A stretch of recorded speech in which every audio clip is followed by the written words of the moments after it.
MELCs, which is now part of the English Language Dictionary and Vocabulary, comes from the Tagalog word bundok, meaning mountain.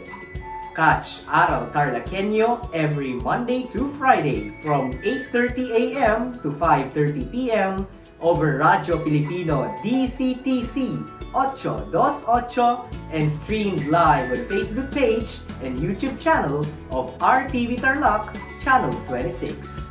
I am Jeremiah Gahutan, your English teacher broadcaster. Let's learn English together only here on Aral TarlakHenyo.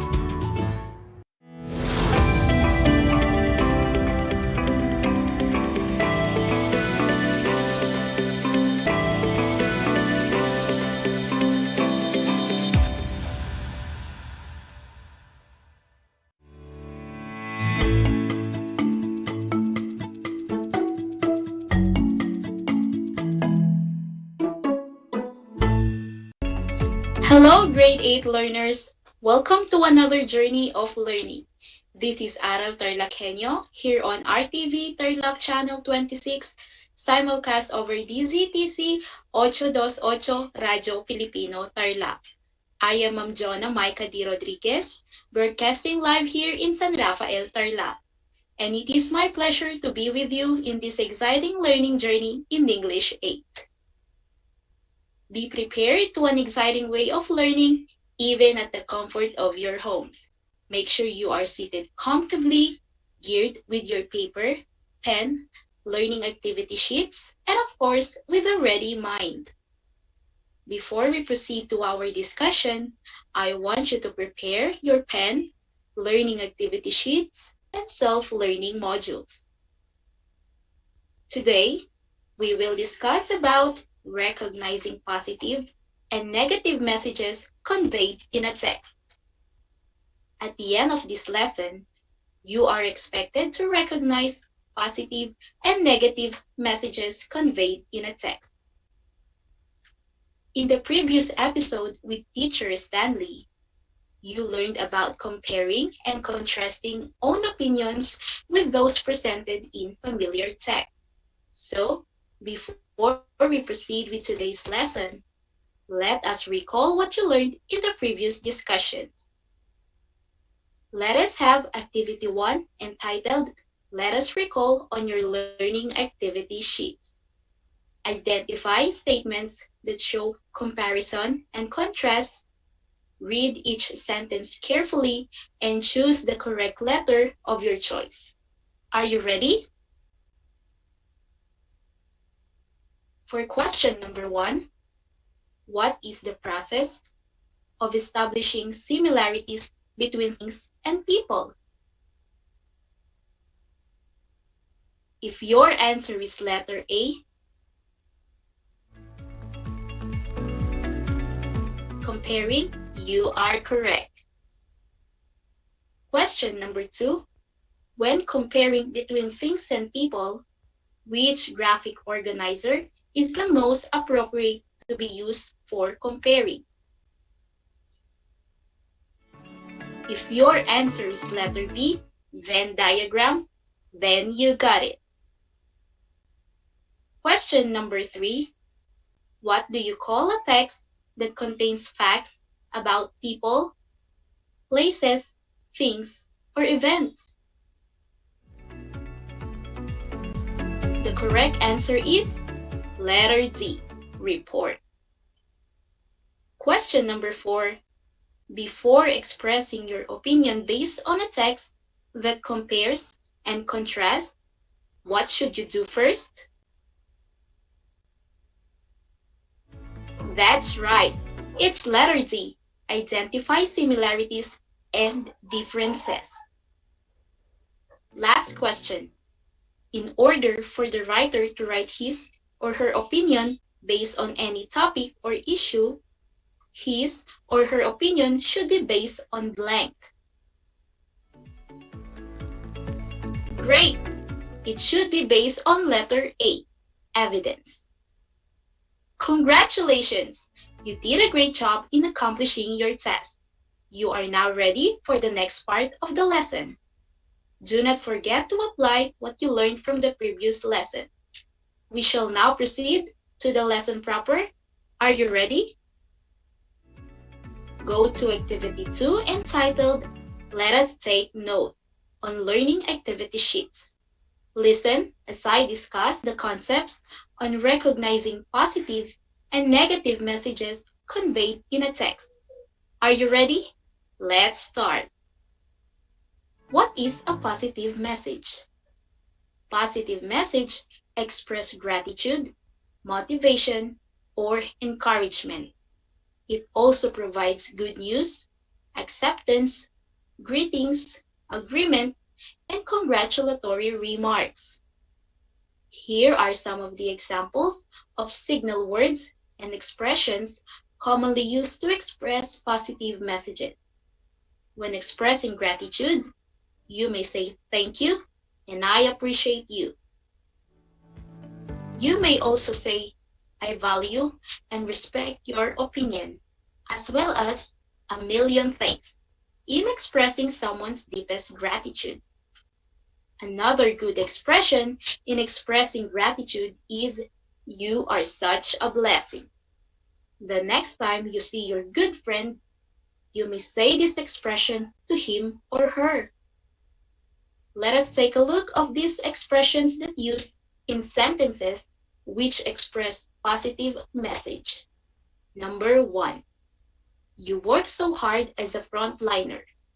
You are such a blessing. Number 2. I appreciate the efforts of all frontliners. The next time you might meet a frontliner or a person who have done good things to you, you may use these expressions in expressing your gratitude. Positive message used when giving motivation or encouragement. Here are some examples. Thumbs up, very good, as well as you can do it and great. Also, wow and good job. These single and simple words can encourage someone to do better and feel more motivated in life. Let us take a look of these examples expressions that use in sentences which express motivation and encouragement. Number 1, very good. You have set a good example to others. Number 2, great. You finally achieved your goal. When expressing agreement to someone, you may say these expressions. Absolutely right. I agree. You may also say correct and sure when you are convinced into a statement said by someone. Do not forget the words yes and you are right in expressing agreement. Let us take a look of these expressions used in sentences when expressing agreement. Number 1. You are absolutely right. You made the right decision. Number 2. I agree. The points you have made sound good. Let us move on with expressions when giving greetings and well wishes. Greeting someone with hi, hello, or good morning or good evening can bring positivity to an individual, as well as nice to see you and welcome are good expressions to say when you meet an old friend. Let us have these example greetings used in sentences. Read them with me. Number 1, good morning. Have a nice day. Number 2, we welcome all visitors here. Nice to see you. When giving congratulatory remarks to someone who did well at school, you may say, you did it, and bravo. You may say congratulations when someone done something well. It is acceptable to use best wishes when you are wishing the person the best in the future.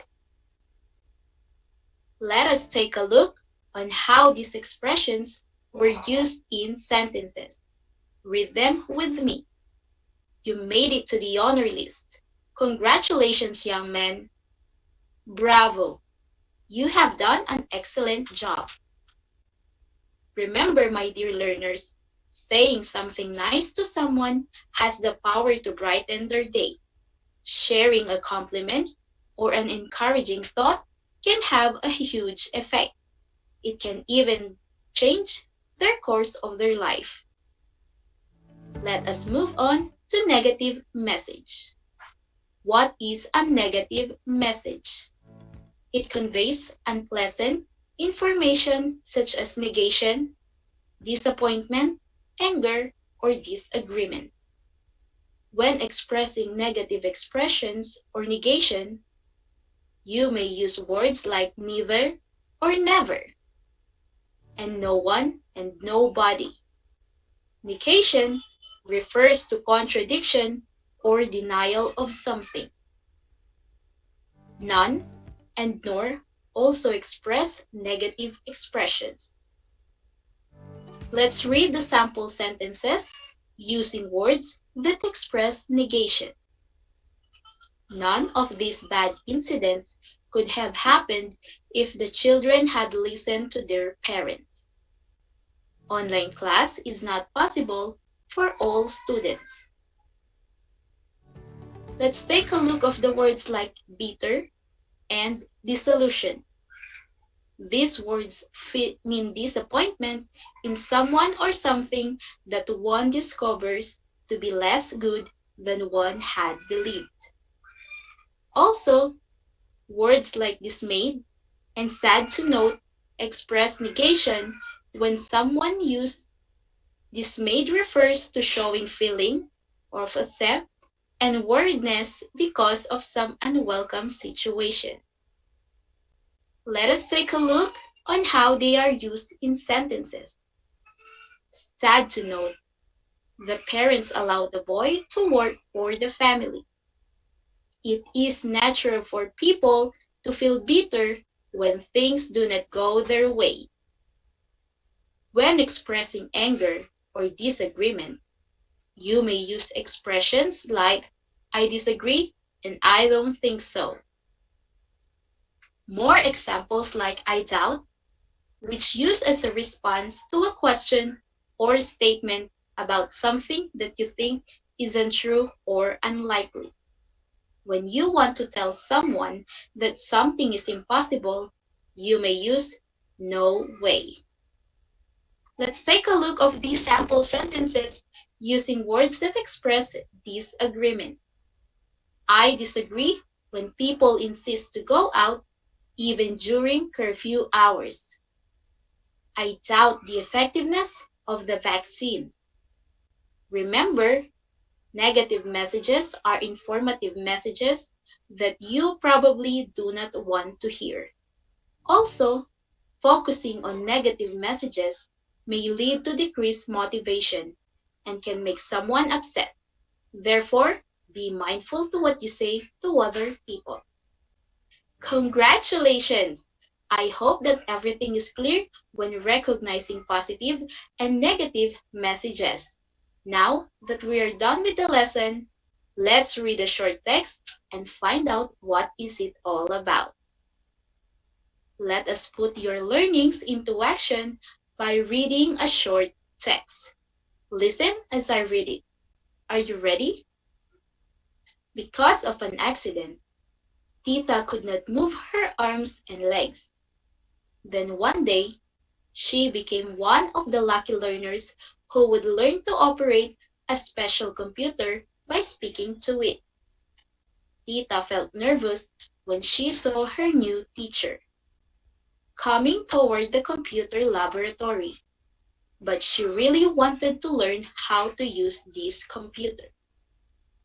When she saw how thick the instruction book was, Tita felt slightly discouraged. There would be so much to learn. Then she listened carefully to Miss Duran. She watched every step shown to her. Tita studied the pictures in the book. and asked a lot of questions.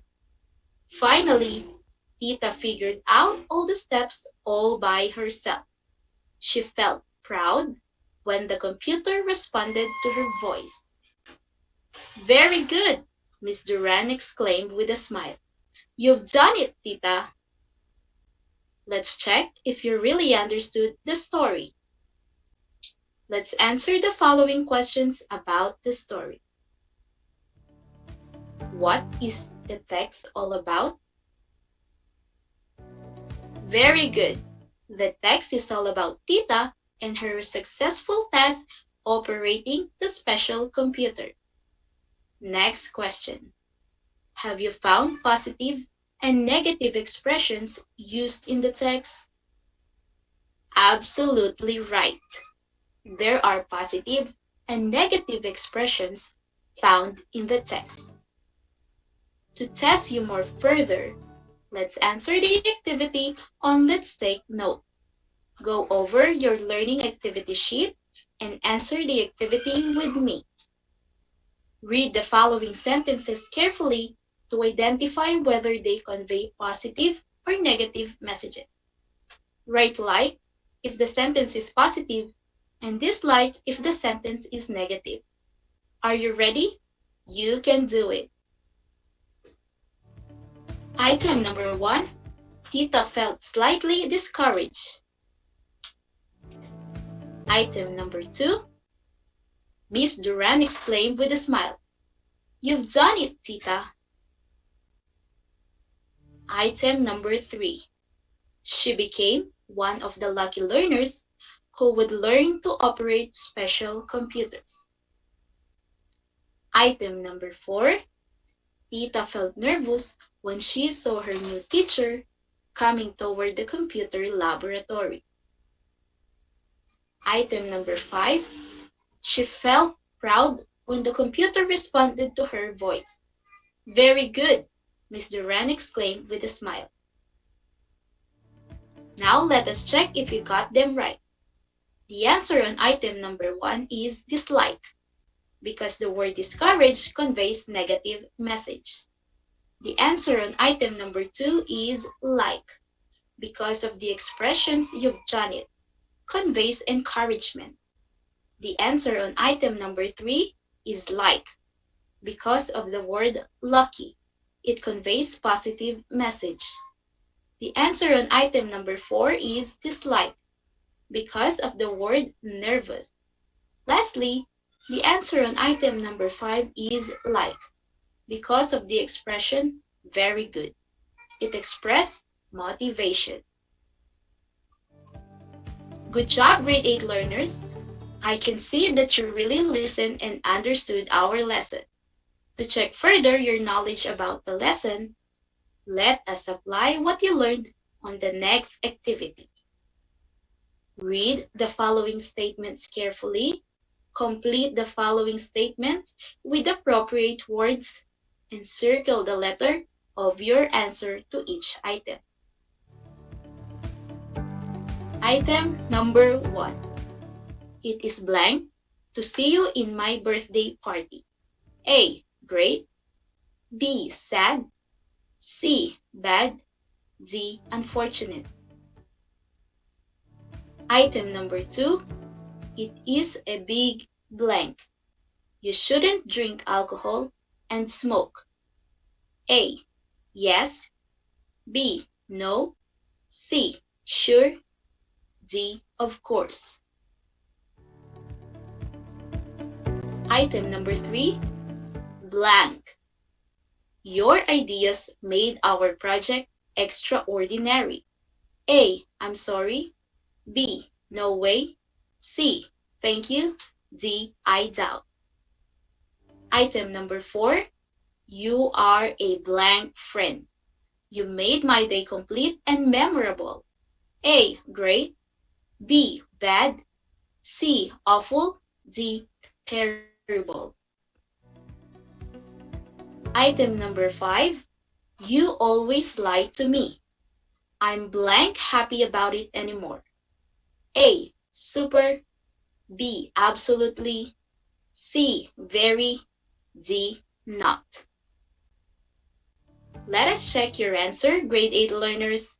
Item number 1, the answer is A. Item number 2, the answer is letter B. Item number 3, the answer is letter C. And item number 4, the answer is letter A. Item number 5, the answer is letter D. On the second part of the activity, I want you to read the sentences below. On the space provided, write plus sign if the message is positive and minus sign if the message is negative. You can do it. Are you ready? Item number 1. My parents always tell me they love me very much. Item number 2. The fish in the fridge has a terrible smell. Item number 3. We had a good time with friends since the pandemic. Item number 4. You made it to the next level. Congratulations. Item number 5. My sister dislikes vegetables. Now let's check your answers if you got them right. Item number 1, it's a plus sign. Item number 2, it's a minus sign. Item number 3, it's a minus sign. Item number 4, it's a plus sign. Item number 5, it's a minus sign. Congratulations, that was great. You did your best and properly applied what you learned from our discussion. Another chapter in this learning journey has been unlocked.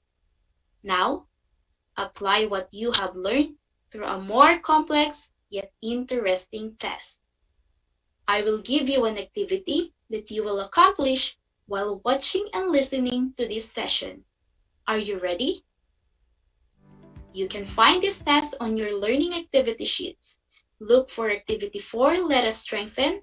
Read the directions with me. On the sentences below, on the space provided, write positive if the message is good and negative if the message is bad.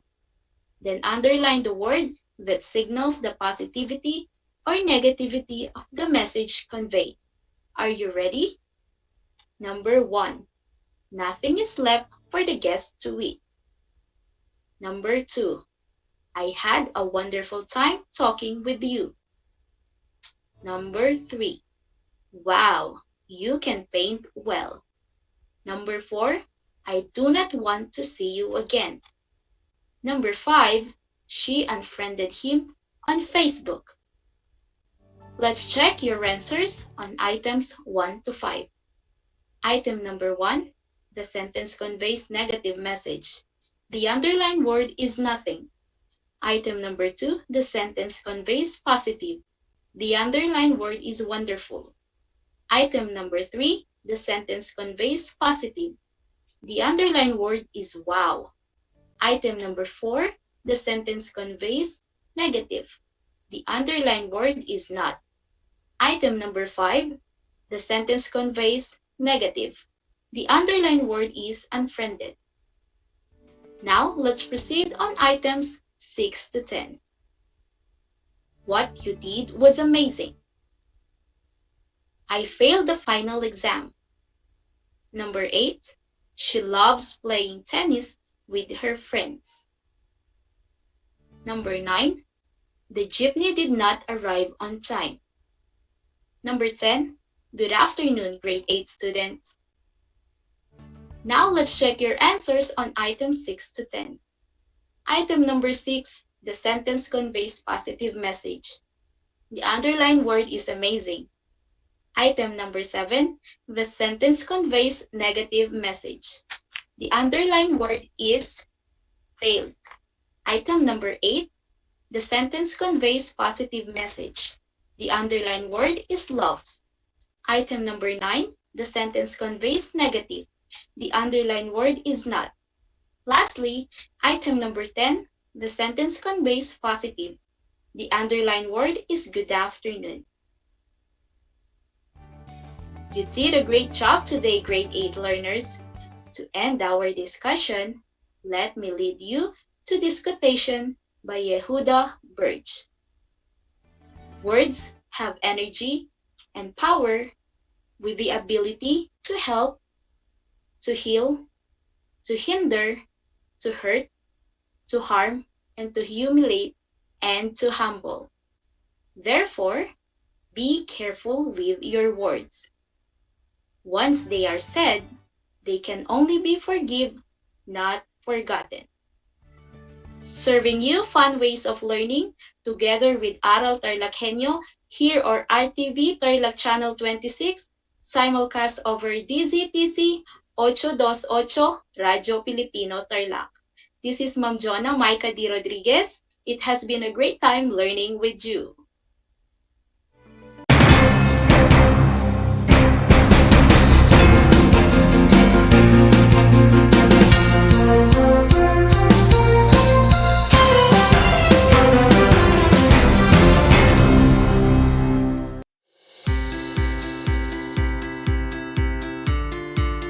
Upang matugunan ang mga kinakaharap na pagsubok ng mga guro at mag-aaral sa gitna ng kasalukuyang pandemya, nagsanib tulong sina Congressman Charlie Cojuangco ng unang distrito ng Tarlac, DEPED Region 3 Regional Director Dr. May B. Eclar at Tarlac Schools Division Superintendent Dr. Ronaldo Pozon para sa isang napapanahong proyekto na tinaguriang Project Shine, Aral TarlakHenyo. Ang mga mag-aaral ng Grade 4 at Grade 5, ganun din ang Grades 8 and 9 sa buong probinsya ng Tarlac, kasalukuyang sumasailalim sa radio-based instruction. Katuwang ang himpilang DZTZ 828 kHz AM at RTV Tarlac, Channel 26. Ang Tarlac po nangunguna po ngayon pagdating po sa radio-based instruction. Marami pong humahanga sa atin. I'm very happy this station, itong DCTC, could reach the whole of Region 3. Hindi natin alam, we are contributing. We are creating a very big dent in the history of Philippine education. And I am proud. I am here in Tarlac. This is the noble cause of education in which you and I, without you knowing it, we are bound to do.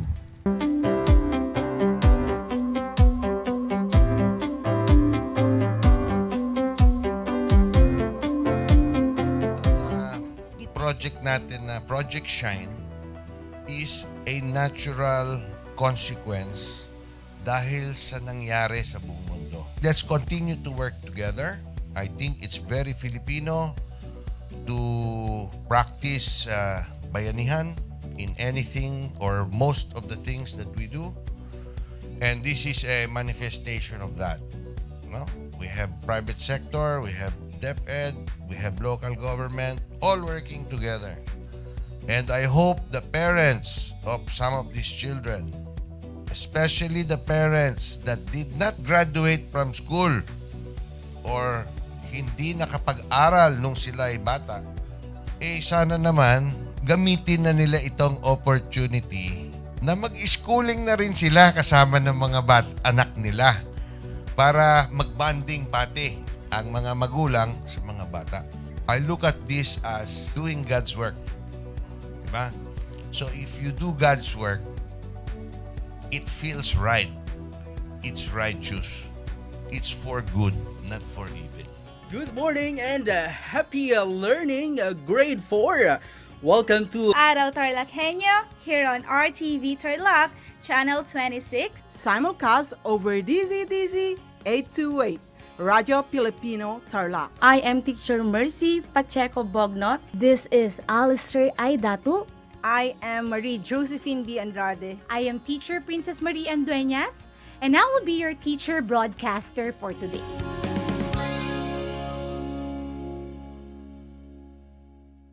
Alam niyo ba na ang gitnang Luzon ay tinaguri ang banga ng bigas ng bayan o kamalig ng palay ng Pilipinas dahil dito nagmumula ang malaking produksyon ng bigas sa ating bansa.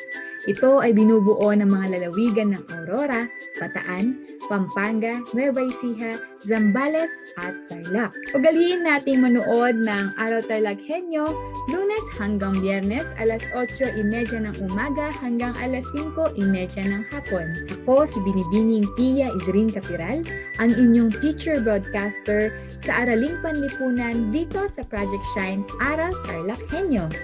Lagi nating tandaan ang pag-aaral ng Araling Panlipunan ay tungo sa daan ng pagiging makadiyos, makakalikasan, makatao at makabansa.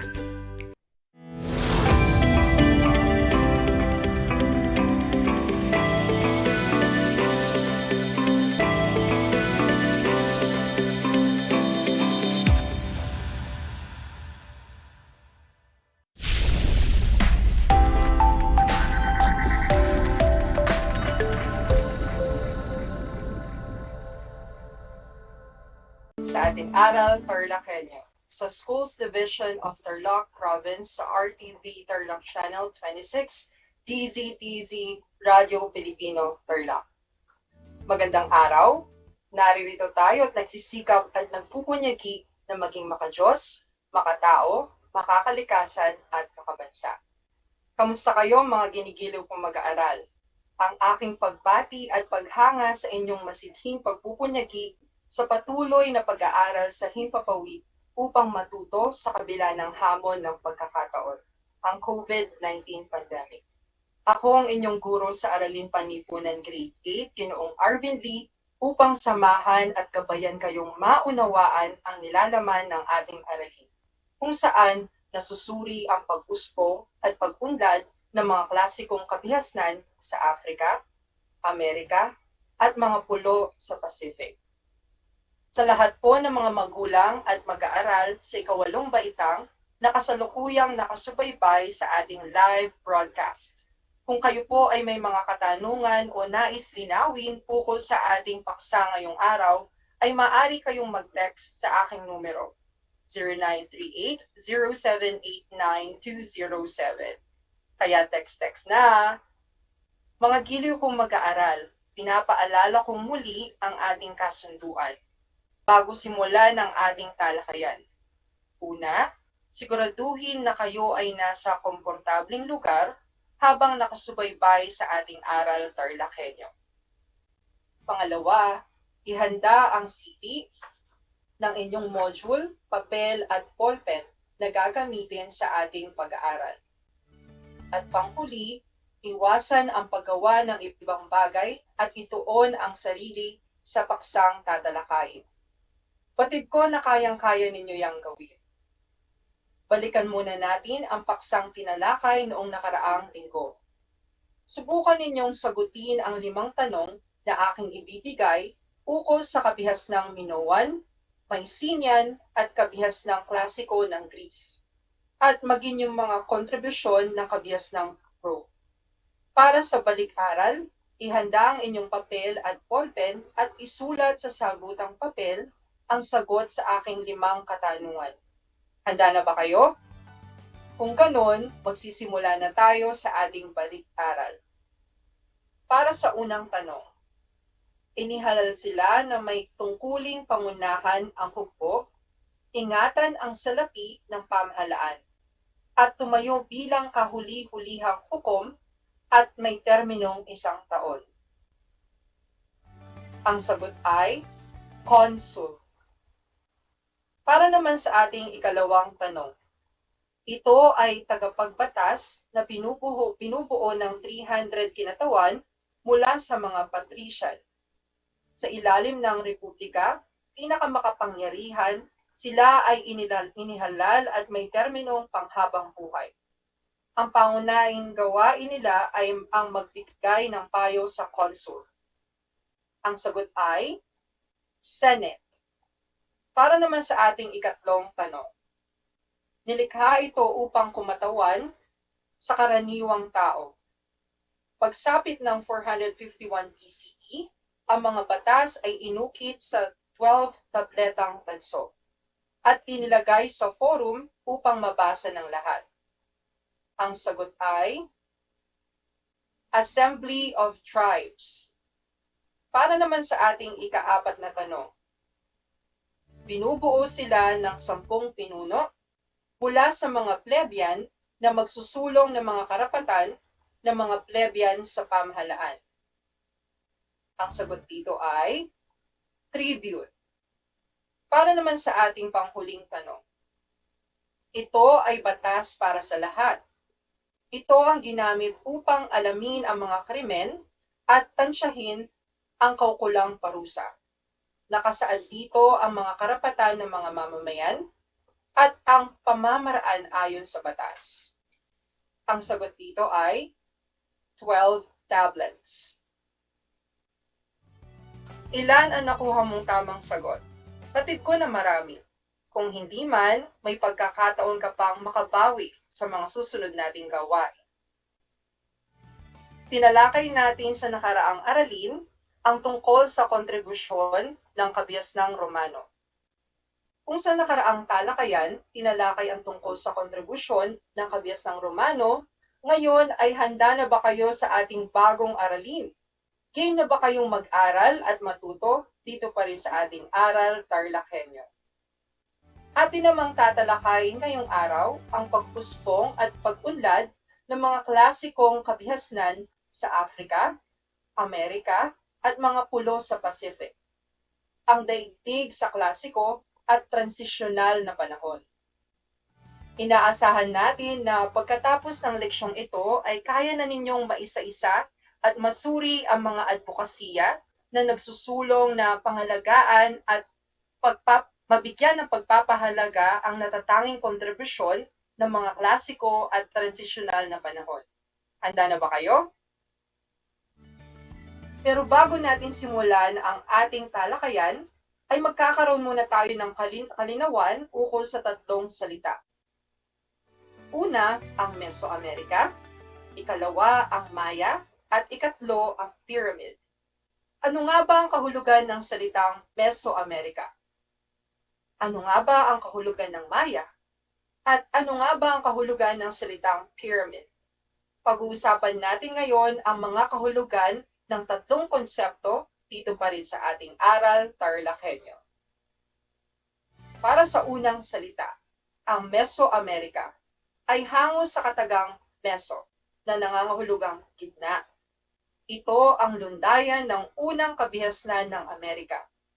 Ang Mesoamerica or Central America, ang rehiyon sa gitna o pagitan ng Sinaloa River Valley sa gitna ng Mexico at Gulf of Fonseca sa katimugan ng El Salvador.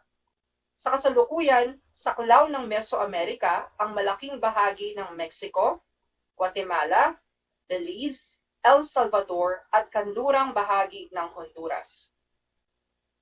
Para naman sa ikalawang konsepto, ang Maya, ang Mesoamerikanong kabihasnan o sibilisasyon na simulang naitatag noong yugto bago klasiko, ayon sa kronolohiyang Mesoamerica.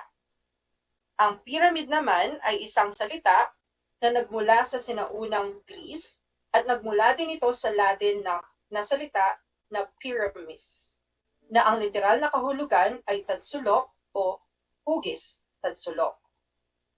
Ating masasalamin sa kasalukuyan ang kalagayan at pamumuhay ng mga mamamayan at ang mga impluwensya ng mga sinaunang kabihasnan. Sila ang mga unang kabihasnang pumubog sa mga mamamayan o lipunan sa makabagong panahon. Paano nagsimula ang kabihasnang Mesoamerica? Paano nagsimula ang kabihasnang Maya? Ano-ano ang mga naging kontribusyon ng kabihasnang Maya? Ano-ano ang mga sanhi ng paglakas at pagpagsak ng kabihasnang Maya? Ating isa-isahin at ipapaliwanag ko yan ng mas maigi at mas maayos dito pa rin sa ating Aral TarlakHenyo. Ang unang bahagi ng ating leksyon ay tungkol sa mga kabihasnan ng Mesoamerica. Kasunod ng pag-unlad at pagiging makapangyarihan ng mga kabihasnang Mesopotamia, India at China. Ang kabias ng Mesoamerica naman ay nagsimulang magsaka. Ang mga agrikultura na pamayanan nito ay nabuo sa gitna ng timog na bahagi ng Mesoamerica. Nang lumaon, ang mga pamayanang ito ay naging maunlad at makapangyarihan at nagtatag ng sarili nilang estado. Hango ang pangalang Mesoamerica sa katagang Meso, na nangangahulugang gitna. Ito ay lundayan ng mga unang kabiasnan sa Amerika. Ang Mesoamerica o Central America ay rehiyon sa pagitan ng Sinaloa River sa gitnang Mexico at Gulf of Fonseca sa katimugan ng El Salvador. Sa hilagang hangganan nito, matatagpuan ang mga ilog ng Panuco at Santiago. Samantala, ang katimugang hangganan ay mula sa baybayin ng Honduras, sa tangway ng Nicoya, sa Costa River. Sa kasalukuyan, sa klaw ng Mesoamerica, ang malaking bahagi ng Mexico, Guatemala, Belize, El Salvador at kandurang bahagi ng Honduras. Ang mga pamamayang nakilala sa Mesoamerica ay ang kabias ng Maya, Aztec at Inca sa Timog Amerika. Ang pagiging maunlad at makapangyarihan nito ang nagtulak sa mga kabihasnan ng Mesoamerica at Timog Amerika ng manakop at magtayo ng sariling imperyo. Base sa una nating leksyon, mayroon tayong isang katanungan. Paano nabuo ang kabias ng Mesoamerica? Kung ang sagot ninyo ay, may mga pangkat na mga mangaso na naglakbay mula sa Asia patungong North America, tinahak nila ang kandurang bahagi o baybayin ng North America papuntang timog. Ang mga ito ay nagtatag ng kalat-kalat na pamayanan. Dahil dito, umuspong ang kabias ng Olmec, ang unang kabiasnan sa Amerika. Kung ganun ang iyong sagot, kayo ay mahusay. Sa ikalawang bahagi ng ating leksyon, ating tatalakayin ay tungkol sa kabias ng Maya. Ang kabias ng Maya ay namayani sa Yucatan Peninsula. Ito ay lupain sa timog ng Mexico hanggang Guatemala. Ang Yucatán, Tikal, El Mirador, at Copan ang mga pamayanan na nabuo rito. At nakamit ng kabias ng Maya ang rurok ng kanyang tagumpay sa pagitan ng 300 CE at 700 CE. Katuwang ng mga pinunong Maya, ang kanilang kaparian sa pamumuno. Ang kanilang pinuno ay tinatawag na halak, eunuch o tunay na lalaki. Ang nagpaliwanag ng mga pamayanang urban na siya ring sentro ng kanilang pagsamba sa mga Diyos. Hindi nagtagal, ang mga lungsod-estado ay nabuo rito. Nagkaroon sila ng kapangyarihan at naiugnay ng malalawak at maayos na kalsada at rutang pantubig ang mga lungsod-estado ng kabias ng Maya. Ang mga Maya ay may maayos na pagkakahati-hati ng mga tao sa lipunan. Ang mga mahihirap ay hiwalay ang tirahan sa nakakariwasa. Ang sentro ng mga lungsod ay may isang pyramid na ang itaas na bahagi ay dambana para sa mga Diyos. Isang templo at palasyo ang nakatayo sa tabi ng mga pyramid. Ang pyramid ng Mayan ay kahalintulad ng sa Egypt. Ang estruktura nito, subalit ang itaas na bahagi nito ay patag. Sa loob nito ay may altar, kung saan isinasagawa ang pag-aalay ng mga tao. Ipinapagawa ang mga templo upang pagtausan ng mga seremonyang pangrelihiyon. Ito ay bilang parangal para sa kanilang pinuno na ang pangalan ay Kukulkan, ang tinaguriang God of the Feathered Serpent. Ang pyramid na ito ay isang matibay na patunay na mayroong mataas na kaalaman sa arkitektura, inhinyera at matematika ang mga Mayan. Base sa ating ikalawang leksyon, meron tayong tatlong katanungan. Unang katanungan, para saan ang pyramid ng mga Mayan?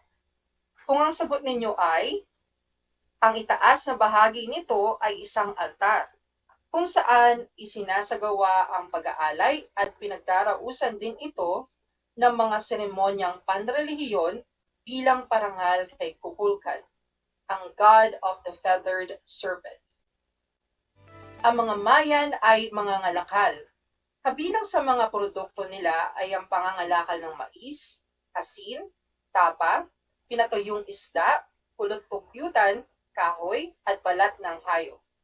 Ang pangunahing pananim ng mga Mayan ay mais, patani, kalabasa, abukado, sili, pinya, papaya, at kakao. Dahil sa kahalagahan ng agrikultura sa buhay ng mga Mayans, ang sinamba nilang Diyos ay may kaugnayan sa pagtatanim, tulad ng mais, gayon din ang tungkol sa kanilang Diyos ng ulan. Base sa ikalawa nating leksyon, para sa ikalawang katanungan, ano-ano ang mga pangunahing pananim ng mga Mayan? Kung ang sagot ninyo ay mais, patani, kalabasa, abukado, sili, pinya, papaya, at kakao, kayo ay magaling. Makikita sa diagram ang mga sanhi ng paglakas at pagpagsak ng kabias ng Mayan. Binubuo ito ng tatlong larangan. Una, pamahalaan at relihiyon. Ang sanhi ng paglakas nito ay tapat ang mga nasasakupan sa pinuno.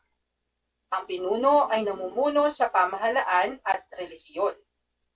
At napag-isa ang mga mamamayan dahil sa iisang paniniwala. Ngunit ito naman ay meron ding dahilan ng kanyang pagpagsak. Sa palagiang nakikipagdigma ang mga pinuno at kanyang nasasakupan upang makahuli ng mga alipin na iaalay sa kanilang mga Diyos. Nagbunga ito ng pagkaubos ng yaman ng mga lungsod-estado. Para naman sa ating ikalawang larangan, ekonomiya at kabuhayan. Ang dahilan ng paglakas ay may mahusay itong sistema ng pagtatanim na nagdulot ng sobrang produkto. Subalit ito naman ang naging dahilan ng paghina, pagkawala ng sustansya ng lupa. Ang paglaki ng populasyon ay nagdulot ng suliranin sa supply ng pagkain. Para naman sa ating ikatlong larangan, mga lungsod, estado. Ang sanhi ng paglakas ay yumayaman at umuunlad ang mga lungsod, estado ng Maya. Samantalang ang dahilan ng paghina ay dulot ng kaguluhan at kahirapan mula sa madalas na digmaan sa pagitan ng mga lungsod, estado.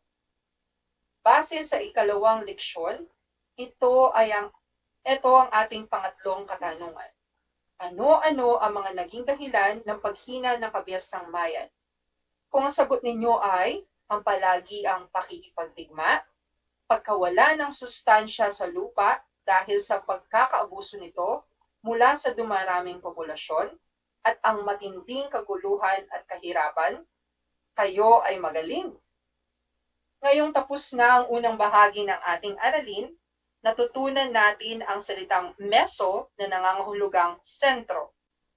Ang Mesoamerica o Central America ay matatagpuan sa rehiyon sa bandang gitna ng Ilog Sinaloa at Golfo ng Fonseca.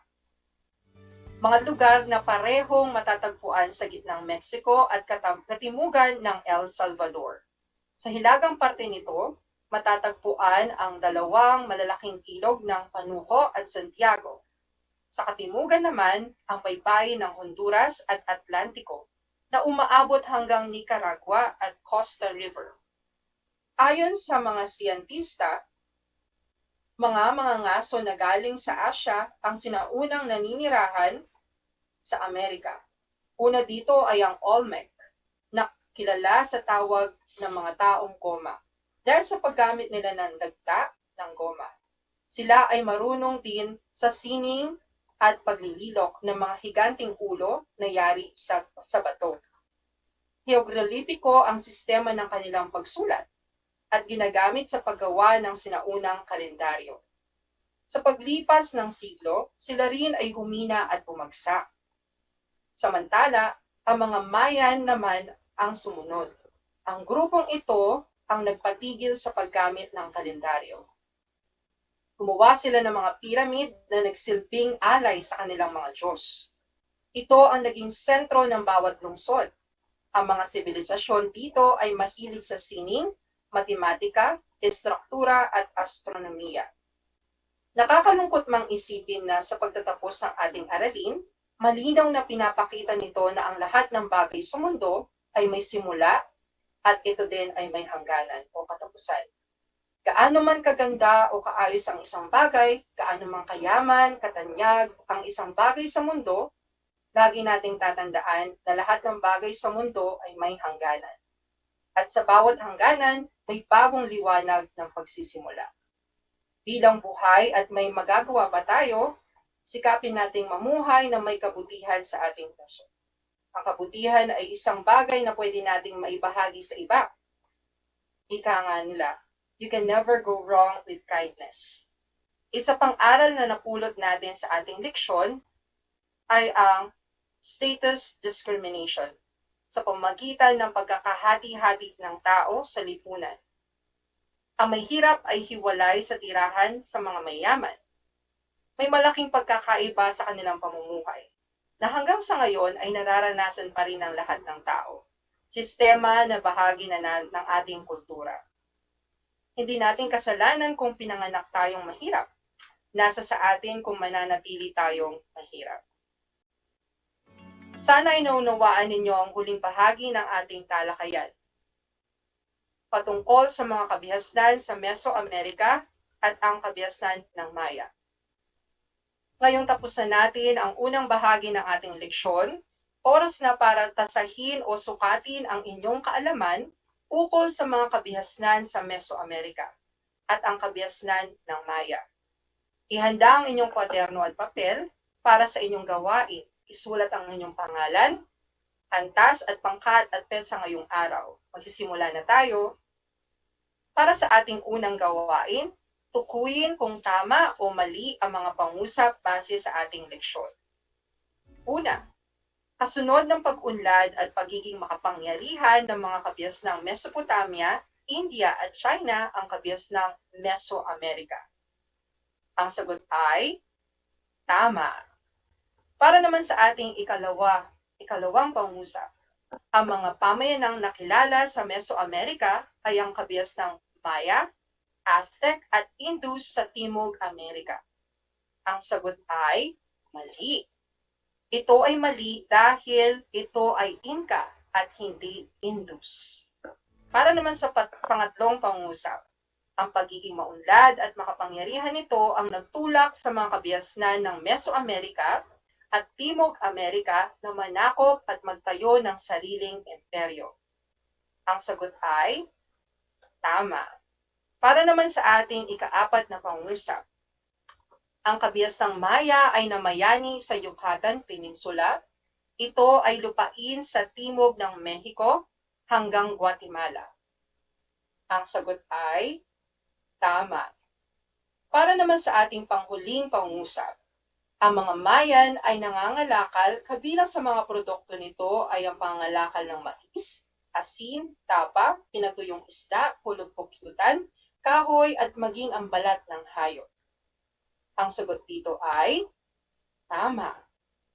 Para sa ating ikalawang gawain, isulat ang salita o pangusap na tinutukoy ng mga pangusap. Handa na ba kayo? Para sa una, ito ay katawagang ginagamit ng mga Mayans sa kanilang pinuno na nagpalawig ng mga pamayanang urban na siya ring sentro ng kanilang pagsamba sa mga Diyos. Ang sagot ay halak, unique o tunay na lalaki. Para naman sa pangalawang tanong, ito ang sentro ng mga lungsod at sa gawing itaas ng dambana ay ginawa para sa kanilang mga Diyos. Ang sagot ay pyramid. Para sa ikatlong tanong, inaalay sa kanya ang pagpapagawa ng mga temple or templo upang pagdarausan ng mga seremonyang panrelihiyon. Ang sagot ay kukulkan. Para naman sa ikaapat nating tanong, Ito ay ang katawagang ginawad kay Kukulkan. Ang sagot ay God of the Feathered Serpent. At para sa panghuli nating tanong, ano-ano ang mga pangunahing pananim ng mga Mayans? Ang sagot ay mais, patani, kalabasa, avocado, sili, pinya, at kakao. Kung nakuha ninyo lahat ng tamang sagot ay binabati ko kayo. Kayo ay mahusay. Nakukuha ba kayo ng mataas na score sa inyong gawain? Magaling. At para sa hindi nakakuha ng mataas na score, may pagkakataon pa kayong makabawi sa mga susunod na episodes kasama kaming mga guro sa Araling Panlipunan 8 bilang inyong mga gabay, kayang-kaya nyo yan.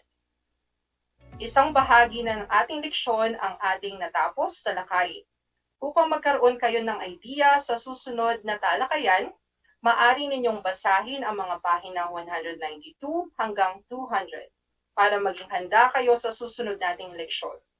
Ito ay patungkol sa kabias ng Aztec at kabias ng Inca. Sana ay huwag ninyong kalimutan ang mahalagang aral na inyong natutunan mula sa ating leksyon at sikapin ninyo itong maibahagi sa iba. Inaasahan ko na kayo'y natuto sa ating talakayan sa araw na ito. Muli akong inyong guro sa Araling Panlipunan Grade 8, Ginoong Arvin Lee, na nagsasabing ang pag-aaral ng Araling Panlipunan ay daan sa pagiging makadiyos, makatao, makakalikasan at makabansa. Hanggang sa muli!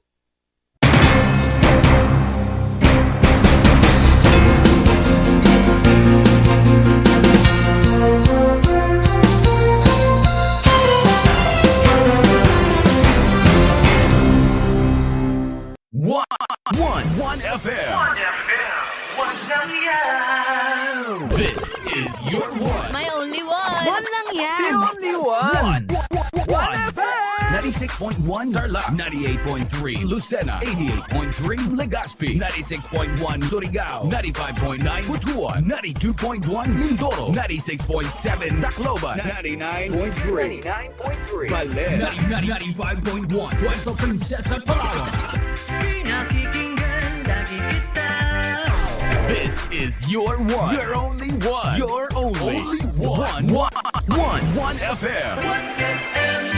Your only one FM. Alam mo na ba? Ang mental health ay isang mahalagang bahagi ng ating pangkabuoang kalusugan. Walang health kung walang mental health. Kaya naman maglaan ng oras para sa mga hobbies, kumustahin ang mga mahal sa buhay, at huwag kalimutang ipahinga ang utak. Ngayong panahon ng pandemya, make sure to care for yourself and care for others para sa isang healthy Pilipinas. Tumawag sa mga numerong ito. Paalala mula sa Department of Health. Sa ngalan ng pag-ibig. Pangakong ikaw lang. Walang hindi gagawin. Walang hindi hahamakin. Paulit-ulit. Araw-araw ikaw pa rin. For richer. For poorer. In sickness and in health. Kung mahal mo sila, magpa-booster ka.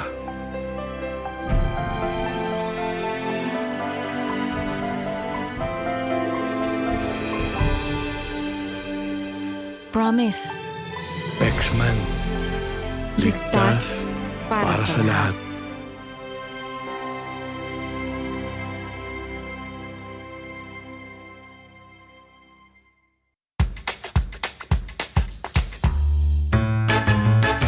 Alam niyo ba na ang salitang yoyo at ang makabagong bersyon nito ay naimbento ng isang Pilipinong nagngangalang Pedro Flores?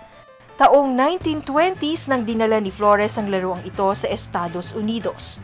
Sinimulan niya ang paggawa nito sa kanyang maliit na pabrika sa California at ipinakita sa mga tao ang iba't ibang tricks ng paggamit nito. Alam mo na, yan ang yoyo!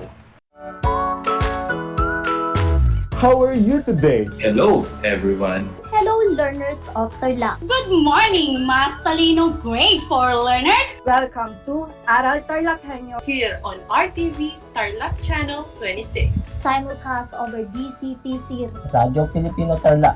I'm Sir Glenn, your teacher broadcaster. Broadcasting live here at Paniki Tarlac. Remotely here in Concepcion, Tarlac. Live here at Barangay Pedro Elquines, Mayantok, Tarlac. Broadcasting live from Ramos National High School. Your anchor teacher today for grade 9 mathematics. Your partner in education this time of pandemic.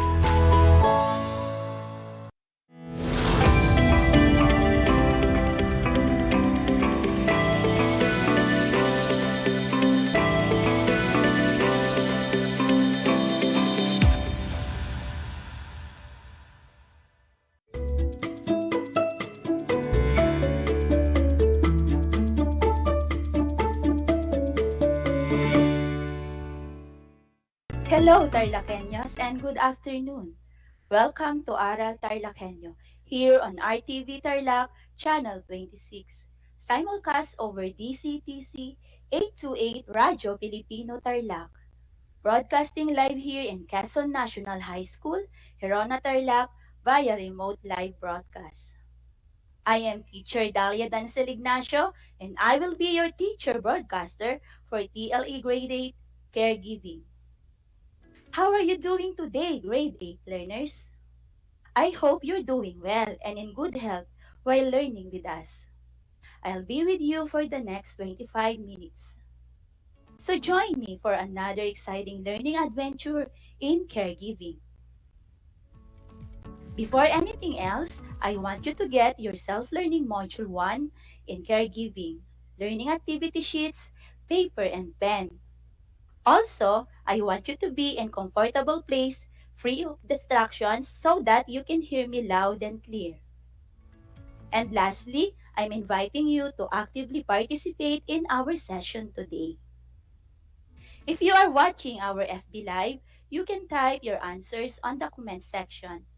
And for those who are listening to the radio and watching TV, you can write your answers on a piece of paper. And if you have any questions or need clarification on our lesson, please send me a message at 0995-9315-115. And I will answer all your questions immediately following this session. Before we begin with our new lesson for today, let's have a review. If you still remember class, we tackled about the definition of caregiving, caregiver, and what are the responsibilities of a caregiver. I prepared a short activity for you to complete to see if you really understood our previous lesson. Okay, are you ready? Let's have the first one. A person who is qualified to provide personal care independently or with minimal supervision to children, elderly, or people with special needs. What is your answer? That is correct. That is caregiver. Very good. Let me read the second statement. The activity or profession of regularly looking after a child or a sick, elderly, or disabled person. What do you think is the correct answer, class? That's commendable. Our second statement is caregiving. Nice start, dear learners. Let us now proceed with number 3. What are the duties and responsibilities of a caregiver? Okay, so we have here a graphic organizer, class, showing some of the duties and responsibilities of a caregiver. Like we have laundry, cooking, provide medical assistance, and cleaning. Now, did you get the 3 statements correctly? That's amazing. Great job, everyone. Even though our activity is that short and simple, I'm still hopeful that you have refreshed your minds about our lesson last time. So buckle up, everyone, and let's start today's session. At the end of this session, you are expected to identify caregiving tools, equipment, and paraphernalia applicable in a specific job. Second, distinguish the functions of the caregiving tools, equipment, and paraphernalia, and express the importance of identifying and classifying the basic caregiving tools, equipment, and paraphernalia. Okay, so before we start with our lesson, let us have a short game. Are you familiar with the 4 picks 1 word class? Yes, I know you are, so let us begin. Okay, the direction. Guess the similarities of pictures to arrange the jumbled letters correctly. I will give you 3 seconds for each item. Are you ready? Let's have the first one.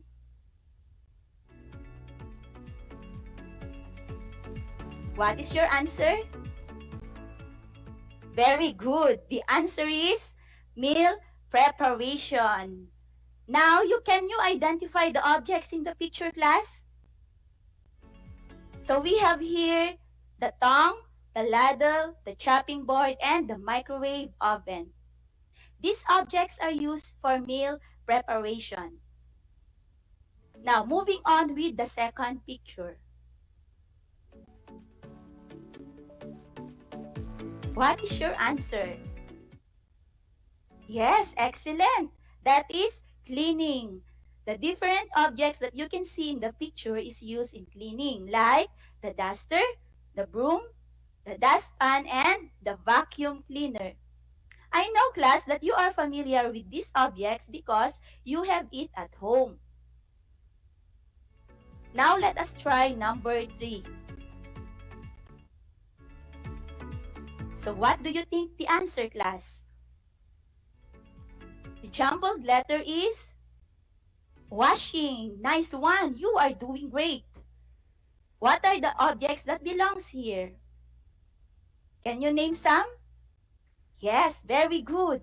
We have here the hanger, the laundry basket, the dryer, and the washing machine. Moving on with item number 4. What is your answer, class? That is ironing. Good job, dear students. Do you have this at home, class? Yes, of course, because you always use this object when you are ironing your clothes, like the flat iron, the hanger, the laundry basket, and the ironing board. The last number 5. What is the hidden word, class? So the answer is vital signs. You are doing great. Where did you usually use these objects?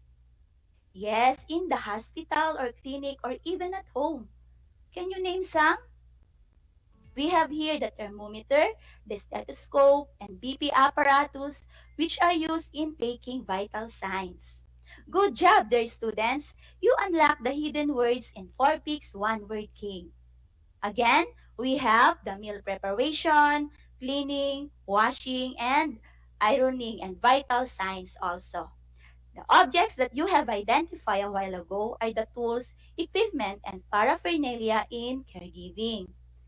Now, class, we will identify caregiving tools, equipment, and paraphernalia according to its types and distinguish its specific functions. Tools, equipment, and paraphernalia. Are these terms the same, class? Let's find out.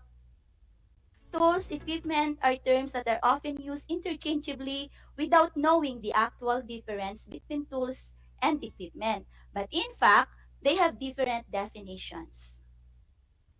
What are tools, class? Tools are devices used by hand when doing an activity or work. These are designed to do a particular kind of work. It can be considered as extension of the human hand, thus increasing speed, power, and accuracy.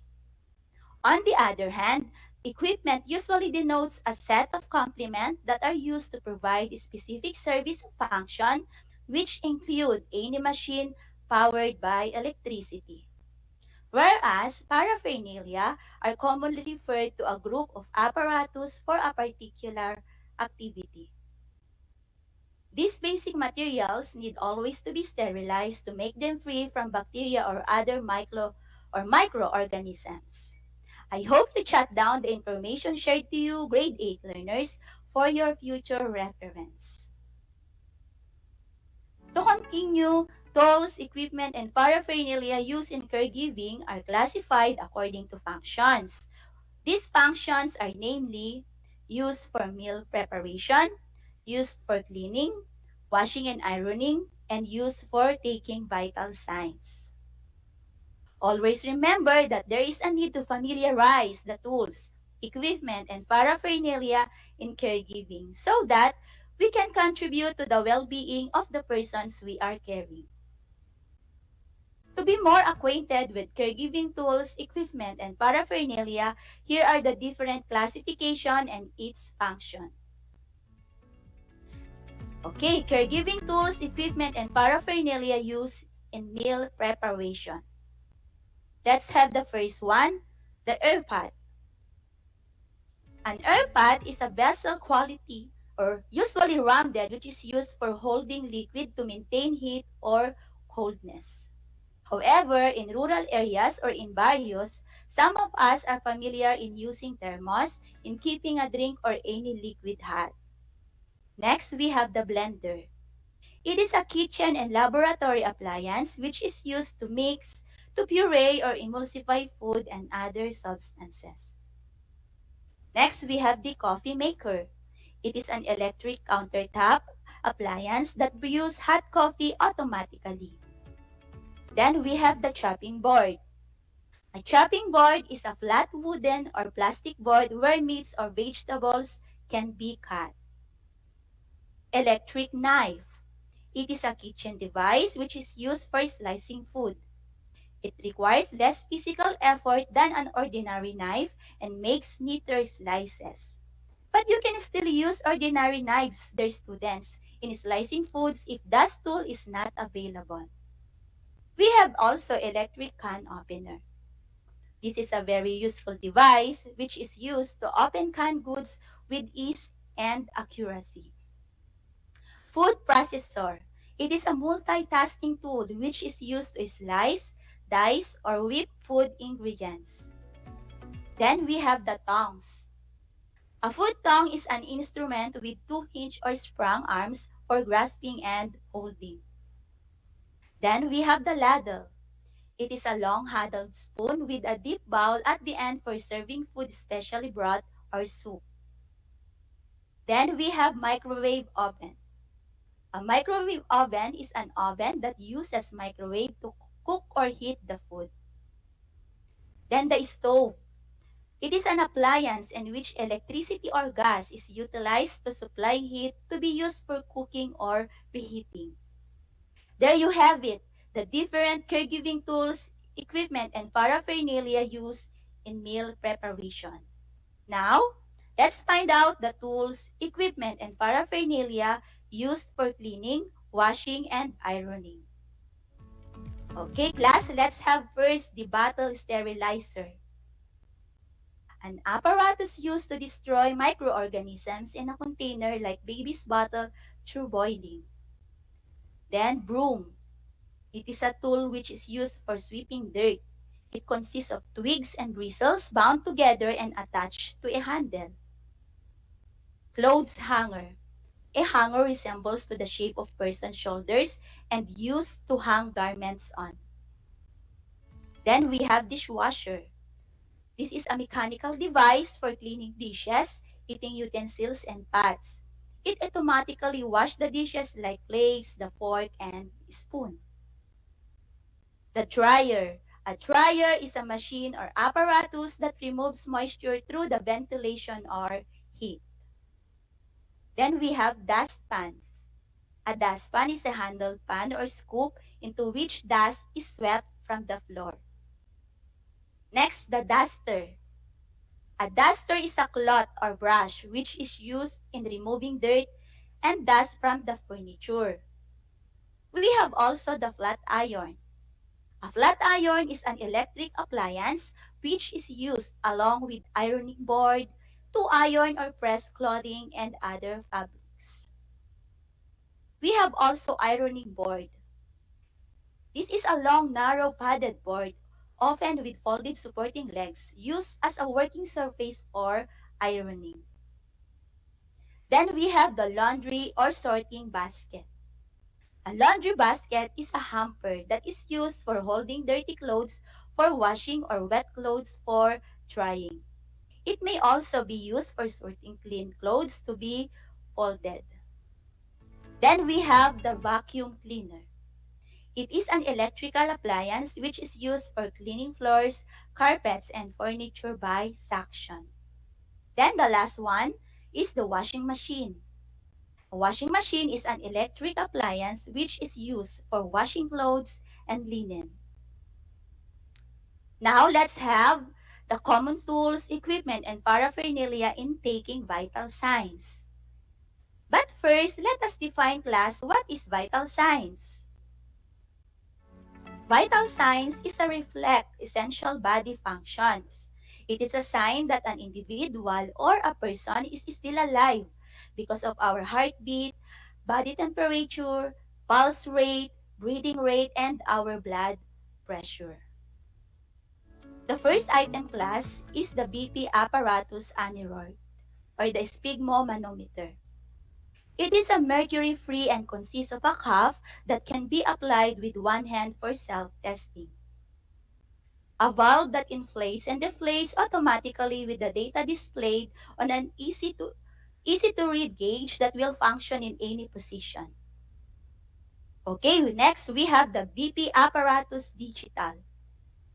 A stethoscope that is built in or attached, and a valve that inflates and deflates automatically with the data displayed on the LCD.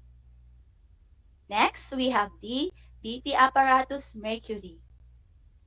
It is a mercury-based unit, has a manually inflatable cuff attached by tubing the unit that is calibrated in millimeters of mercury. During blood pressure measurement, the unit must be kept upright on a flat surface and the gauge read at eye level. Okay, class, next we have the stethoscope. A stethoscope is an instrument which is used for listening to the action of our heart and lungs. It usually consists of a circular piece placed against the chest, with tubes leading to earpieces. Then we have the thermometer. A thermometer is an instrument for measuring body temperature. Nowadays, because of the pandemic, before we can enter to an establishment, we need to check the temperature of that person first. So the normal body temperature of a person is between 36.5 degrees Celsius to 37 degrees Celsius. When the temperature is higher than the given figures, one will be suspect as a carrier of the said coronavirus. So we have to take good care of our health, class, okay? There you got it, grade 8 learners. The classifications and functions of caregiving tools, equipment, and paraphernalia. So class, why it is important to identify and classify the basic caregiving tools, equipment, and paraphernalia and its function. It is a very important responsibility for a caregiver to make sure that he or she may use his exact tools, equipment, and paraphernalia in a specific job. You may become a caregiver in the future, dear learners. Thus, you should be familiar with the different tools, equipment, and paraphernalia that you will use in performing your duty. And you should always remember the safety precautions in using these objects. Now, let us seal your understanding by answering a short activity. I have prepared here a multiple choice quiz to see if you really understood our today's lesson. Are you ready, class? Okay, so let's start. Get your paper and pen and I will read the questions twice. Then write the letter of the correct answer. I will give you 5 seconds to answer each question. Are you ready, grade 8 learners? Okay, let's have question number 1. It is a cloth brush which is used in removing dirt and dust. Again, it is a cloth brush which is used in removing dirt and dust. A. Broom. B. Duster. C. Dustpan. D. Vacuum cleaner.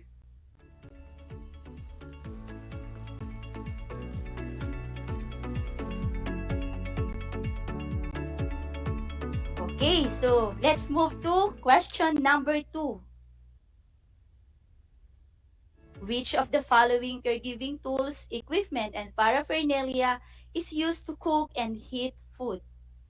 Again, which of the following caregiving tools, equipment, and paraphernalia is used to cook and heat food? A. Ladle. B. Blender. C. Coffee maker. And letter D. Microwave oven.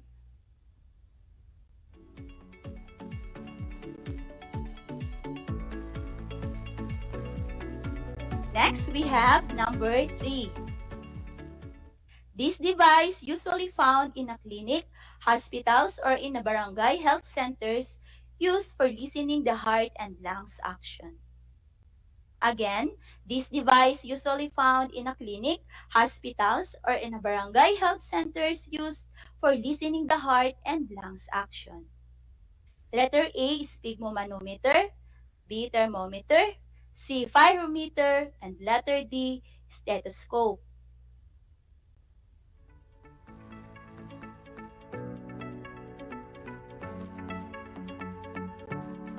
Okay, moving on with question number 4. Which of the following caregiving tools, equipment, and paraphernalia belong to cleaning, washing, and ironing classification? Again, which of the following caregiving tools, equipment, and paraphernalia belong to cleaning, washing, and ironing classification? Letter A, airpot. B, coffee maker. C, thermometer. And letter D, vacuum cleaner.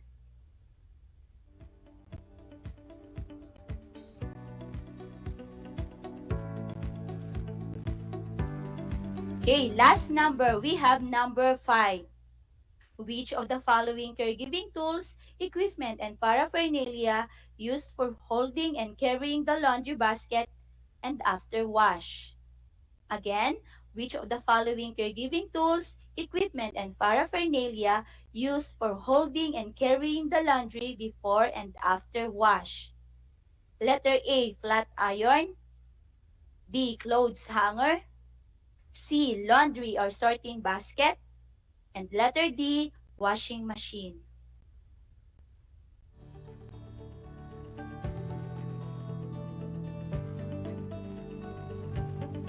Okay, so are you done, dear students?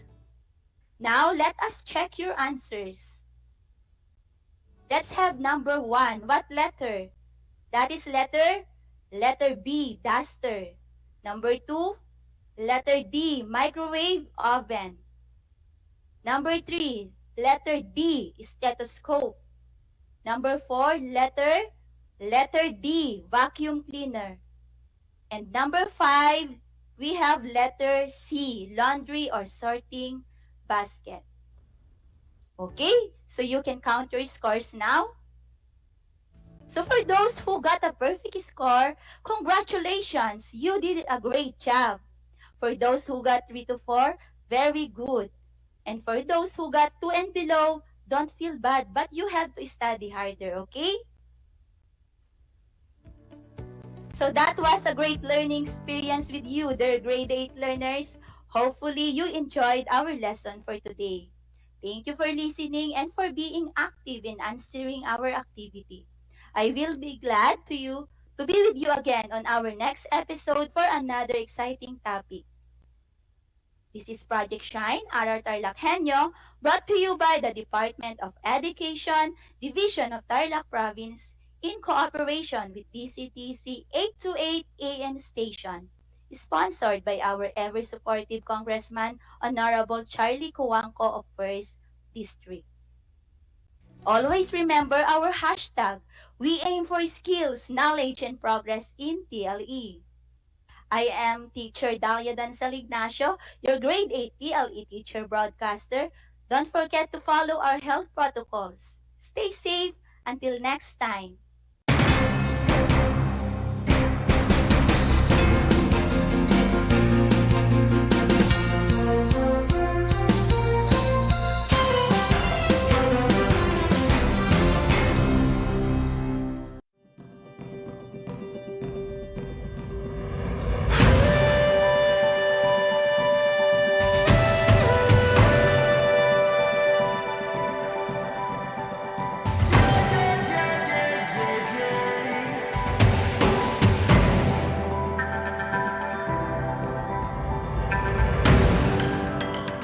Ang ASEAN New Zealand Afforestation Project o ANZAP ay sumusunod at umaayon sa isa sa 5 haligi ng Provincial Government of Tarlac, Kalikasan muna.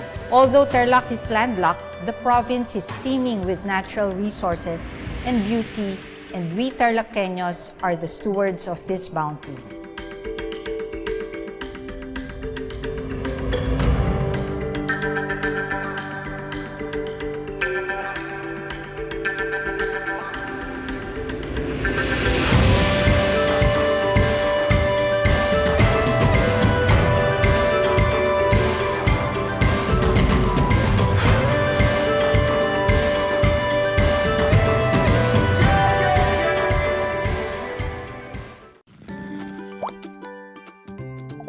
Tuberculosis. Ang TB ay isang seryosong sakit. Kapag ikaw ay nakaranas ng kahit ano sa mga sumusunod: ubo, lagnat, pananakit ng dibdib, pagbaba ng timbang, pagkawala ng gana sa pagkain, kumonsulta agad sa inyong health center. Libre ito.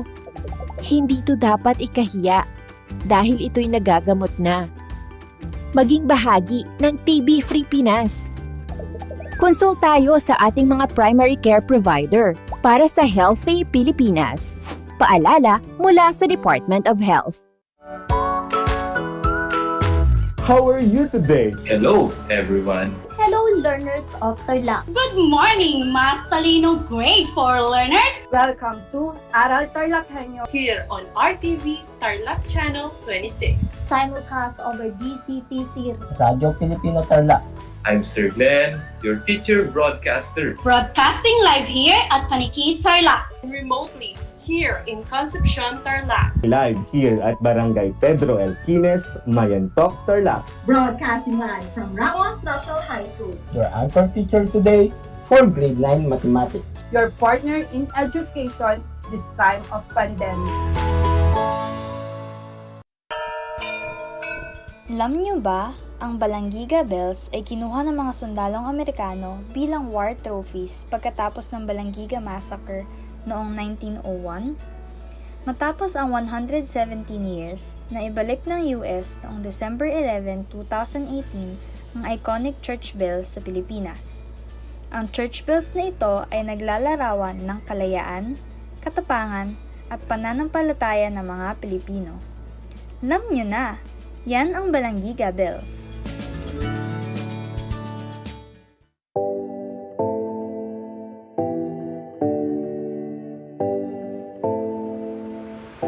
Alam niyo ba na ang 2014 Philippine Basketball Marathon ay ang pinakamahabang basketball match ayon sa Guinness World of Records? Ang laro ay naganap mula March 24 hanggang March 29, 2014 sa Meralco Gym sa Pasig at tumagal ng 120 hours. Ang marathon na ito ay isang fundraising event para sa mga biktima ng bagyong Yolanda. Alam niyo na, yan ang longest basketball match.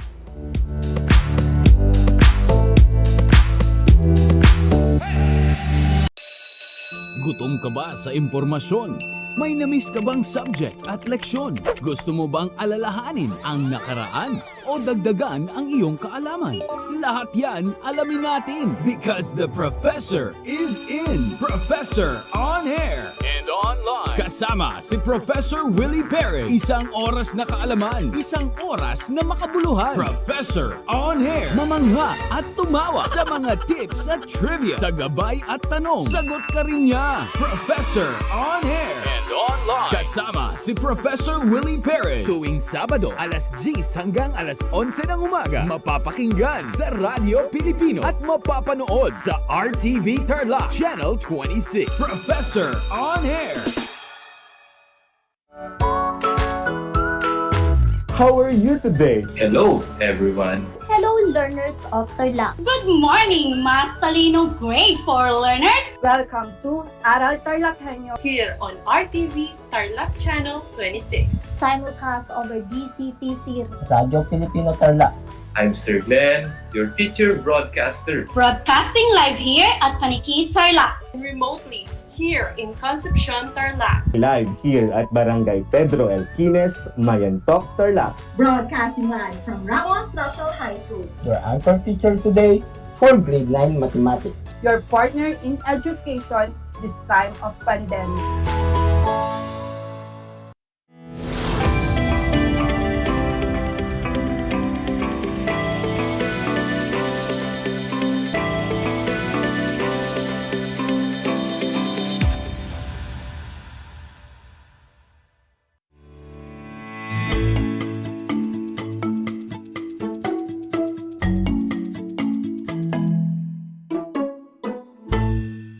Good afternoon, grade 8 learners. Welcome to Aral TarlakHenyo here on RTV Tarlac, Channel 26. Simulcast over DCTC, Radyo Pilipino Tarlac. I am Abigail Domingo Giam, your teacher broadcaster in Arts Grade 8, streaming live at Victoria Tarlac. Join me for another 25 minutes of fun-filled learning experience. Before we start our today's discussion, make sure that you are in the most comfortable place while tuning in into our live stream and television. Also, make sure that you have a copy of your learning activity sheet in Arts Grade 8.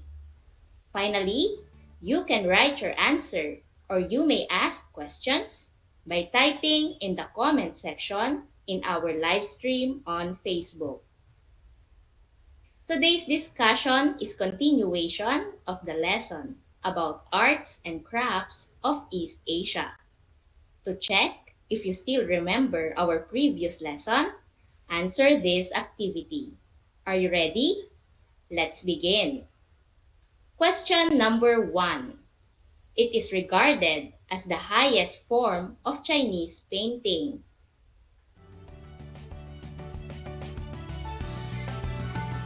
What is your answer? Correct. The answer is landscape painting. Number 2. Landscape painting is consisted of 3 concepts. What are those concepts? Correct. The 3 concepts of landscape painting are nature, heaven, and humankind. Lastly, what do you call the art of beautiful handwriting in China? The answer is calligraphy. Did you get all 3 correct answers? Very good. I'm glad that you still remember our previous lessons. It seems that you are now ready for our new lesson. Remember our learning task for today. At the end of the lesson, you are expected to identify the different arts in specific countries in East Asia. Compare and appreciate the similarities, differences, and uniqueness of East Asian art. Now, let's proceed. To check your prior knowledge for this topic, let us now have a short test. This is identification type of test. As different arts and crafts in East Asian country are shown, you need to identify which country they belong based on their characteristics. Your choices are Japan and Korea. Select your answer from the choices and write it on a separate sheet of paper, or you may type your answer on the comment section of our Facebook live stream. You will be given 5 seconds to answer. Number 1. To which Asian country this artwork belong? Your time starts now.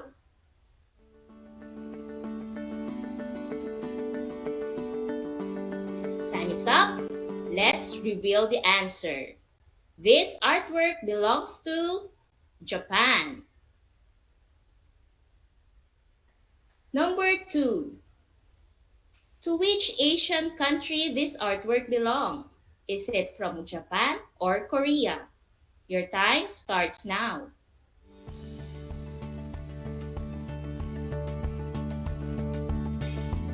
Time is up. Let's reveal the answer. This artwork belongs to Korea. How about this artwork? What is Asian country it belong? Your time starts now.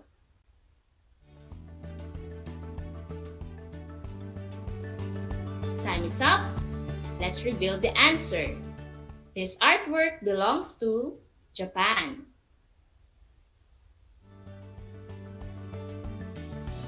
Number 4.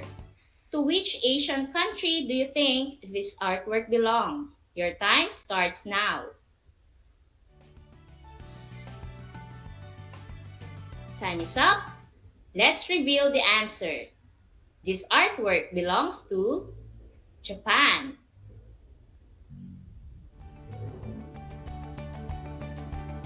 Last number. To which Asian country this artwork belong? Is it from Japan or Korea? Your time starts now.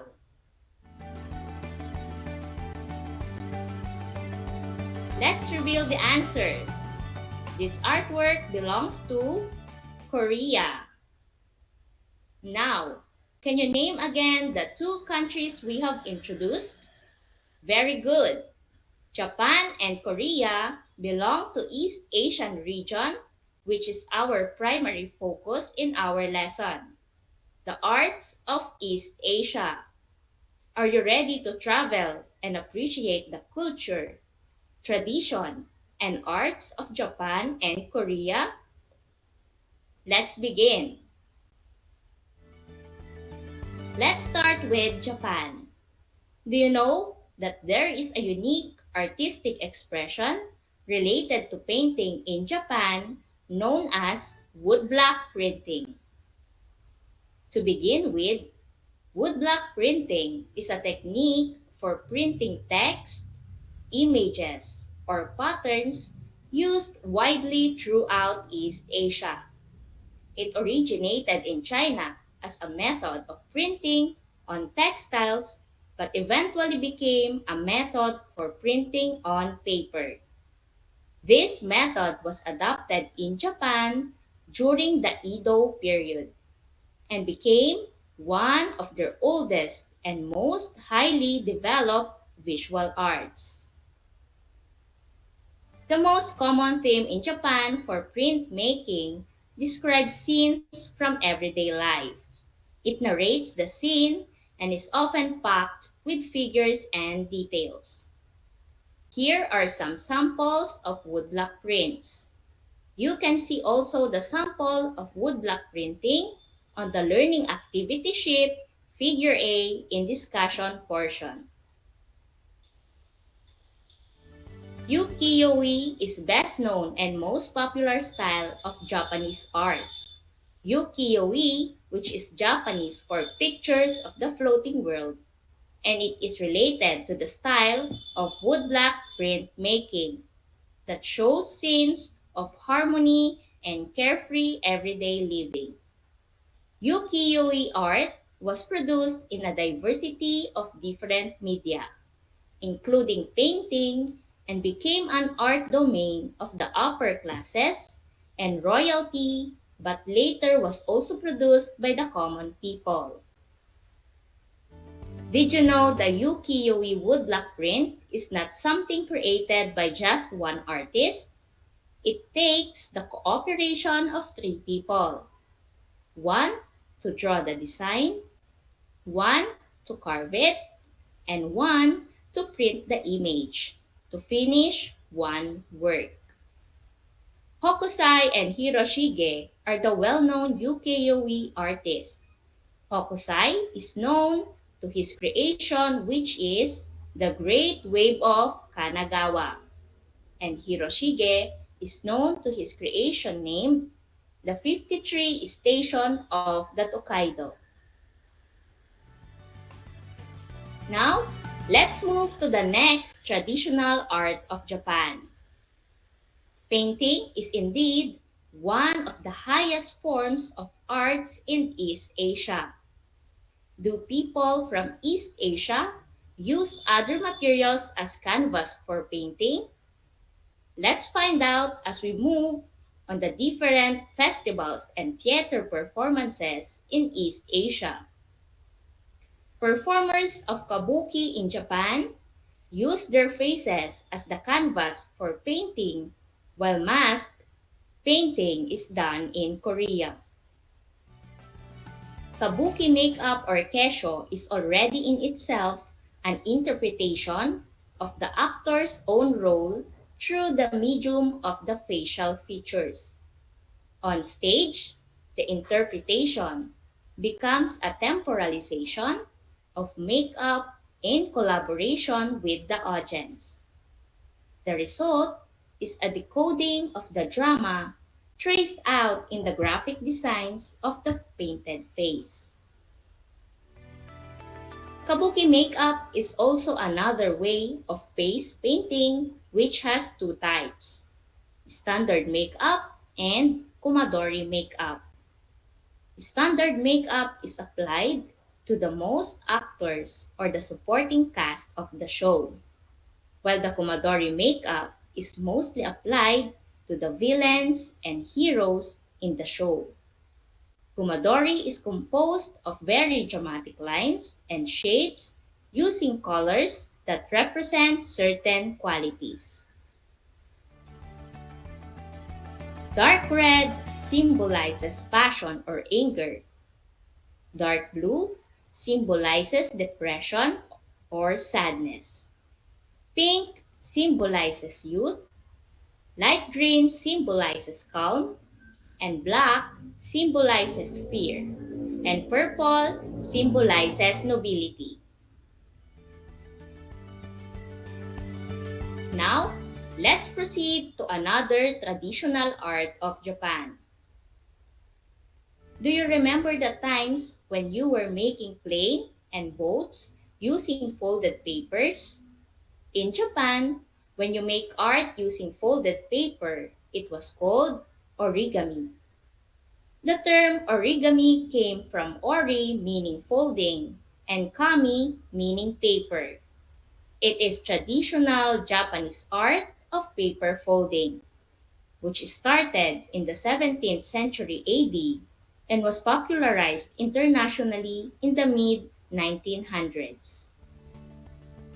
It eventually evolved into a modern art form. The goal of this art is to transform a flat sheet of paper into a finished sculpture through folding and sculpting techniques without cutting as much as possible. Origami butterflies were used during the celebration of Shinto weddings to represent the bride and groom. So paper folding had already become a significant aspect of Japanese ceremonies by the Heian period in Japanese history.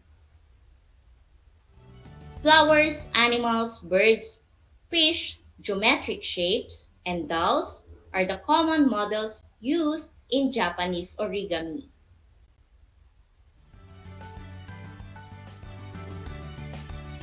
Now, let's travel to the next country we are going to explore, which is Korea. The unique character of Korean art lies in its understated simplicity and spontaneity, together with a feeling of harmony with nature. One of the traditional art of Korea is Korean mask, called tal or tial, originated with religious meaning, just like the mask of other countries which also have religious or artistic origins. Korea has a rich history of masks. They use it in funeral services to help banish evil spirits and theater plays dating back to the prehistoric age. Masks were also used for shamanistic rites and were kept within temples where they were honored with offerings. By the 12th century, the mask became part of the elaborate dances and dramas. There are different roll of colors in Korean mask, which symbolizes different personality on the life act. Black, red, and white, bright and vibrant colors that help establish the age and race of the figure. Half red and half white mask symbolize the idea that the wearer has two fathers, Mr. Red and Mr. White. Dark-faced mask indicates that the character was born of an adulterous mother. Some masks have moving parts like winking or shifting eyes and moving mouths. To further add to the lifelike features of the mask, black fabric is draped from the top of the mask over the wearer's head to simulate hair. Another traditional art in Korea is knot tying. In Korea, decorative knotwork is known as maidap or called dore, or double connection knot, often called Korean knotwork or Korean knots. Maidap refers to traditional ornamental knots which were used for various purposes. Maidap are one of the oldest craftwork in Korea and had been used to make tools for hunting, fishing, communication, and record keeping, or to indicate one's status. There are several strings used to make decorative knots, such as circular string called dongdaho, for accessories or pouches, wide and flat strings called gwangdaho for belts, and strings called gyeokdap for decorating clothing or ceremonial accessories. And that's all for today's lesson. I hope you had fun learning these topics. Now, I want you to get ready with your pen because I will assess your learning based from our lesson today. You can write your answer on the chat box or on a clean sheet of paper and send it to your MAPE teacher. Are you ready? Let's begin. Question number 1. What is the technique for printing text, images, or patterns used widely throughout East Asia? Is it A. Batik printing, B. Screen printing, C. Textile printing, or D. Woodblock printing? I will repeat. What is the technique for printing text, images, or patterns used widely throughout East Asia? Is it A. Batik printing, B. Screen printing, C. Textile printing, or D. Woodblock printing? Number 2. What is the traditional Japanese art of paper folding? A. Calligraphy, B. Kabuki, C. Origami, or D. Ukiyo-e? I will repeat. What is the traditional Japanese art of paper folding? Is it A. Calligraphy, B. Kabuki, C. Origami, or D. Ukiyo-e? For number 3, what do you call the Korean mask with religious meaning? Is it A. Kabuki, B. Maidap, C. Tal, or D. Dore? I will repeat. What do you call the Korean mask with religious meaning? Is it A. Kabuki, B. Maidap, C. Tal, or D. Dore? Number 4. What is the most popular style in Japanese woodblock printing? Is it A. Batik printing, B. Ukiyo-e, C. Origami, or D. Kesho? What is the most popular style in Japanese woodblock printing? A. Batik printing, B. Ukiyo-e, C. Origami, or D. Kesho? And number 5, it is known as the decorative knotwork in Korea. Is it A. Maidap, B. Tal, C. Kumadori, or D. Ukiyo-e? It is known as the decorative knotwork in Korea. A. Maidap, B. Tal, C. Kumadori, or D. Ukiyo-e? I will give you 10 seconds to finalize your answers.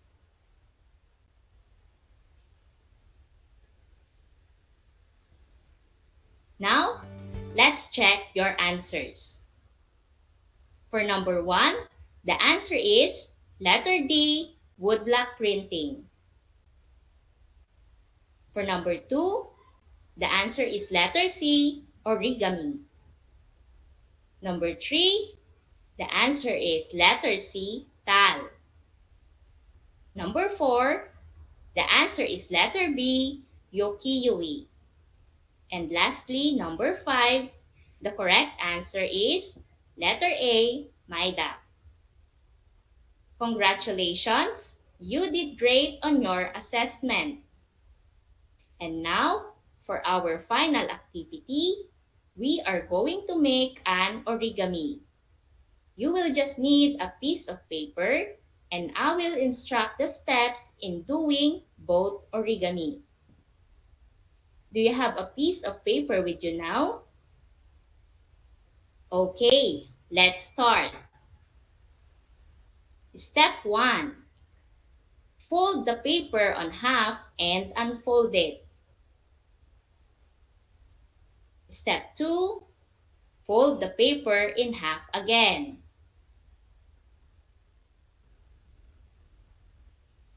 Step 3. Fold the both upper side angle and put it in the center. Step 4. Fold up edges on both sides. Step 5. Pull the sides out, then flatten. Step 6. Fold front and back layers up. Step 7. Pull sides apart and flatten. Step 8. Pull top flaps outward. Step 9. Squish the bottom and pull the sides up. Did you create an origami boat after following the instructions? I'm pretty sure that you make a localized origami boat. I hope all of you had a great time and enjoyed our lesson. Always remember, a world without art is a world without hopes and dreams. That's all for today. Once again, I am Ma'am Abigail, your Arts Grade 8 Anchor teacher. Until next time, happy listening and have a great day.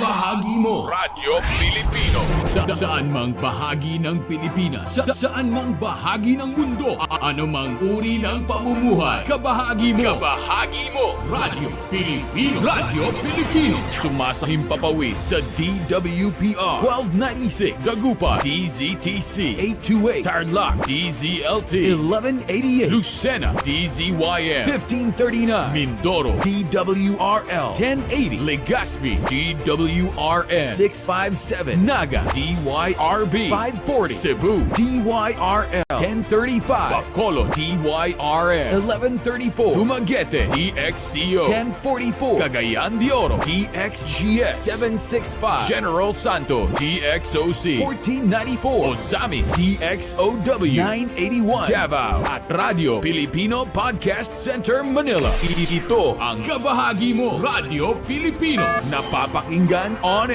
air and online sa buong mundo sa pamamagitan ng www.radiopilipino.com. Impormasyong may kalidad at serbisyong may halaga. Kasama, katuwang, kapinoy, kabahagi mo, Radyo Pilipino. Radyo Pilipino.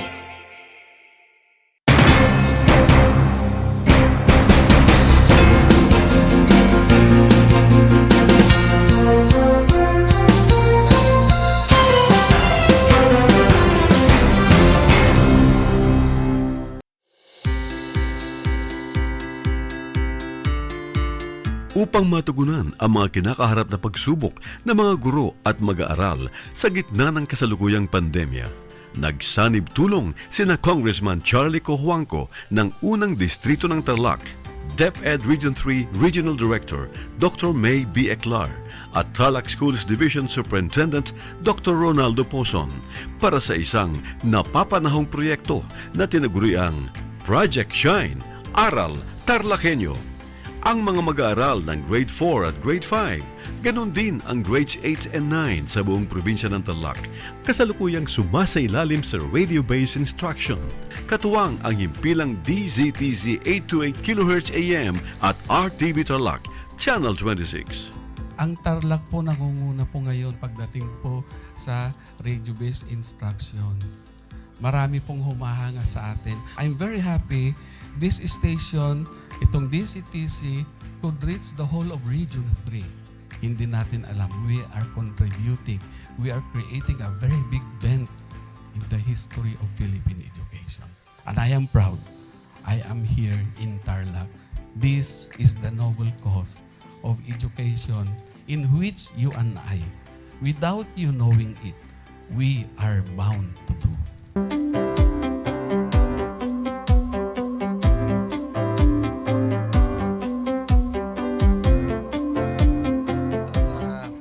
Project natin na Project Shine is a natural consequence dahil sa nangyari sa buong mundo. Let's continue to work together.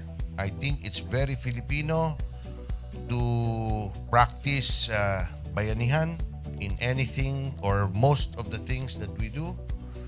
And this is a manifestation of that. No? We have private sector, we have DEPED, we have local government, all working together. And I hope the parents of some of these children, especially the parents that did not graduate from school or hindi nakapag-aral nung sila ay bata, sana naman gamitin na nila itong opportunity na mag-schooling na rin sila kasama ng mga anak nila para mag-bonding pati ang mga magulang sa mga bata. I look at this as doing God's work. Diba? So if you do God's work, it feels right. It's righteous. it's for good, not for evil. Good morning and happy learning, grade 4. Welcome to Aral TarlakHenyo here on RTV Tarlac, channel 26. Simulcast over DZTZ 828, Radio Filipino Tarlac. I am Teacher Mercy Pacheco Bognot. This is Alistair Aidatu. I am Marie Josephine B. Andrade. I am Teacher Princess Marie Andueñas, and I will be your teacher broadcaster for today.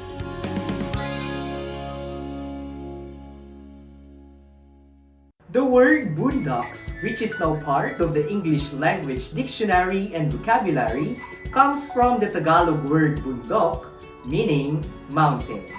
Catch Aral TarlakHenyo every Monday to Friday from 8:30 a.m. to 5:30 p.m. over Radio Filipino DCTC 828 and streamed live on Facebook page and YouTube channel of RTV Tarlac, channel 26. I am Jeremiah Gaputan, your English teacher broadcaster. Let's learn English together only here on Aral TarlakHenyo.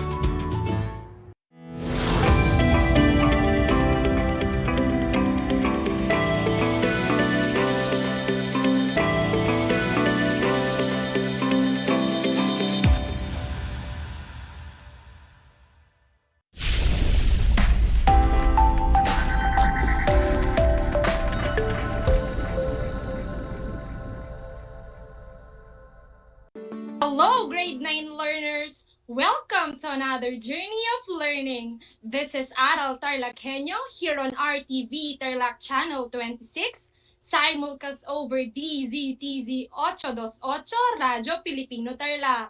We are also broadcasting live at Converge Cable, Channel 100. I am Ma'am Sara May HENYO, broadcasting live here in San Jose, Tarlac. And it is my pleasure to be with you in this exciting learning journey in English 9. Be prepared to an exciting way of learning even at the comfort of your homes. Make sure you are seated comfortably, geared with your paper, pen, learning activity sheet, and of course, with a ready mind. At this point, get your printed learning activity sheet in English 9. Today, we will discuss about making connections between text to particular social issues, concerns, or dispositions in life. At the end of this lesson, you are expected to identify the 3 types of connections and to make connections between text to particular social issues, concerns, or dispositions in life. In this episode, we will go through 4 activities. Activity 1, let us begin. Activity 2, let us take note. Activity 3, let us apply. And for your post-viewing and listening task, we have Activity 4, let us strengthen. Before we proceed with today's lesson, let's have Activity 1, let us begin. Read the directions with me. Read the first stanza of the poem If by Rudyard Kipling. Choose one among the emoticons flashed on screen to reflect your feelings after reading it. Then, explain the reason behind your chosen emoticon. Are you ready? Let us begin. Let us now read the first stanza of the poem If by Rudyard Kipling. If you can keep your head when all about you are losing theirs and blaming it on you. If you can trust yourself when all men doubt you, but make allowance for their doubting too. If you can wait and not be tired by waiting, or being lied about, don't deal in lies. Or being hated, don't give way to hating. And yet, don't look too good, nor talk too wise. The persona in the first stanza tells the readers to exercise the act of self-control and self-restraint, the power of patience and self-confidence, and the art and beauty of waiting, and not to hate other people, and not to lie to other people. Now, how did you feel after reading the poem with me? Choose one among the flash emoticons to express your feelings about it. You may type your answers in the comment section. Maybe some of you chose a happy face or the heart emoticon because you felt happy or glad. Others answered the sad face because it reminded you of something that makes you sad. Or maybe you chose the thumbs up sign because you agree to the message of the poem. You felt those emotions because you somehow relate to the message of the stanza that we just had. Activity 1 is related to our topic for today, and it's all about making connections between text to particular social issues, concerns, or dispositions in life. Reading comprehension is a vital skill to improve communication skills. One relevant skill that you must learn is making connections. How you are able to relate yourself to the materials you are exposed to affects your understanding of their contents, meanings, and themes. Now, let us try to unlock and discover the important notes about our topic for today by accomplishing Activity 2. Let us take note. Read the directions with me. Read the following statements carefully to identify whether the statements are true or false. Put a happy face if the statement is true and a sad face if the statement is false. Are you excited? Let us begin. For item 1, there are 3 types of connections for the readers to comprehend text better. You have 5 seconds to answer. Is it a happy face or a sad face?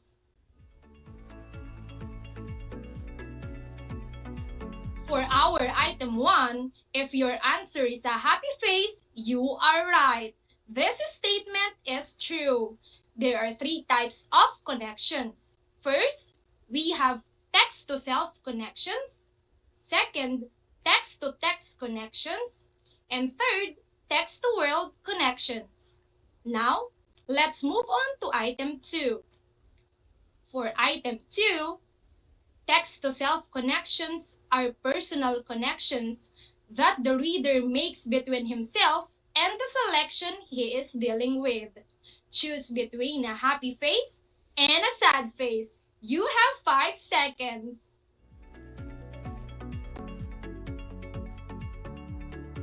For item 2, if your answer is a happy face, you got it right.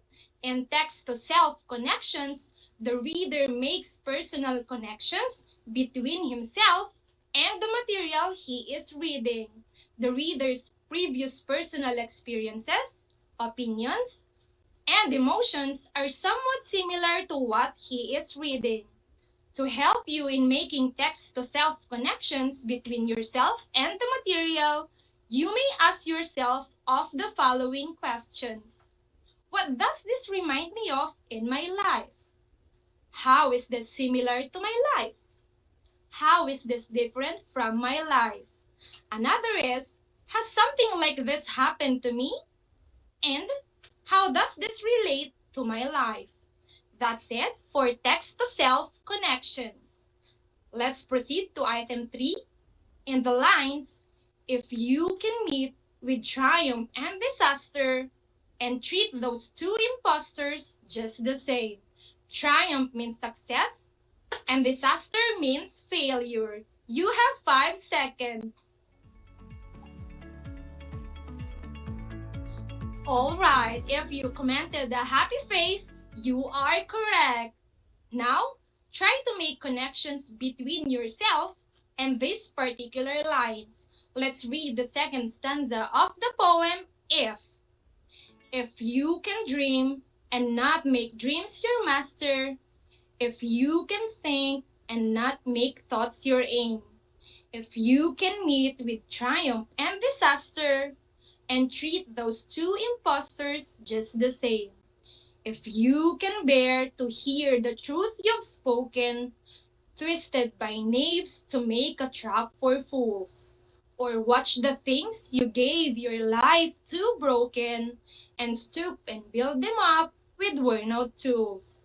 In this stanza, it tells the reader that if he achieves success or experiences failure, he should treat them equally. He neither should dwell in success if he achieves it, and nor should he let himself collapse if he faces failure. Now, try to make connections between yourself and these lines of the second stanza. Ask yourself the questions, how does this remind me of in my life? Or how is this similar to my life? Maybe some of you would answer, I can relate to these lines because this is just like me. If I experience failure, I consider it as a lesson in life. And I never give up. That is text to self connections. You always try to relate yourself and your experiences to the material you are dealing with. Now, let's have our item 4. Are you ready? For item 4, text-to-text connections are connections where a reader relates one material to another that is not related to the text at hand. Should it be a happy face or a sad face? Comment your answers. Alright, if you commented the sad face, you are correct. This is a false statement because text-to-text connections are connections where a reader relates one material to another that he already read or already come across with. Text might be from a similar author, same theme or topic, same genre, and the like. To help you make connections between the text you are reading and another material you read before, the following questions can be asked. What does this remind me of in another book I've read? How is this text similar to the other things I have read? How is this different from other books I've read?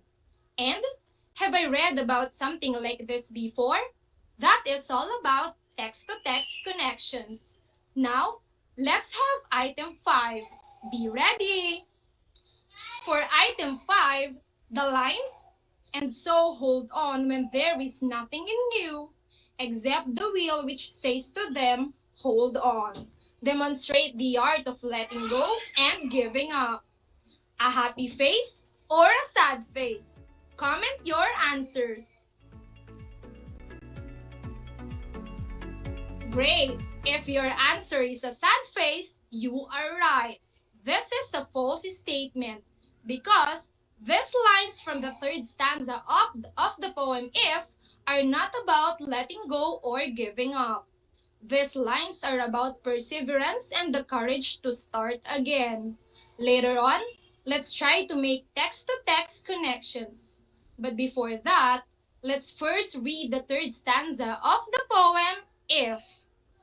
If you can make one heap of all your winnings and twist it on one turn of pitch and toss, and lose and start again at your beginnings, and never breath a word about your loss.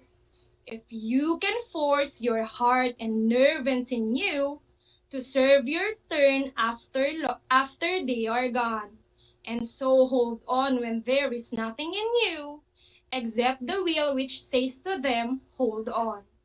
These lines from the third stanza tell the reader that he should start trying again after failure and must not give up. He should stay strong to move forward in life despite the obstacles along the way. Now, try to make connections between a text or any reading material that you already read to these particular lines of the poem. You may ask the questions we discussed a while ago. Can you think of any material that you already come across with, which is somehow related to these lines of the poem? Alright, I'll give you an example. These lines or the whole poem itself are somehow related to the Analects by Confucius. Why? Because if by Rudyard Kipling and the Analects by Confucius are somewhat similar to each other, especially in terms of theme. These two readings are all about morality and the way to be a worthy human being. These are all about lessons on how to handle pain, joy, failure, and success. That is text-to-text connections. Can you name other reading materials which are somehow related to this poem? Very good. I know you have more great answers. Now, let's move on to item 6. For item 6, text-to-world connections are greater connections that the reader brings to a reading situation, including real-life issues and our perception of the world. Is this an item a happy face or a sad face?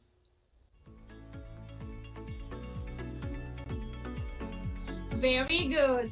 If your answer is a happy face, that is correct. In text-to-world connections, the reader is making a connection between what the material he is reading and the current issues and happenings of the world because we have various sources of learning things beyond personal experiences like television, radio, magazines, movies, and others. To make text-to-world connections, the following questions can be asked. What does this remind me of in the real world? How is this text similar to things happening in real world? How is this different from things happening in real world? Or, how does this part relate to the world around me? That is all about text-to-world connections. Now, let's have our last item. Are you ready? For item 7, the lines, if you can feel the unforgiving minute with 60 seconds worth of distance run. Yours is the earth and everything that's in it. Mean to seize every moment of your life. Is this item a happy face or a sad face? Comment down below. Very good. If your answer is a happy face, that is correct. Now, try to make connections between these particular lines to the issues or reality of the world. Let's read the fourth stanza of the poem, If. If you can talk with crowds and keep your virtue, or walk with kings nor lose the common touch. If neither foes nor loving friends can hurt you, if all men count with you, but none too much. If you can feel the unforgiving minute with 60 seconds worth of distance run. Yours is the earth and everything that's in it, and, which is more, you'll be a man, my son. In these lines of the last stanza of the poem, it tells the reader to cherish every moment of life.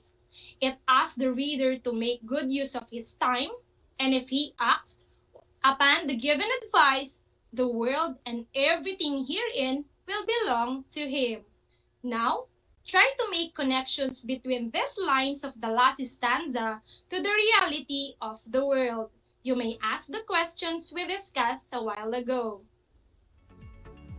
Alright, these lines or the whole poem itself reflects reality of life. In this world, life is so short, time flies so fast, and change is inevitable. Especially, we have been experiencing a pandemic brought by COVID-19.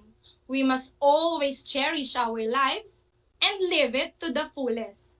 The poem provides traditional advice to live with good character, dignity, and integrity. That is all about text-to-world connections.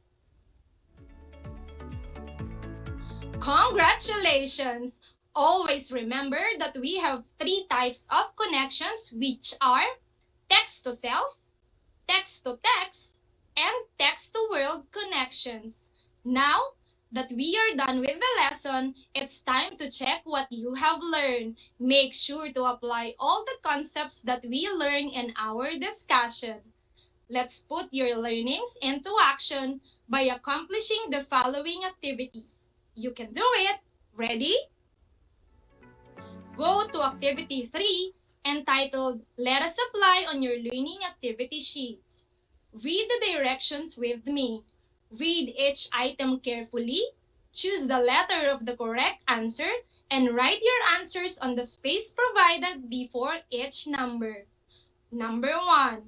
Which of the following statements is not true about making text connections? A.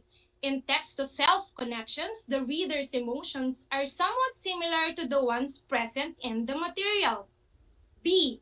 In text-to-text connections, the text might be from a similar author, same theme, or same topic, same genre, and the like. C. The question, how is this text similar to the things happening in real world, can be asked when applying text-to-self connections. Or letter D. Text-to-world connections are the greater connections that a reader brings to a reading situation, including real-life issues and our perception of the world. I'll give you 5 seconds to answer.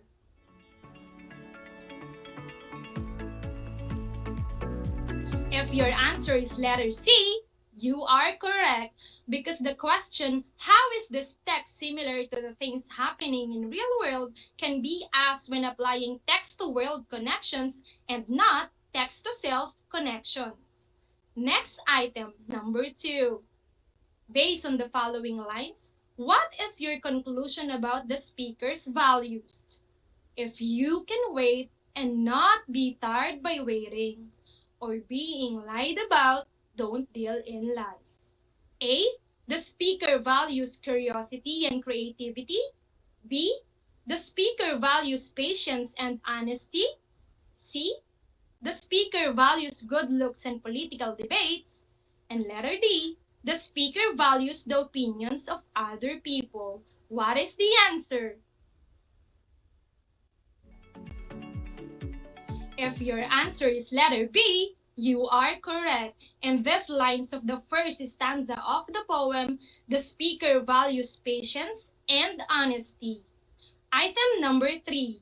What is the meaning of the line, if you can make one heap of all your winnings, and visit on one turn of pitch and toss, and lose and start again at your beginnings? A. When you take a risk and lose everything, start over. B. Don't be a sore loser. C. Share your award with someone who lost in the game. Or letter D. You should avoid games for you not to be a loser. What is the answer? Alright, the correct answer is letter A. When you take a risk and lose everything, start over is the meaning of the said lines. And let's move on to our fourth and fifth items. For our fourth and fifth items, we'll have the short poem Fragile Egg by Jim. Let's read it all together. Later on, you'll answer questions about it. Fragile Egg by Jim. Fragile egg the world has cracked. For oil and gas we've all been fracked. Gentle fixes won't get it done. Ice melts, water bleeds, nowhere to run from warming sun. Now, for number 4, what is the main concern being conveyed in the short poem? A. Calamity. B. Pollution. C. Deforestation. Or letter D. Global warming. What is the answer?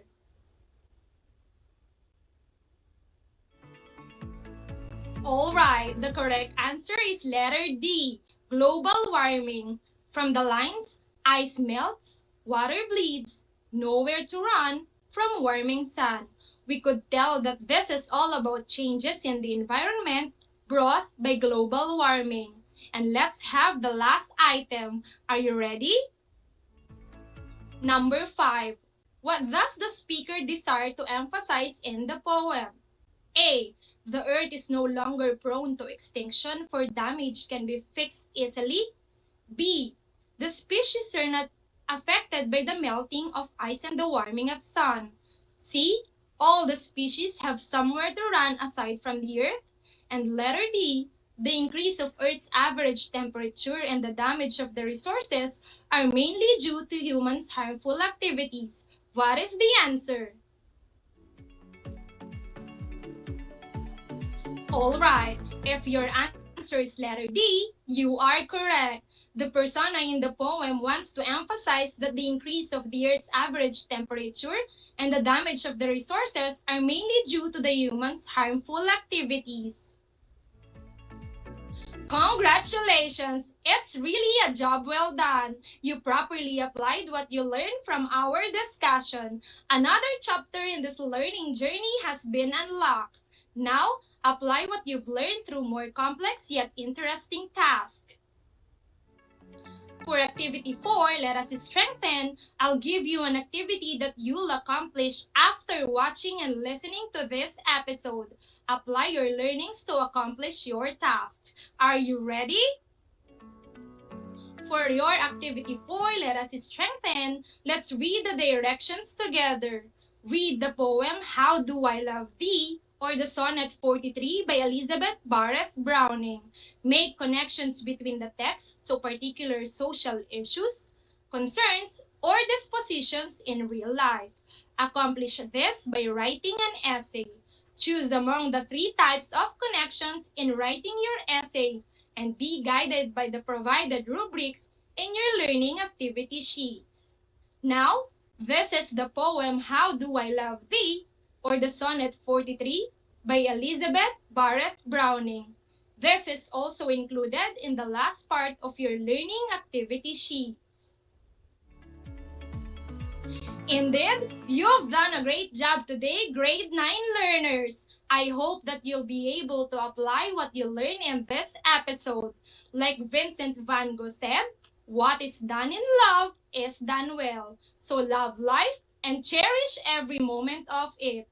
Always serving you with fun ways of learning, together with Aral TarlakHenyo here on RTV Tarlac Channel 26, simulcast over DZTZ 828 Radyo Pilipino Tarlac.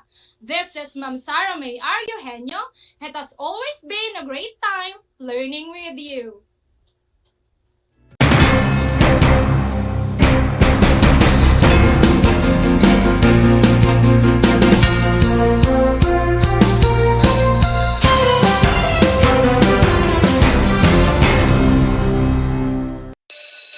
Gutom ka ba sa impormasyon?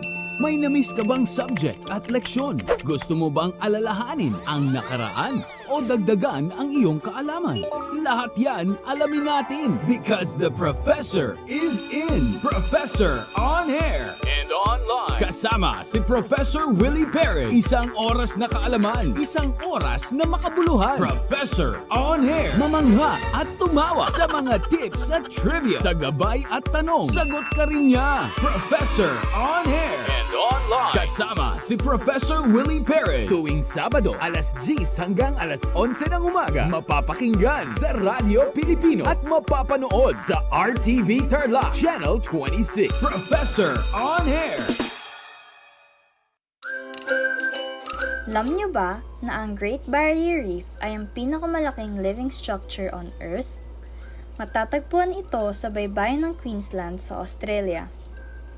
Ito ay pinamamahayan ng 3,000 coral reefs at 900 coral islands na matatagpuan sa ilalim ng Coral Sea. May haba itong higit sa 2,000 kilometers at makikita lamang sa outer space. Ngunit, dahil sa fragile coral colony nito, unti-unti na itong nasisira sa paglipas ng panahon at dulot na rin ng climate change, polusyon at man-made disasters. Alam nyo na, yan ang Great Barrier Reef. Kumusta mga giliw kong tagapakinig? Nagbabalik ang inyong paaralang panghimpapawid, Aral TarlakHenyo sa RTV Tarlac Channel 26 at sabayang naririnig sa DZTC 828 Radyo Pilipino Tarlac. Tayo rin ay napapanood sa FB Live ng RTV Tarlac Channel 26. Sumasahimpapawid mula sa bayan ng Pura Tarlac, mula sa bayan ng San Clemente, mula rito sa Purok Elementary School, Pura Tarlac, sa bayan ng Kapas Tarlac. Ako, ang inyong guro, na maghahatid sa inyo ng makabuluhang pagtalakay sa ating aralin. Alam niyo ba na ang gitnang Luzon ay tinaguri ang banga ng bigas ng bayan at kamalig ng palay ng Pilipinas dahil dito nagmumula ang malaking produksyon ng bigas sa ating bansa. Ito ay binubuo ng mga lalawigan ng Aurora, Bataan, Pampanga, Nueva Ecija, Zambales at Tarlac. Ugaliin nating manood ng Aral TarlakHenyo Lunes hanggang Biyernes alas 8:30 ng umaga hanggang alas 5:30 ng hapon. Ako si Binibining Pia Isrin Capiral, ang inyong teacher broadcaster sa Araling Panlipunan dito sa Project Shine Aral TarlakHenyo. Lagi nating tandaan ang pag-aaral ng Araling Panlipunan ay tungo sa daan ng pagiging makadiyos, makakalikasan, makatao at makabansa.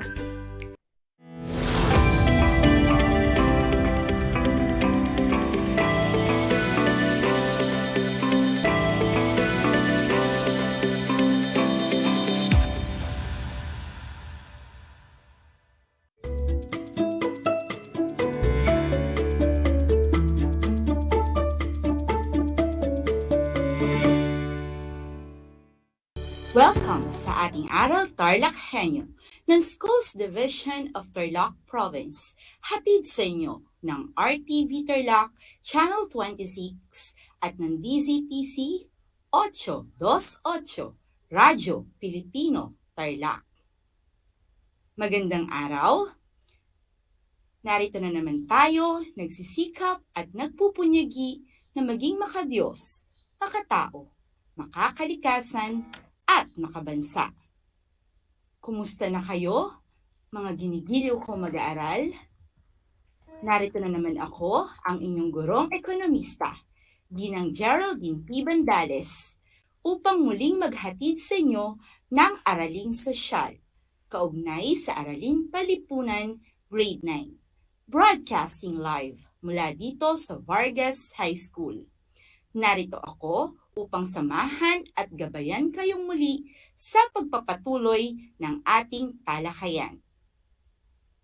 Siguraduhin nasa komportable kayong lugar ngayon at maayos na napapanood at napapakinggan ang ating live broadcast. Sa puntong ito, nais kong kunin ninyo ang inyong module sa Araling Panlipunan para sa ikalawang markahan, ikatlong linggo, at ikaunang araw na may paksang supply. Ihanda na rin ang inyong ballpen at sulatang papel upang maitala ang mahalagang impormasyon o konsepto na aking bibigyang diin.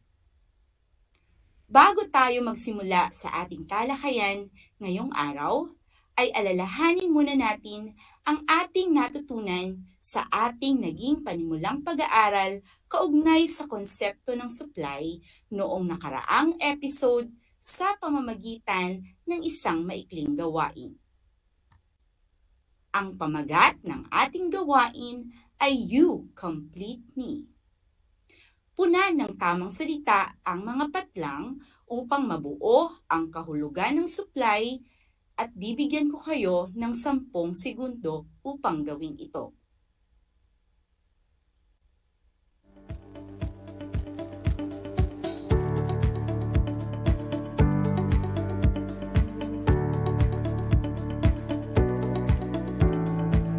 Mahusay!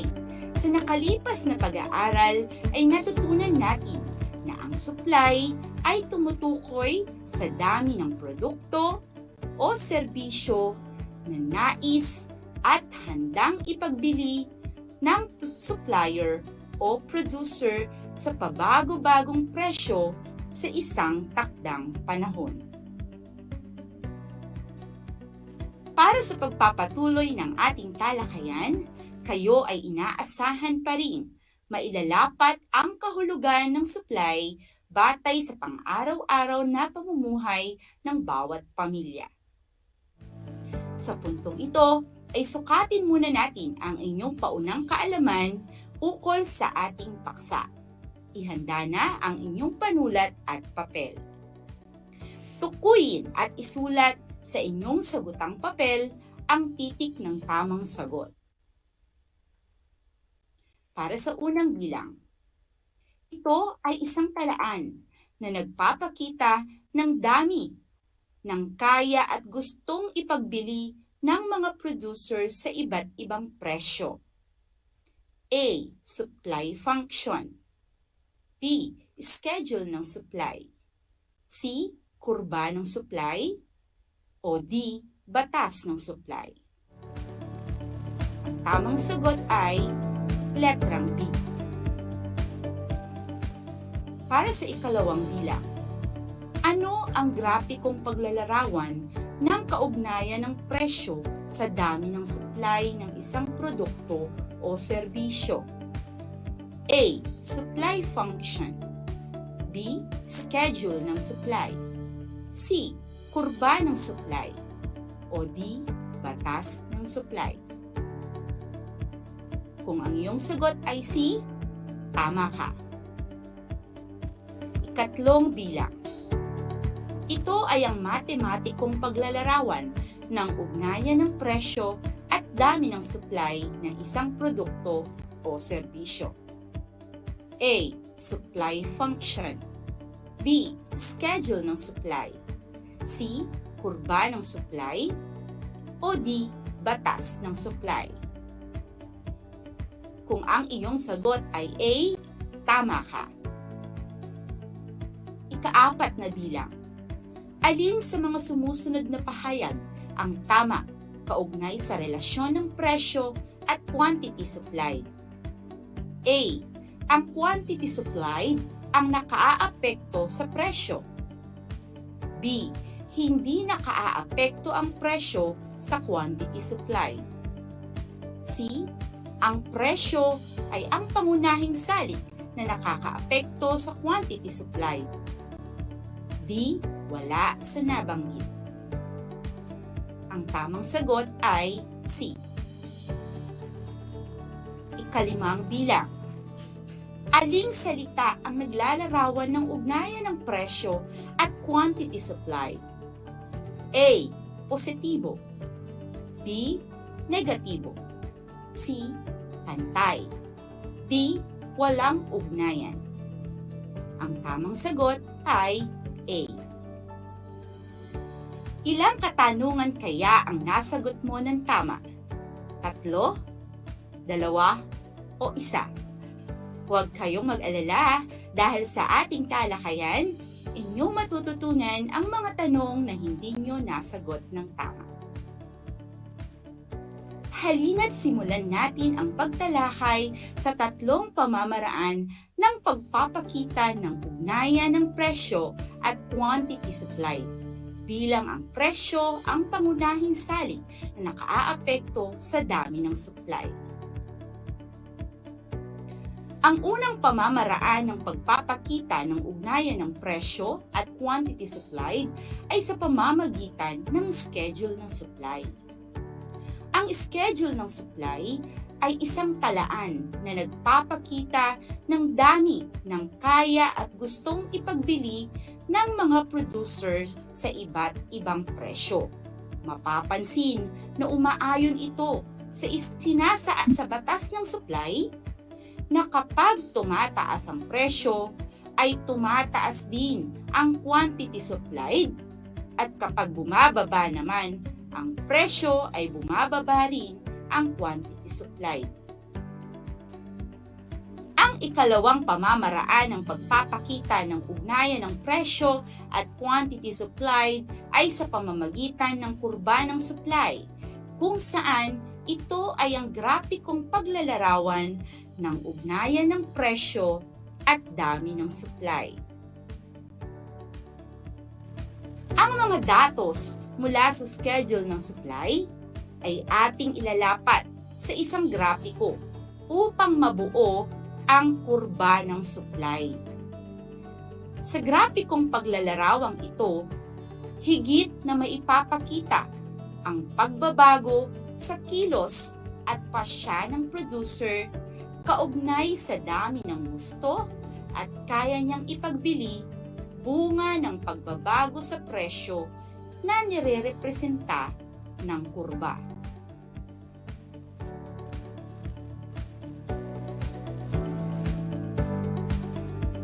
Ang ikatlong pamamaraan ng pagpapakita ng ugnayan ng presyo at quantity supplied ay sa pamamagitan naman ng supply function. Upang kompyutin ang pagbabago sa dami ng supply batay sa pagbabago ng presyo, ay maaaring gamitin ang supply function. Maaari itong ipakita sa equation na QS is equal to C plus BP, kung saan ang QS ay ang dami ng supply, ang P naman ay ang presyo, ang C ay ang intercept o ang bilang ng QS kung ang presyo natin ay 0, at ang B ay ang slope, which is equal to change in quantity supplied over change in price. Gamit ang ating halimbawang schedule ng supply, ipapakita kung paano natukoy ang dami ng supply sa bawat itinakdang presyo gamit ang supply function equation na QS is equal to C plus BP. Subalit bago tayo makapag-compute, ay kailangan nating malaman ang value ng ating variable C at variable B sa ating equation. Ang variable C ay ang QS kapag ang presyo ay 0. Sa ating equation, ang variable C ay equivalent to 0 sapagkat kung papansinin sa schedule, ay mayroong 100 pisong pagbabago sa bawat presyo, katumbas ng 10 dami ng pagbabago sa quantity supplied. Kung kaya't kapag nagbawas tayo ng 100 piso mula sa presyong 100, ay magiging 0 ang ating presyo. At tutumbasan yan ng pagbawas ng 10 sa ating quantity demanded. Kung gayon, ay magiging 0 ang ating QS sa sandaling ang presyo ay maging 0 na rin. Papakita ito sa ating slide.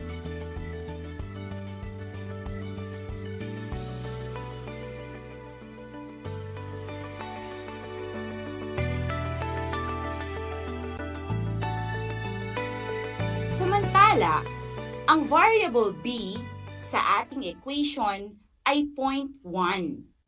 May ipapakita ito sa formula na change in quantity supplied over change in price.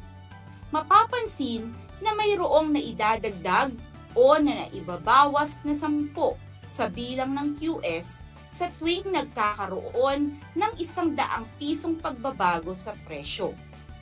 Kung gayon, ay ating i-divide ang bilang na 10 na siyang ating QS or ating change in QS sa 100 piso na siya namang ating change in price. Makakakuha tayo ng kasagutang 0.1 sa ating komputasyon.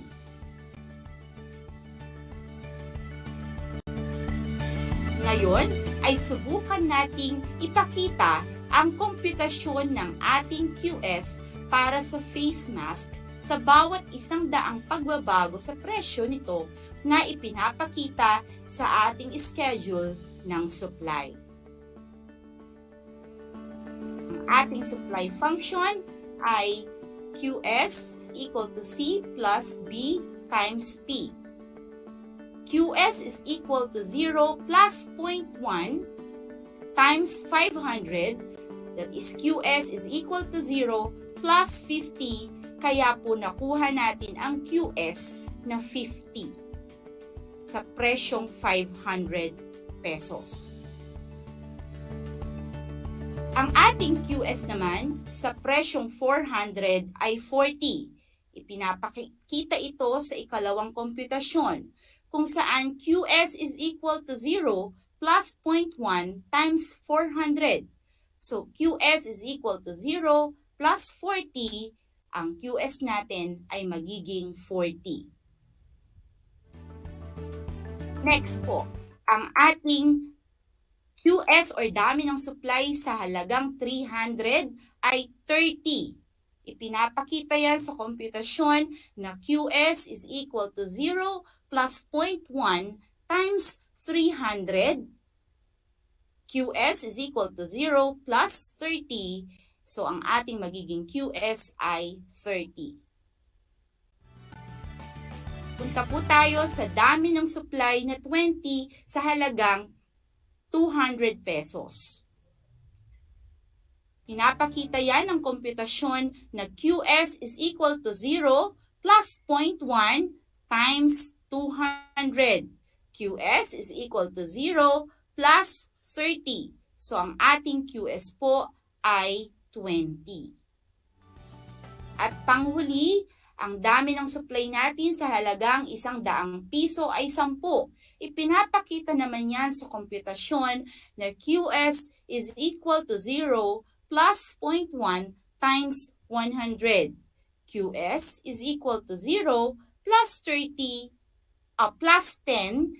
That is QS is equal to 10.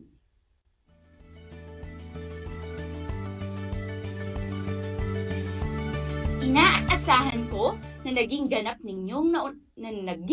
ang inyong pag-unawa sa tatlong pamamaraan ng pagpapakita ng ugnayan ng presyo at quantity supplied. Upang makasigurado ako na kayo ay talagang nakinig at naunawaan ang ating talakayan, ay magkakaroon tayo ng maikling pagsusulit. Ihanda ang inyong ballpen at sagutang papel. Kunwari ay nalalapit na ang pagsisimula ng klase sa inyong lugar at wala na ang pandemyang COVID-19. Inaasahan ang pagtaas ng presyo ng school supplies, partikular ang kwaderno. Gamit ang supply function na QS is equal to 0 plus 50p at itinakdang presyo, bumuo ng hypothetical na schedule na magpapakita ng iyong desisyon kung ilang kwaderno ang handa mong ipagbili. Matapos ay i-plot ang schedule ng supply upang mabuo ang kurba ng supply.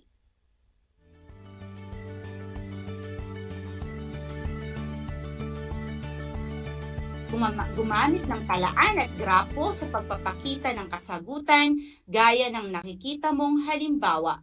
Muli, ang gagamiting supply function ay QS is equal to 0 plus 50p.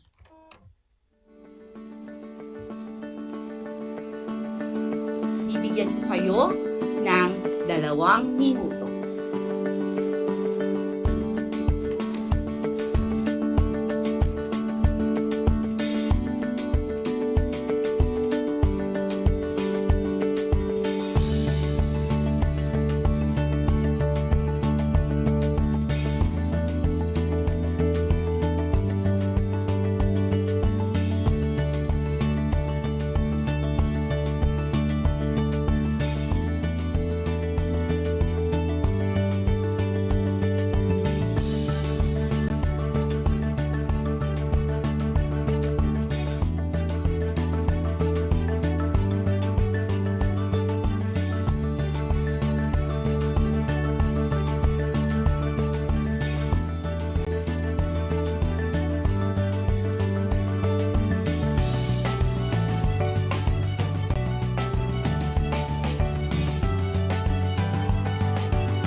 Ngayon ay ating subukang iwasto ang inyong mga kasagutan. Ang ating ginamit na supply function ay QS is equal to 0 plus 50p. Para sa halagang 21 pesos, ang ating QS, kung kukumputin, ay 0 plus 50 times 21. QS is equal to 1,050. Sa halagang 18, ang ating QS ay 0. QS is equal to 0 plus 50 times 18. That is QS is equal to 900. Sa halagang 15 pesos naman, gamit pa rin ang supply function na QS is equal to 0 plus 50p. That is QS is equal to 0 plus 50 times 15. Ang ating QS ay magiging 750.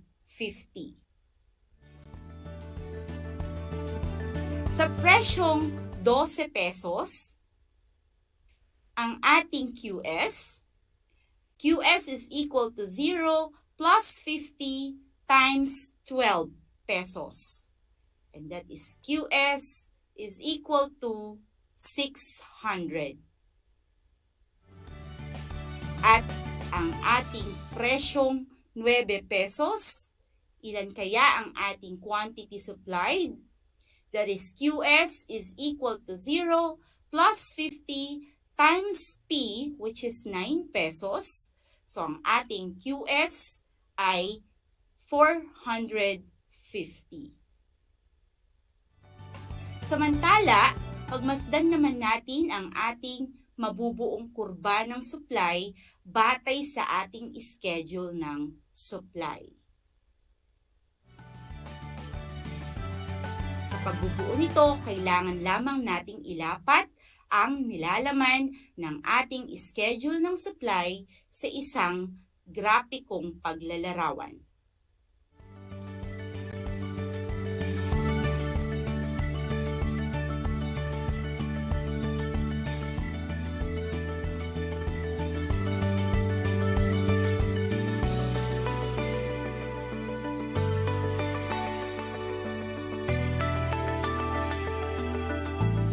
Nakuha mo ba ng wasto ang mga kasagutan? Magaling! Masaya ako dahil sa inyong masigasig na pakikinig. Sa ating mga sumusunod na episodes, ay abangan ninyo ang ating iba pang mga teacher broadcasters para naman sa patuloy na paghatid sa inyo ng mga leksyon sa Araling Panlipunan 9. Bago tayo magtapos, paalala, maaaring ipasa ang inyong mga nasagutang module sa inyong barangay hall sa itatakdang pagsasauli at pagkuha ng module. Ang inyong mga magulang o guardian lamang ang maaaring magtungo sa ating barangay hall sa pagpapasa ng inyong mga sinagutang gawain. At sila rin ay inaasahang sumunod sa ating mga health protocols gaya ng pagsusuot ng ating face mask, face shield, paghuhugas ng kamay, at physical distancing. Inaasahan ko na kayo ay natuto sa ating talakayan sa araw na ito.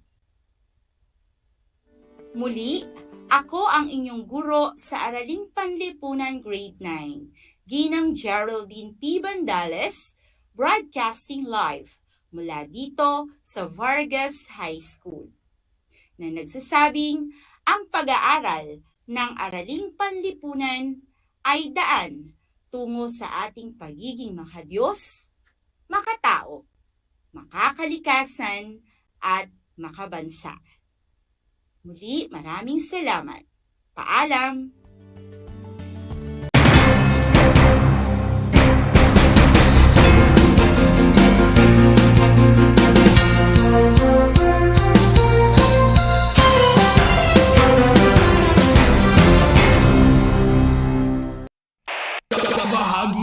Radyo Pilipino.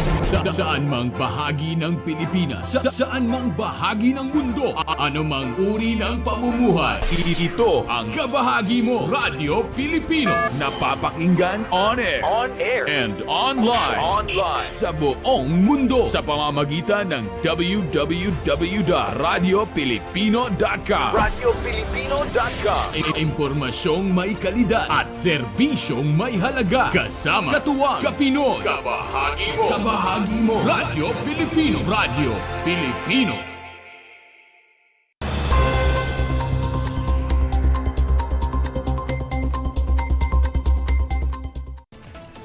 Lumahok ang 10 local artisans mula sa Tarlac para sa world's leading consumer goods trade fair sa Germany.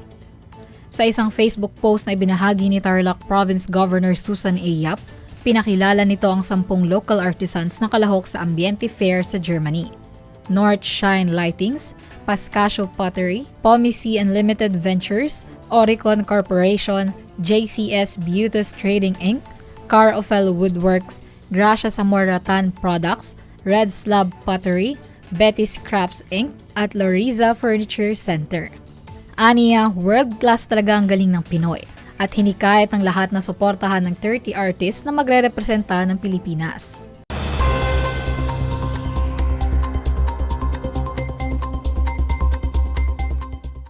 Binigyang diin ng Department of Science and Technology ang kahalagahan ng mga interbensyon sa science and technology sa paggawa ng mga lokal na produkto.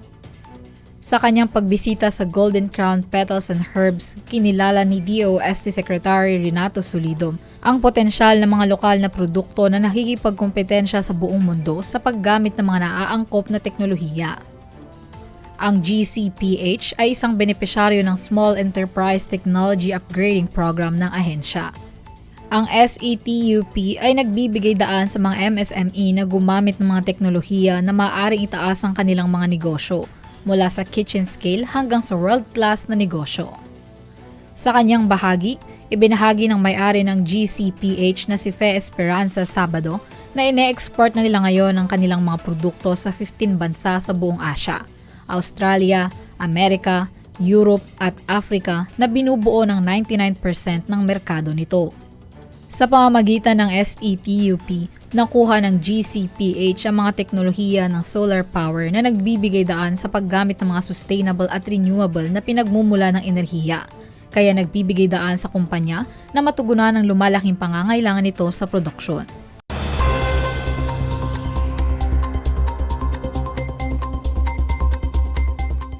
Ginanap kamakailan sa D1 ng Tarlac ang orientation day ng mga official candidates para sa Ginoo at Binibining Kanlahi 2023. Ang naganap na aktibidad ay ang kanilang official activity kung saan nagkaroon ng contract signing, laying of pageant rules, measurements of fitting at pagbibigay ng kanilang official numbering.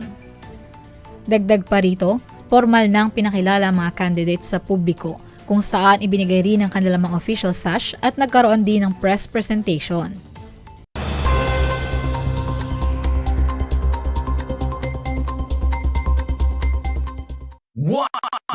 One FM.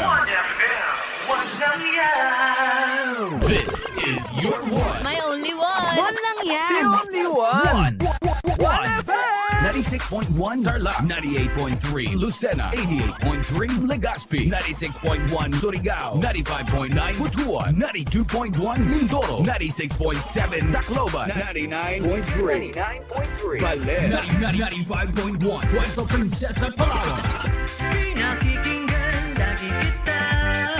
This is your one. Your only one. Your only one. One FM.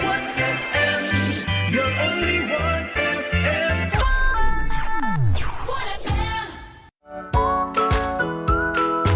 How are you today? Hello, everyone. Hello, learners of Tarlac. Good morning, Math Talino Grade 4 learners! Welcome to Aral TarlakHenyo here on RTV Tarlac Channel 26. Simulcast over DCTC Radyo Pilipino Tarlac.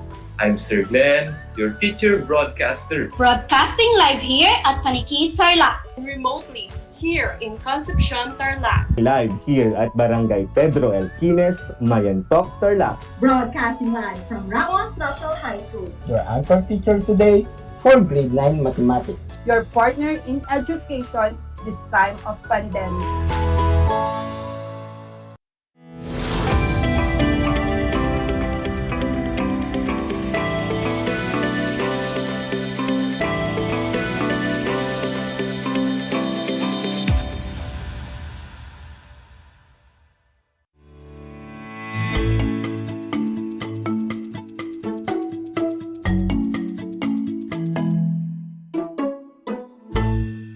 Afternoon, grade 9 learners! Welcome to Aral TarlakHenyo, here on RTV Tarlac Channel 26, simulcast over DCTC 828 Radyo Pilipino Tarlac. This is Jenaline Arlac Samana, your teacher broadcaster in TLE, ICT, Grade 9 Computer System Servicing, broadcasting live here at DEPED High School, Bamban, Tarlac. We'll teach you an exciting lesson today. I would like to invite you to join us in a new learning experience at home. At this point, I want you to prepare your self-learning module as well as your pen and paper so that you can take down some notes and pointers to remember as we go along with the lesson. Are you ready, my dear learners? Great! Let us begin. I hope you are excited to learn something new today. Be sure that you are in a comfortable place and free from unnecessary noise so that you can focus and listen to our lesson very well. And for your attendance, just type your name, section, and name of your school if you were watching via Facebook Live. Before we proceed to our next topic, let us have a review of our previous lesson. Do you still remember our topic last meeting? Very good! Last time, we tackled about the tools and materials used in network cabling. To connect computers and devices to a local area network, we need to use tools and materials.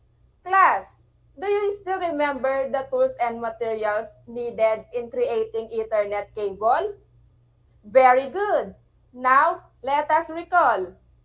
First, unshielded twisted pair cable. It is a type of twisted pair cable that used in structured cabling for computer networks such as Ethernet. Second, registered Jack 45. RJ45 is an 8-pin standardized physical network interface for connecting telecommunications or data equipment. Moving on, we have wire stripper. It is a small handheld device used to strip the electrical insulation from electric wires. Next is RJ45 crimping tool. It is a tool that is designed to crimp or attach a connector to the end of a cable. And lastly, LAN cable tester is an electronic device used to verify the correct wiring of our connector on the cable. Is the last lesson clear to everyone? Excellent! Since you understand it very well, let's proceed to our lesson today. Learners, are you ready? Very good! Kindly open your self-learning module in TLE CSS 9. Our topic for today is all about computer networks. At the end of the lesson, you will be able to A. Analyze the fundamentals of network, B. Understand how computer network operates, and differentiate the types of computer network. Before moving on, let us play a game. This game is called Name It to Win It. Here are the mechanics. Everyone is allowed to guess the word based on the picture representing the syllables. The answers may express through chat box. So, I want you to look logically to the picture I will present. Are you ready? Let's start, my dear learners. Picture number 1. Name it. Did you get the correct answer? Very good. The word is network. Picture number 2. Name it. If your answer is internet, you got it right. Picture number 3.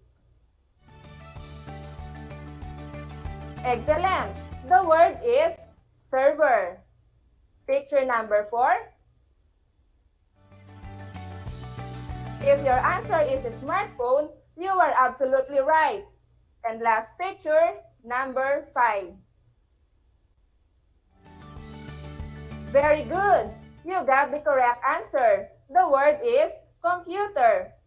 Learners, did you enjoy the game we played? All right. Do you have any idea of what will be our lesson for today? Exactly. Today, we will tackle about computer networks. A computer network is a group of computer systems and other computing hardware devices that are linked together through communication channels to facilitate communication and resource sharing among a wide range of users.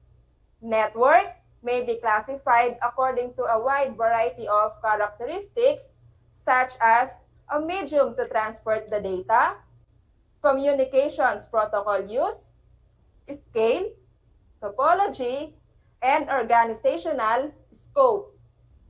Networks are used to, first, facilitate communication by means of email, video conferencing, texting, and so on. Then, enable different clients to share hardware resources like a printer or scanner. Next, enable file sharing over the system. This also allows sharing of software or working projects on a remote network. And lastly, make data easier to access and keep up among network clients. Moving on, let us now focus on 6 types of computer networks. Number 1, personal area network. Number 2, local area network. Number 3, campus area network. Number 4, metropolitan area network. Number 5, wide area network. And number 6, storage area network. Now, my dear learners, let us differentiate those types of computer networks. First, personal area network or PAN is a computer network used for communication among computer devices, including smartphone and tablet, in proximity to an individual's body. The reach of a PAN is typically a few meters. PANs can be used for communication among the personal devices themselves or for connecting to a higher level network and the internet. Using Share It app and Bluetooth across devices are great instances of PAN network. PAN network is used in transferring small files such as photos, music, and so on. Next, local area network or LAN is a small network constrained to a small geographical area. An example of a LAN would be a computer network within a building such as in office or home.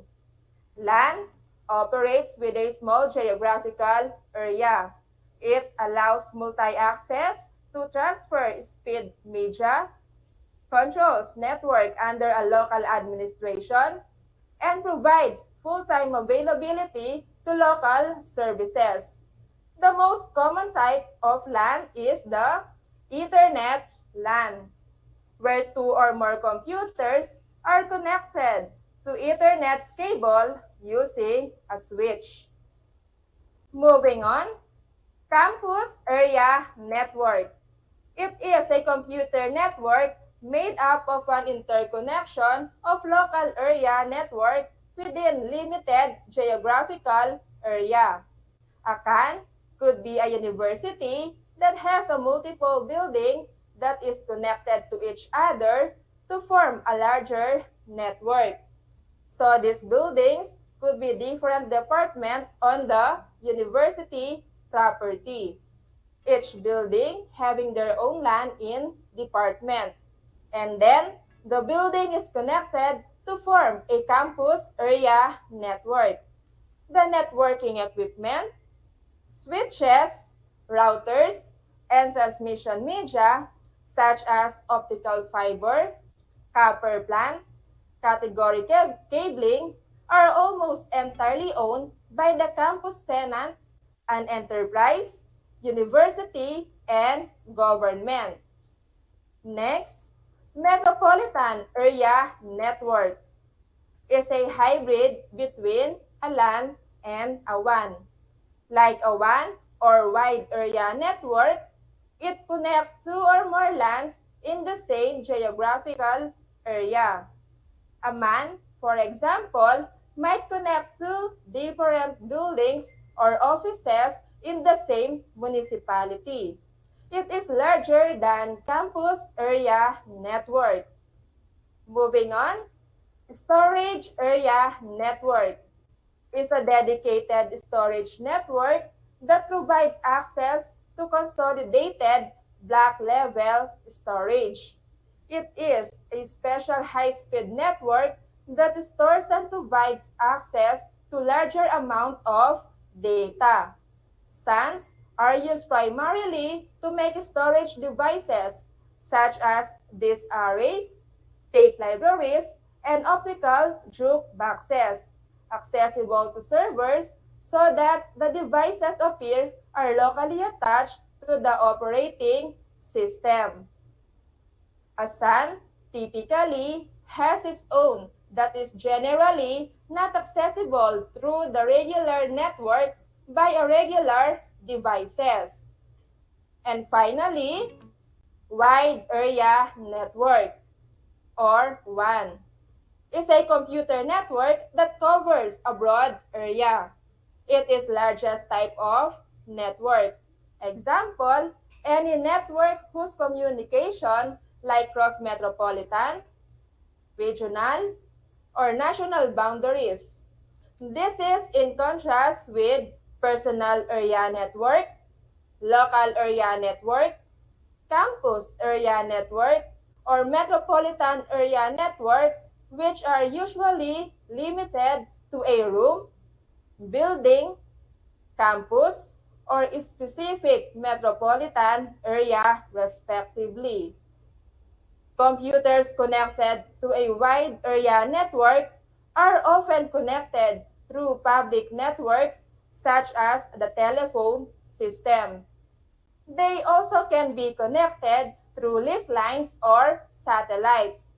The largest ones in existence is the Internet. The Internet is a global system of interconnected computer networks that use the standard Internet Protocol suite to serve billions of users worldwide. It is a network of networks that consists of millions of private, public, academic, business, and government networks of local to global scope that are linked by a broad array of electronic, wireless, and optical networking technologies. The Internet can also be defined as a worldwide interconnection of computers and computer networks that facilitate the sharing or exchange of information among users. The Internet carries vast range of information resources and services, such as the interlinked hypertext documents of the World Wide Web and the infrastructure to support electronic mail. Examples of Internet providers are Converge ICT, PLDT, and Dito Communication. Are you still with me, my dear learners? Now, let us proceed. There are two categories of network. We have client-server network and peer-to-peer network.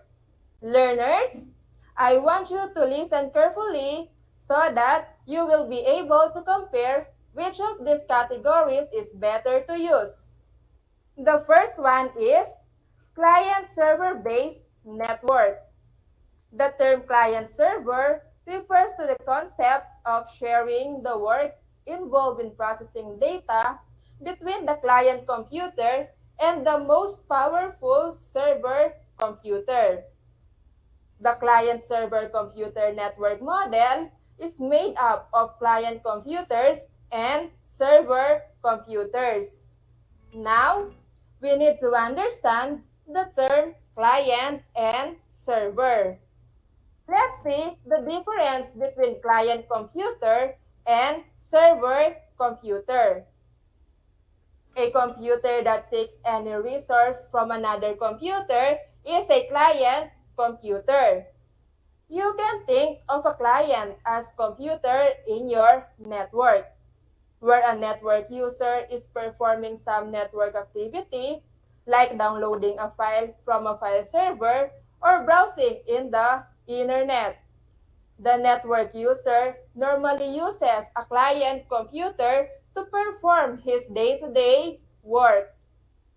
On the other hand, if a computer has a resource which is served to another computer, it is a server computer. The client establishes a connection to a server and accesses the services installed on the server. A server is not meant for network user to browse on the internet or do spreadsheet work. A server computer is installed with appropriate operating system and related software to serve the network clients with one or more services continuously without a break.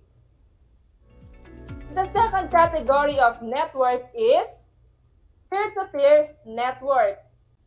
In its simplest form, peer-to-peer network is created when two or more PCs are connected and share resources without going through a separate server computer. Peer-to-peer networks are very popular with people who want to share files directly with one another. The files do not have to be stored on a central server. In peer-to-peer networks, each computer acts as a server and a client. There are no dedicated servers of hierarchy among the computers. All of the computers are equal and therefore known as peers.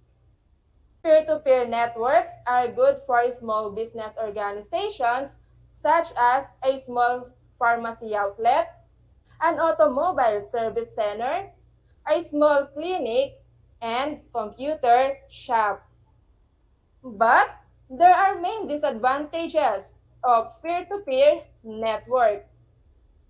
First, everything is kept distributed in different computers. Second, user-generated files are stored in individual computers. Data backup is extremely difficult. And lastly, each computer has its own user database.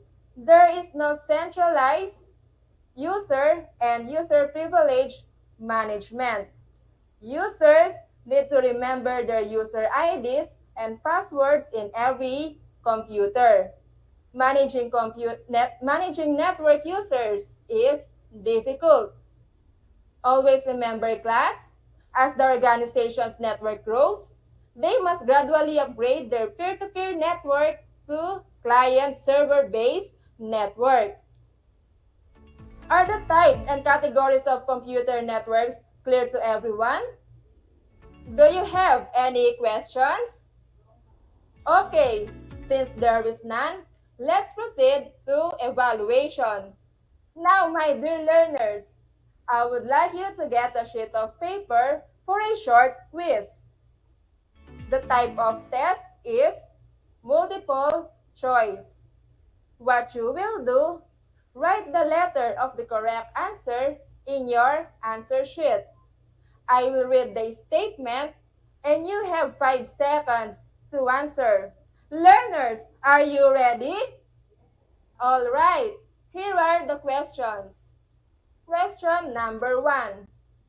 It is a group of computer systems and other computing hardware devices that are linked together through communication channels to facilitate communication and resource sharing among a wide range of users. A. Computer network. B. Ethernet network. C. Internet. D. Wireless router. I repeat, A. Computer network. B. Ethernet. C. Internet. D. Wireless router.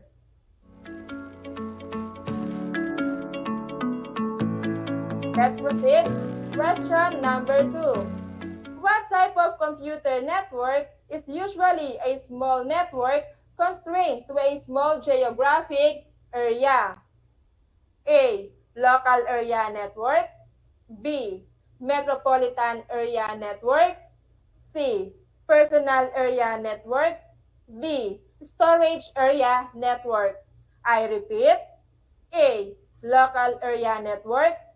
B. Metropolitan area network. C. Personal area network. D. Storage area network.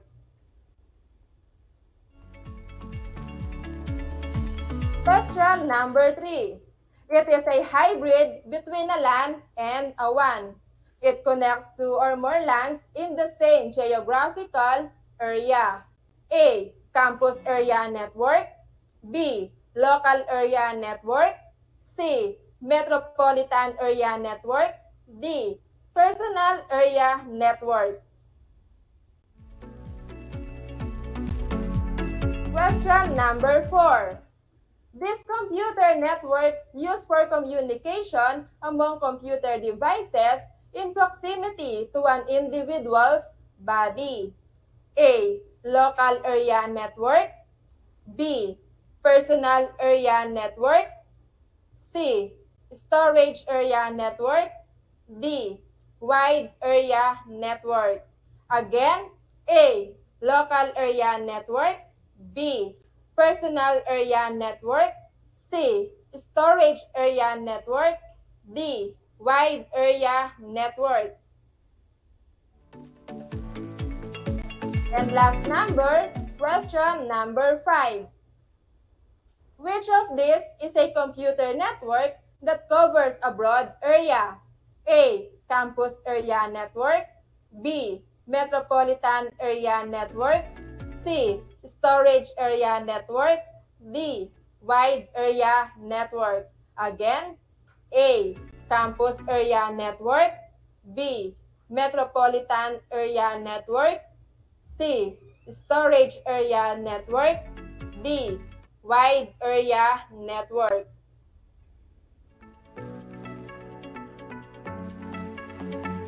We are now ready to check your answers.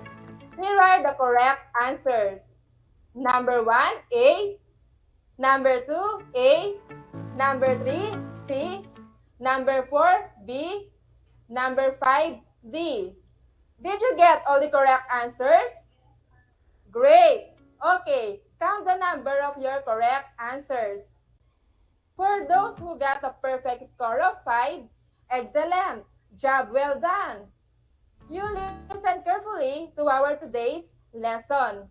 For those who got 4 and 3, very good! Keep up the good work. For those who got 2 and below, still, you're good and thank you for trying. Please get your module and review your answers. Thank you, learners, for your active participation. I hope you've enjoyed and learned a lot today. Since we still have time, I will read some questions in the chat box. First question is coming from Angeli Bognot of 9 Iron. Ma'am, how does internet can help us in the field of education? Thank you, Anjali, for sending your questions. Nowadays, a lot of schools are conducting online classes and sending outputs through online.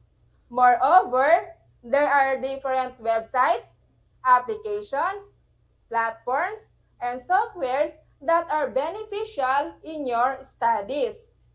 Another question from Venus Ann of 9 Silver. How does the internet help people in improving their economic status? In these trying times, a lot of businessmen are conducting business online which help to sustain their business. Again, thank you for your questions. My dear learners, I hope you realize now how important networks in our daily lives. If you have a question about our lesson, just PM me or text me on my smart number 0998 388-3972. I am very much willing to answer your questions about our topic. This is again Project Shine Aral TarlakHenyo, brought to you by the Department of Education, Division of Tarlac Province, in cooperation with RTV Tarlac and DCTC 828 Radyo Pilipino Tarlac. This is Teacher Jen of Dapdap High School from TLE Department. Before I will end up this episode, I would like you to remember this thought. Your brain works just like a computer, so make sure you are the only one programming it. Thank you so much, my dear learners, for staying with me. Always remember, in TLE, we aim for knowledge, skills, and progress. God bless you all.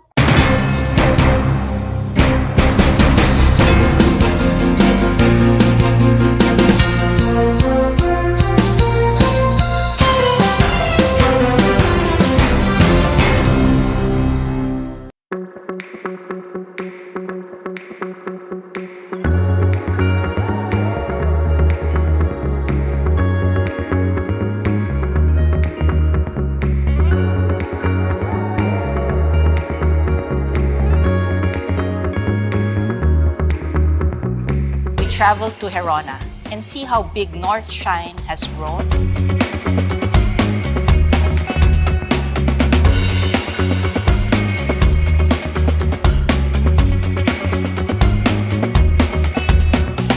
Doon ho sa bayan ho namin, nakilala ho kami dahil sa North Shine.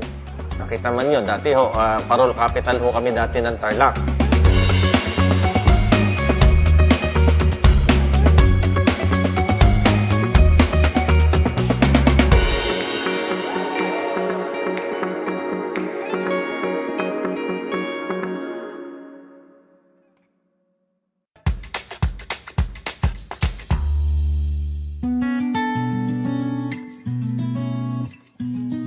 Alam niyo ba na ang kinikilalang Guinness Book of World Records holder bilang pinakamaliit na commercially harvested fish ay isang sinarapan? Ito ay matatagpuan lamang sa Pilipinas, sa Lake Buhi sa Bicol River. Isa itong uri ng goby na may transparent na katawan na may sukat na 12.5 mm. Alam mo na, yan ang sinarapan.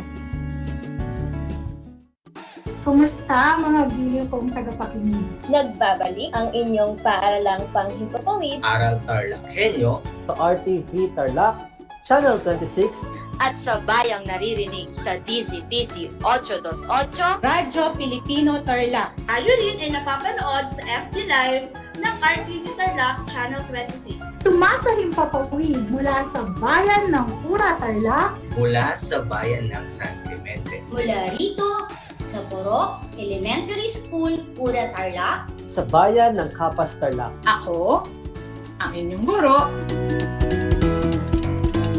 na maghahatid sa inyo ng makabuluhang pagtalakay sa ating aralin.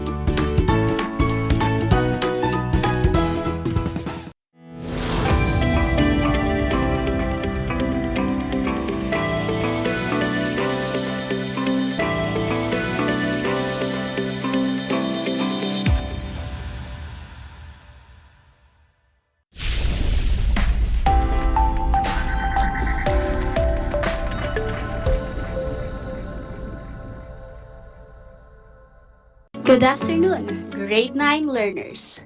Welcome to Aral TarlakHenyo here on RTV Tarlac, Channel 26, simulcast over DCTC Radio Filipino Tarlac.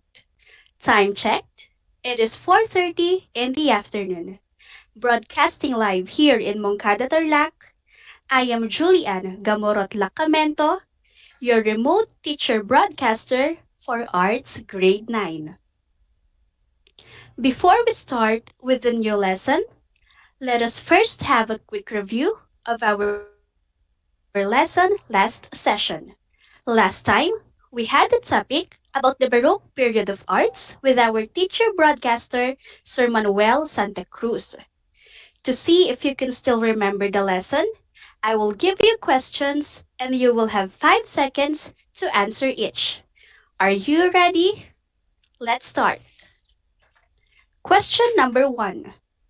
The term blank was derived from the Portuguese word barroco, which means irregularly shaped pearl or stone. Yes, very good. The correct answer is baroque, which describes a fairly complex idiom and focuses on painting, sculpture, as well as architecture. Question number 2. He was the artist behind the famous paintings Supper at Emmaus, Conversion of St. Paul, and Entombment of Christ. Yes, you are correct. Michelangelo Merisi was the artist behind the famous paintings Supper at Emmaus, Conversion of St. Paul, and Entombment of Christ.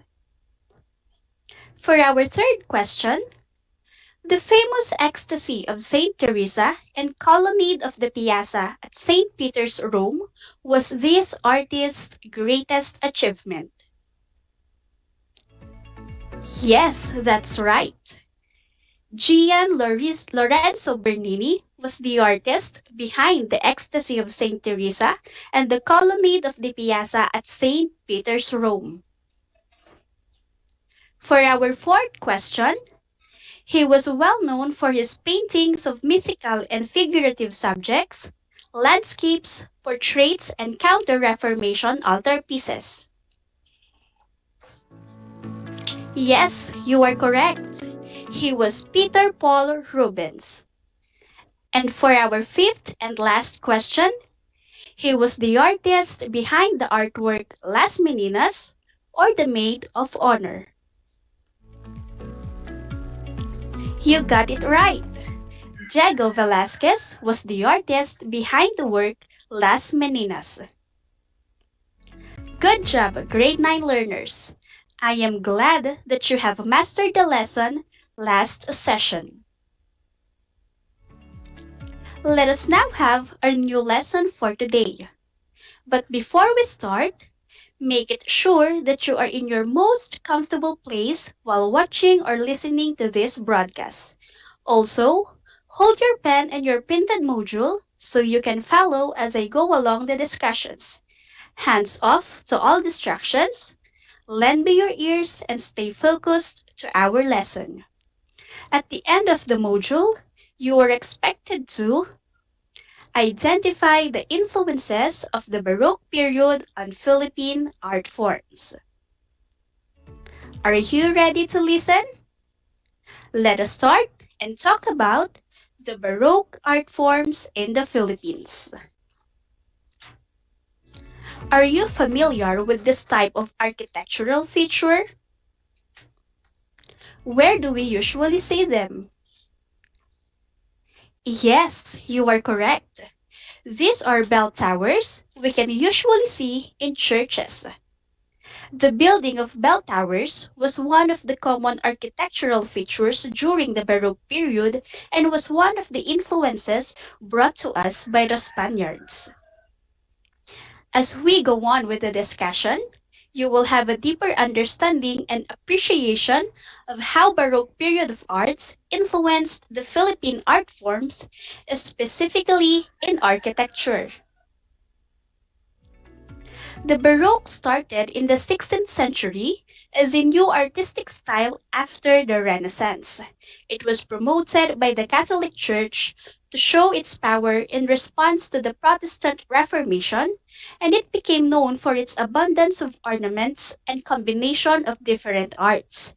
From Italy, the new style quickly reaches Spain, and from there, it spread through Spain's colonies, reaching the Americas and the Asian nation of the Philippines.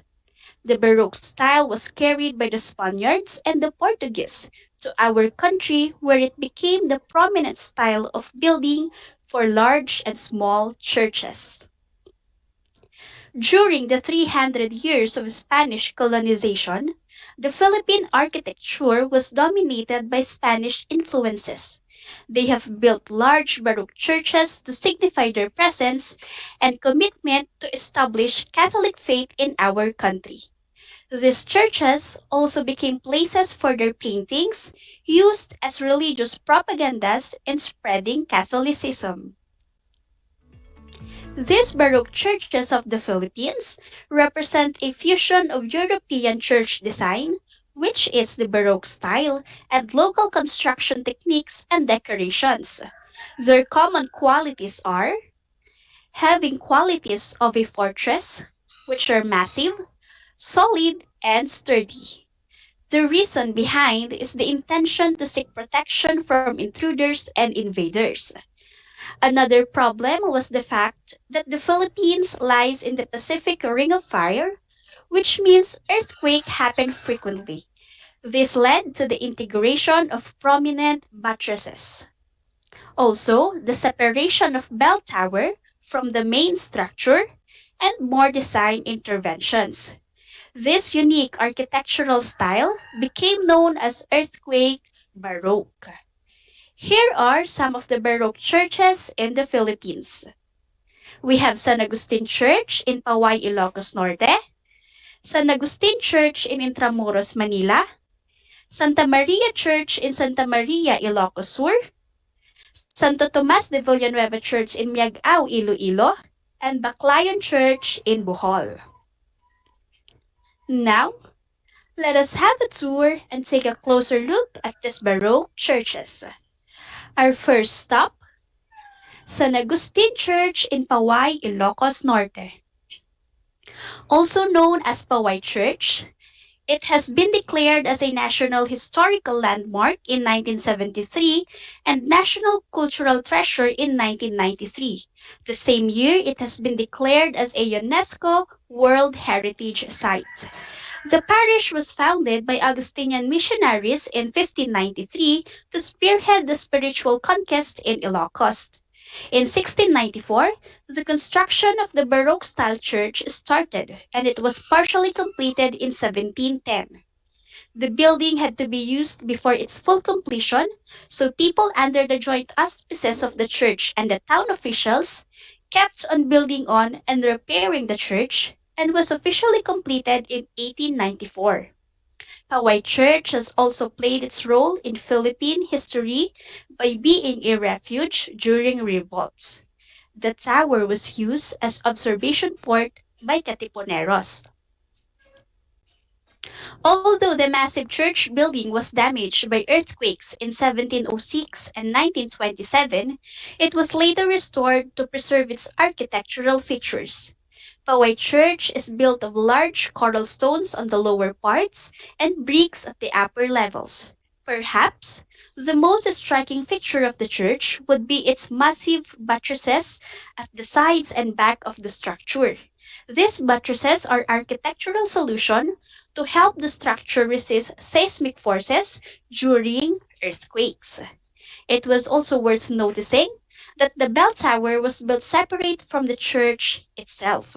This is a common setup in earthquake Baroque architecture, where the tower is built away from the church building to protect the building from further damage when the tower happens to collapse. Being one of UNESCO World Heritage Site in the Philippines, Paway Church has become a top tourist destination in the region.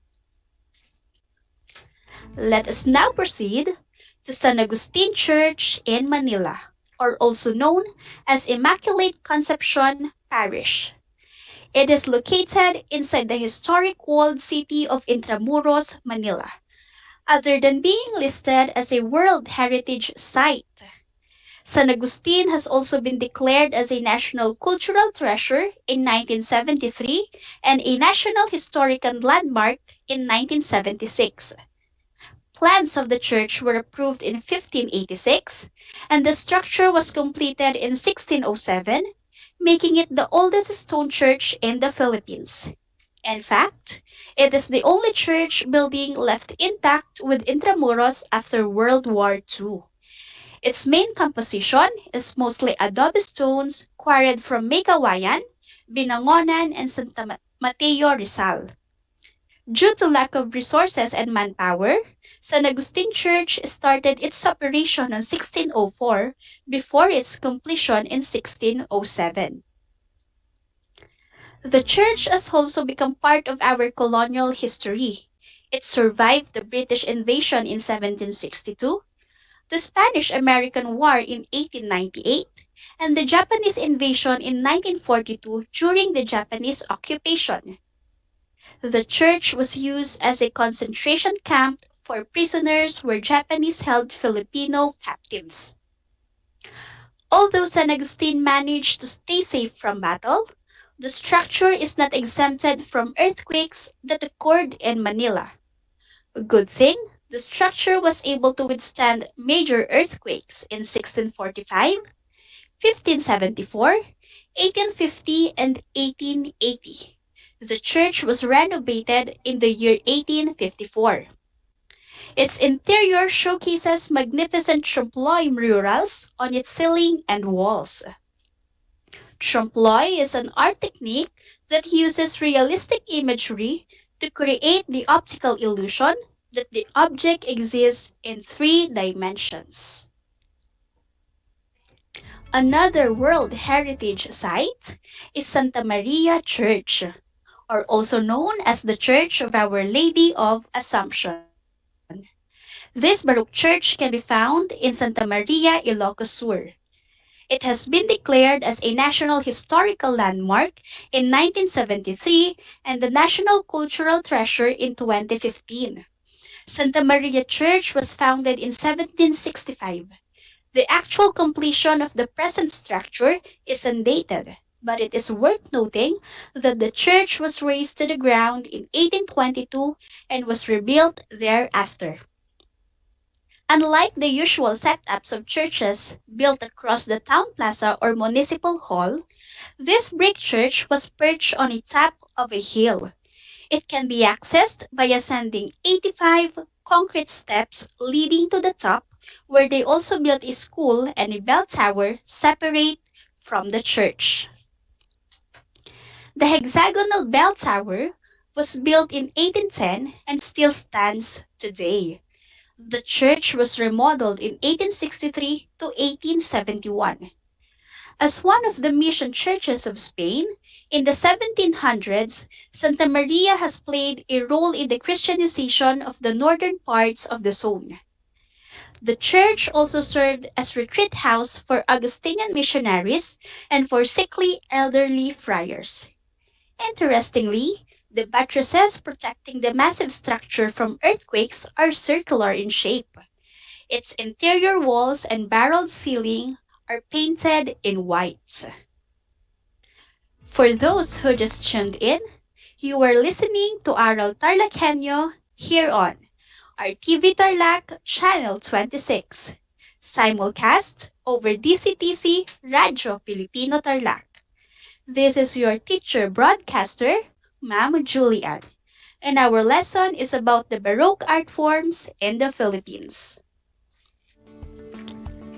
Our next stop, we have Santo Tomas de Villanueva Church, or also known as Miagao Church. This Baroque or Romanist church is located in Miagao, Iloilo. It has also been declared as a National Cultural Treasure, a National Historical Landmark in 1963, a National Shrine in 1973, and finally, UNESCO World Heritage Site in 1993. The construction of Miagao Church began in December 1786 and was completed in 1797. Its structure is built of stone blocks. Like other Spanish colonial mission churches in the Philippines, Miagao Church was executed not by architects, but by Spanish friars who came as missionaries with the help of local master builders. The church lies in the highest elevated area in town. It has 1.5 meters thick walls and buttresses, which are thrice thicker in size. In 1898, during the Revolution, the church was destroyed and subsequently rebuilt. It was also damaged by fire in 1910 and was severely damaged by earthquakes in 1948. To preserve the structure, restoration began in 1960 and was completed 2 years after. Miagao Church is probably one of the churches you'd easily remember because of its unique facade design. A relief sculpture of Saint Christopher carrying the Christ child lies at the center of the masterpiece, together with a coconut tree, papaya, and guava shrubs filling up the pediment. Another distinct feature is its twin bell tower with different designs. Aside from these four Spanish-era churches declared as UNESCO World Heritage Sites, we also have on the list the Baclayon Church. The Baclayon Church, or also known as the Immaculate Conception of the Virgin Mary Parish Church, is a Roman Catholic church in the municipality of Baclayon, Bohol, within the jurisdiction of the Roman Catholic Diocese of Tagbilaran. It is the second oldest stone church in the Philippines. Remember, the oldest one is San Agustin Church in Intramuros, Manila. Constructed in 1595, it was elevated as a parish in 1717 and the present coral stone church was completed in 1737. The church is still intact and houses important relics and images reminiscent of the historic Roman Catholic religion in the country. Among those displayed in the church museum are crystal chandelier, silver tabernacle, altar with carvings inlaid with gold, life-size statues, and more.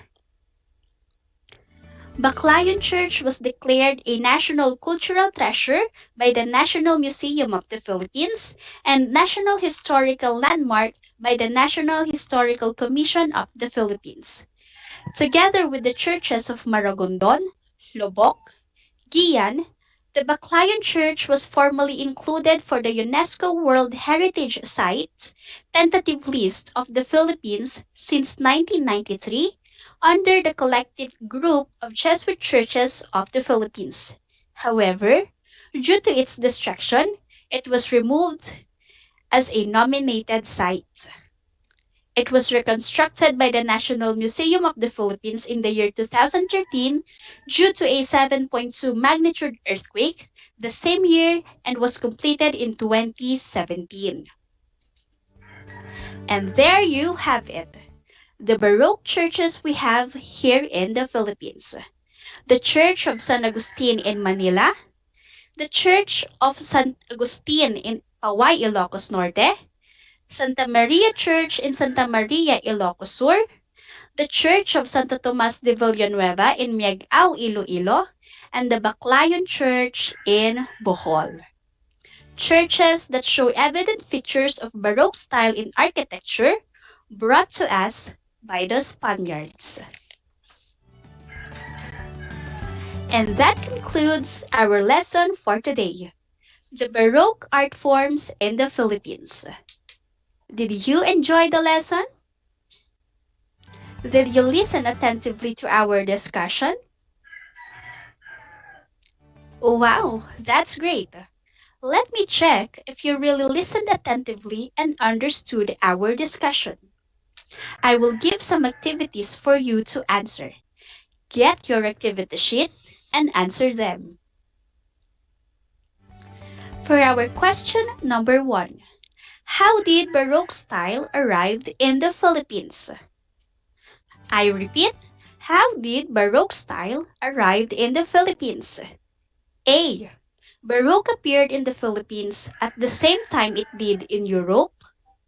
B. The new ideas came from Italy. C. It was brought by the Spanish. Or D. It arrived through Chinese influences. The answer is letter C. It was brought by the Spanish. Next question. Large blank churches often have a proportionally very wide facade. I repeat, our next question.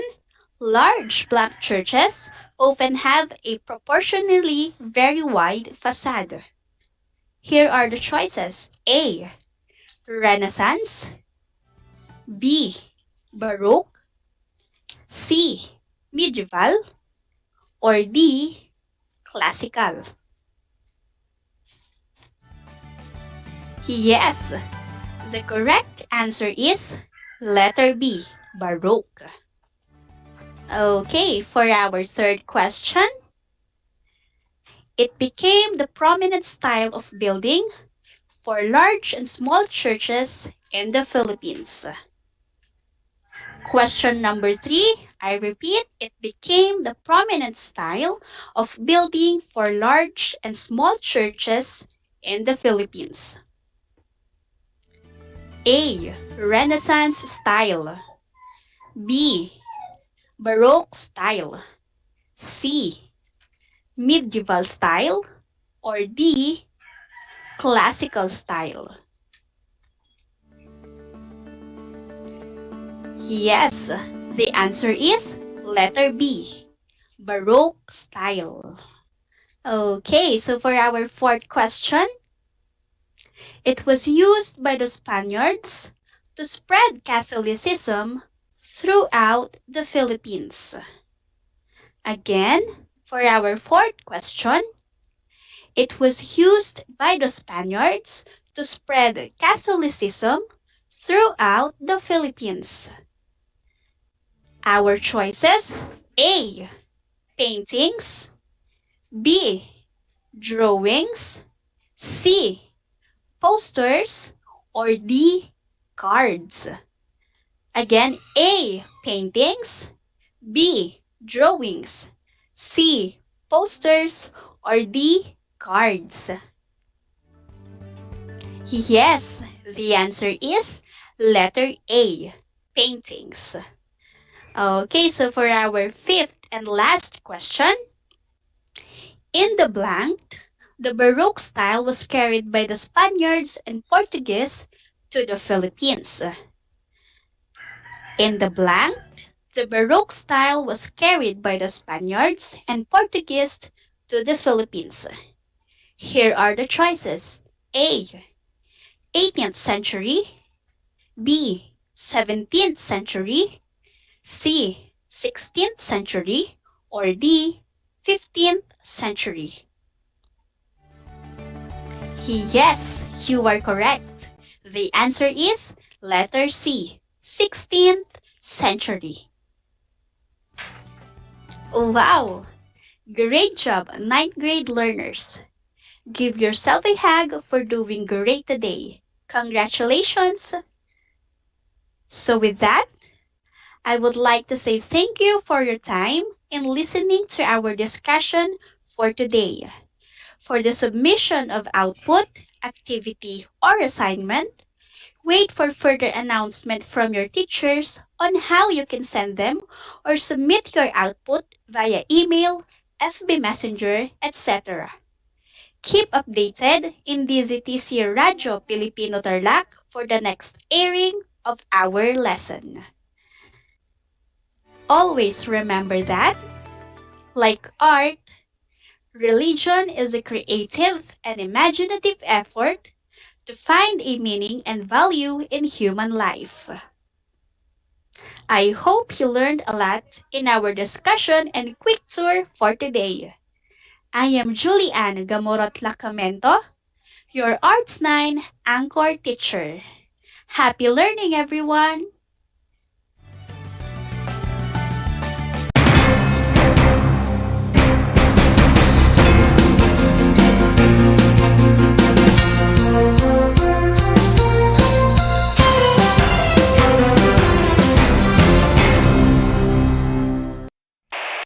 Kabahagi mo Radyo Pilipino. Saan mang bahagi ng Pilipinas, saan mang bahagi ng mundo, anumang uri ng pamumuhay. Ito ang Kabahagi mo Radyo Pilipino. Napapakinggan on air, and online sa buong mundo sa pamamagitan ng www.radiopilipino.com. Radiopilipino.com. Impormasyong may kalidad at serbisyong may halaga. Kasama, katuwang, kapinoy. Kabahagi mo. Kabahagi mo. Radyo Pilipino. Radyo Pilipino.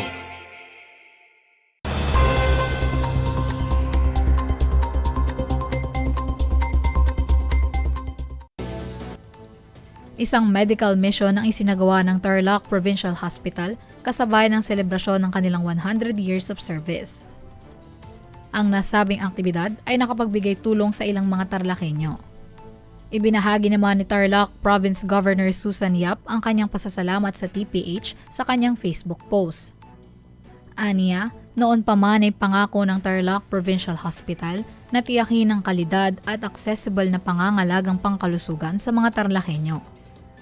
Dagdag pa rito, kamakailan isinagawa rin ang groundbreaking ceremony para sa Heritage Time Capsule sa pamumuno ni Governor Susan Yap.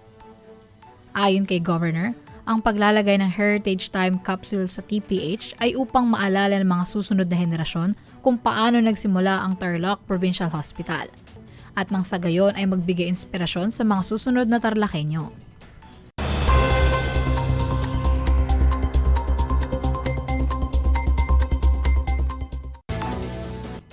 Ibinigay ng Department of Agrarian Reform Tarlac ang bagong hauling vehicle o panghakot na sasakyan sa malayang magbukid ng Hacienda Luisita upang mas mapalakas ang kanilang mga negosyo.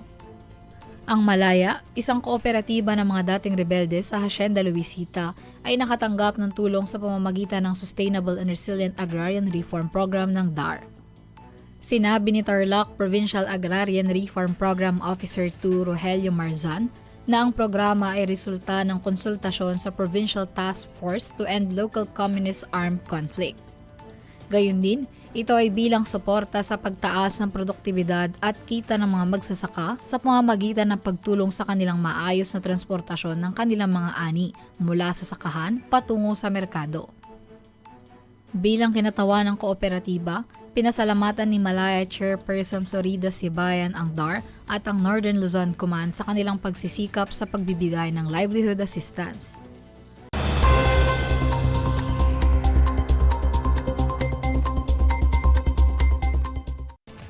Patuloy pa rin ang pagdagsa at pagbisita ng mga Taiwanese birders sa Canarem Lake sa Victoria, Tarlac upang masaksihan ang bird sanctuary ng bayan.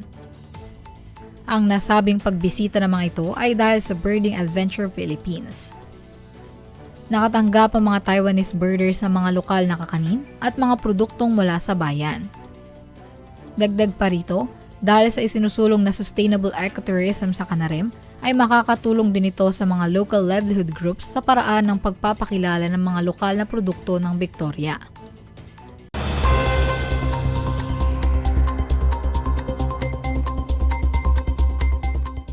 Alam niyo ba na ang gitnang Luzon ay tinaguri ang banga ng bigas ng bayan at kamalig ng palay ng Pilipinas dahil dito nagmumula ang malaking produksyon ng bigas sa ating bansa.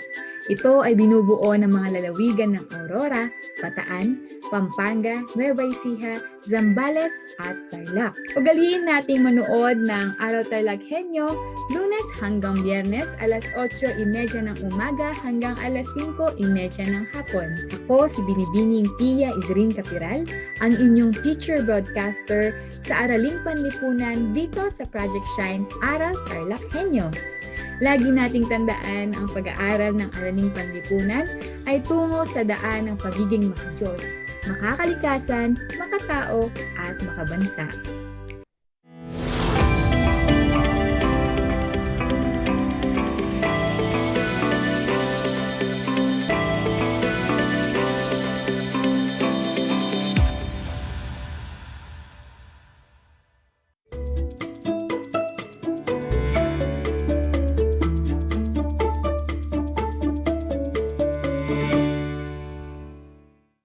Magandang hapon po sa lahat lahat ng taga-subaybay ng ating Project Shine, Aral TarlakHenyo, dito sa RTV Tarlac, Channel 26 at sa bayang napapakinggan sa DZTC Radyo Filipino 828 AM Radio at napapanood via Converge TV Channel 100, FB Live sa ating FB page ng RTV Tarlac Channel 26 at sa FB page ng DEPED tayo Tarlac Province. Ako po ang inyong segment host, Mayor Tolentino, Master Teacher 1 ng San Pedro National High School. Mapalad po tayong makakasama ang Master Teacher 2 ng Senior High School Department ng San Felipe National High School. At isang kasalo enthusiast, we have Dr. Jomel P. Calderon. Hello, Sir Jomel. Hello po, magandang hapon. Kasama rin po nating hapon na ito ang Master Teacher 1 ng Araling Panlipunan mula sa Capas National High School. We have Sir Ferdinand M. Villanueva. Good afternoon po. Good afternoon po. Magandang hapon po muli, Sir Jomel and Sir Ferdinand. Welcome po sa ating Project Shine, Aral TarlakHenyo sa Division Virtual Project, Kasalo sa Radyo. Bumati po muna tayo sa ating mga taga-subaybay na nakikinig at nanonood. Unahin na po natin si Sir Jomel Calderon. Magandang hapon po sa lahat ng ating mga tagapakinig at manonood mula sa iba't ibang paaralan ng Division of Tarlac Province, lalong-lalo na sa mga mag-aaral, mga guro at administrador ng mataas na paaralan ng San Felipe dito mismo sa bayan ng San Manuel, Tarlac, kung saan ako kasalukuyang nagtuturo. Halina't saluhan ninyo kami sa isa na namang makabuluhang project, or episode I should say, ng Project Kasalo sa Radyo. Okay, thank you Sir Jomel. What about Sir Ferdy? Salamat Ma'am May. Pagbati po sa mga ginigiliw nating mga nakikinig, mga mag-aaral namin, mga magulang, no, dito sa ating programang Kasalo sa Radyo. Sana po ay samahan nyo kami sa hapong ito sa pagtalakay at pagbabalik tanaw natin sa kasaysayang lokal ng mga bayan dito sa ating lalawigan ng Tarlac. Sana ay makapagbigay po kami ng mga dagdag ninyong kaalaman at impormasyon sa maiksing oras nating pagsasama. Kukunin ko naman ang oportunidad na ito na magpasalamat sa ating butihing EPS, sa Aralin, Panlipunan, Dr. Lamberto Gamurot, sa oportunidad na ako ay isama muli sa ating segment kasi katatapos lang namin Mami last week at ngayon po ay kinuha naman po ako bilang panelist. Maraming pong salamat Sir Lambert at likewise pagbati po sa aking ginagalang na punong guro ng Capas National High School, Ginoong Mariolito G. Pagkalas at sa aking butihing Head Teacher 6 ng Araling Panlipunan, Madam Monina Martinez. Shout out din po sa mga masipag at mga masigasig na guro ng Capas National High School. Magandang hapon po! Okay, thank you so much Sir Ferdy. Nako, napakahaba nun Sir Ferdy ha. Okay, so ngayong araw po na ito ay ating tatalakayin at pag-uusapan ang tungkol sa kasaysayan ng bayan ng San Manuel. Sinasabi ng bayan ng San Manuel ang pinakahuling naitatag bilang nagsasariling bayan noong panahon ng Amerikano, noong 1909. Sir Jomel, paano nga ba nagsimula ang bayan ng San Manuel?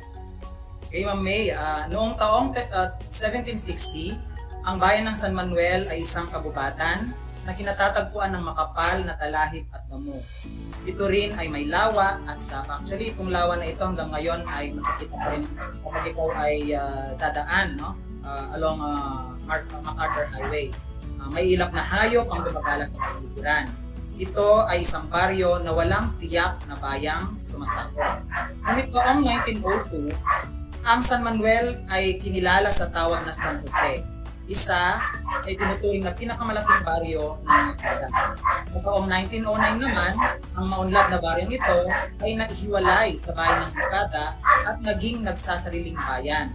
Ito ay pinanganalang San Manuel bilang alaala kay Don Manuel Burion na nagtaguyod sa pagkakamatang nito.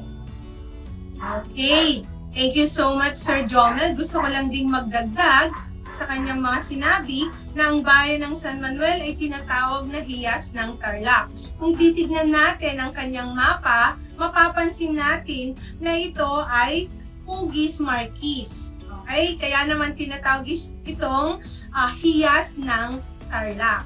So, kung titignan natin mula sa isang kagubatan at masukal na lugar, ay umusbong ang isang bayan. Sino-sino naman kaya, Sir Ferdy, ang mga itinuturing na naging unang nanirahan sa bayan ng San Manuel? Take it away, Sir Ferdy. Thank you, Ma'am May. Ma'am May, alam mo ba, ang bayan ng San Manuel, ang mga sinasabi nilang unang nanahan sa bayan ito ay mula o galing sa Ilocos. Galing din sa Pangasinan ang mga iba at Mukada, Tarlac. Nilinang nila ang mga lupa at pinutol ang mga malalaking punong kahoy na nakikita natin sa mga panahon na yaon. Kaya naman sa taong 1770, dumami di umano ang mga nandayuhan sa lugar na ito galing sa bayan ng Pangasinan, Tarlac, La Union at Nueva Ecija. Ang mga nalinang na lupa ay binungkal nila ay naging mga sityo tulad ng sityo ng Laganit, Sinaywan, ng Rosales, Pangasinan at Nambengan at Tambu ng mga taga-Mukada at Anao, Tarlac, Manay. Okay, Sir Ferdy, nakakatuwang isipin, no? Na ang dati-rating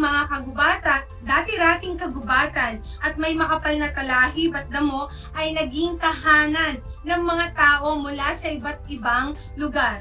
At dahil dito ay nabuo ang iba't ibang mga sityo.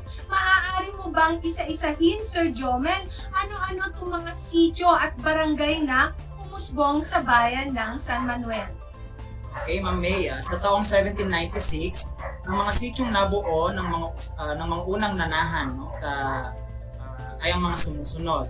Naging baryo ng Ligasit o Kawayang Kiling na siyang naging Salcedo, isa sa mga barangay ngayon ng San Manuel. Sinaywan at Legazpi na sakop ng Anao, ang Nambengan at Pait, Manok na naging kilala noon na Lanak dahil ang lugar ay mabuhangin at maputik.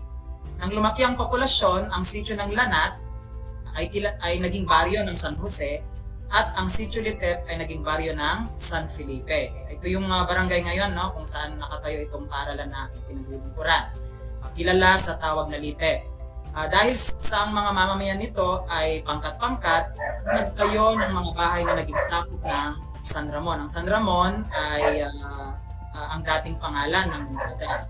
Naging baryo rin ang San Vicente, kilala sa tawag na Kabaritan, dahil maraming ratan, yantok at ang kulubot na kilala sa tawag na kulub, isang kagamitang panghuli ng isda, at naging sakop din ng San Ramon, katulad ng binanggit ko kanina, May, ay ang Mungkada sa kasalukuyan. Yes. Sa ngayon, mayroong 15 barangay ang bumubuo sa bayan ng San Manuel. Ito ang mga sumusunod.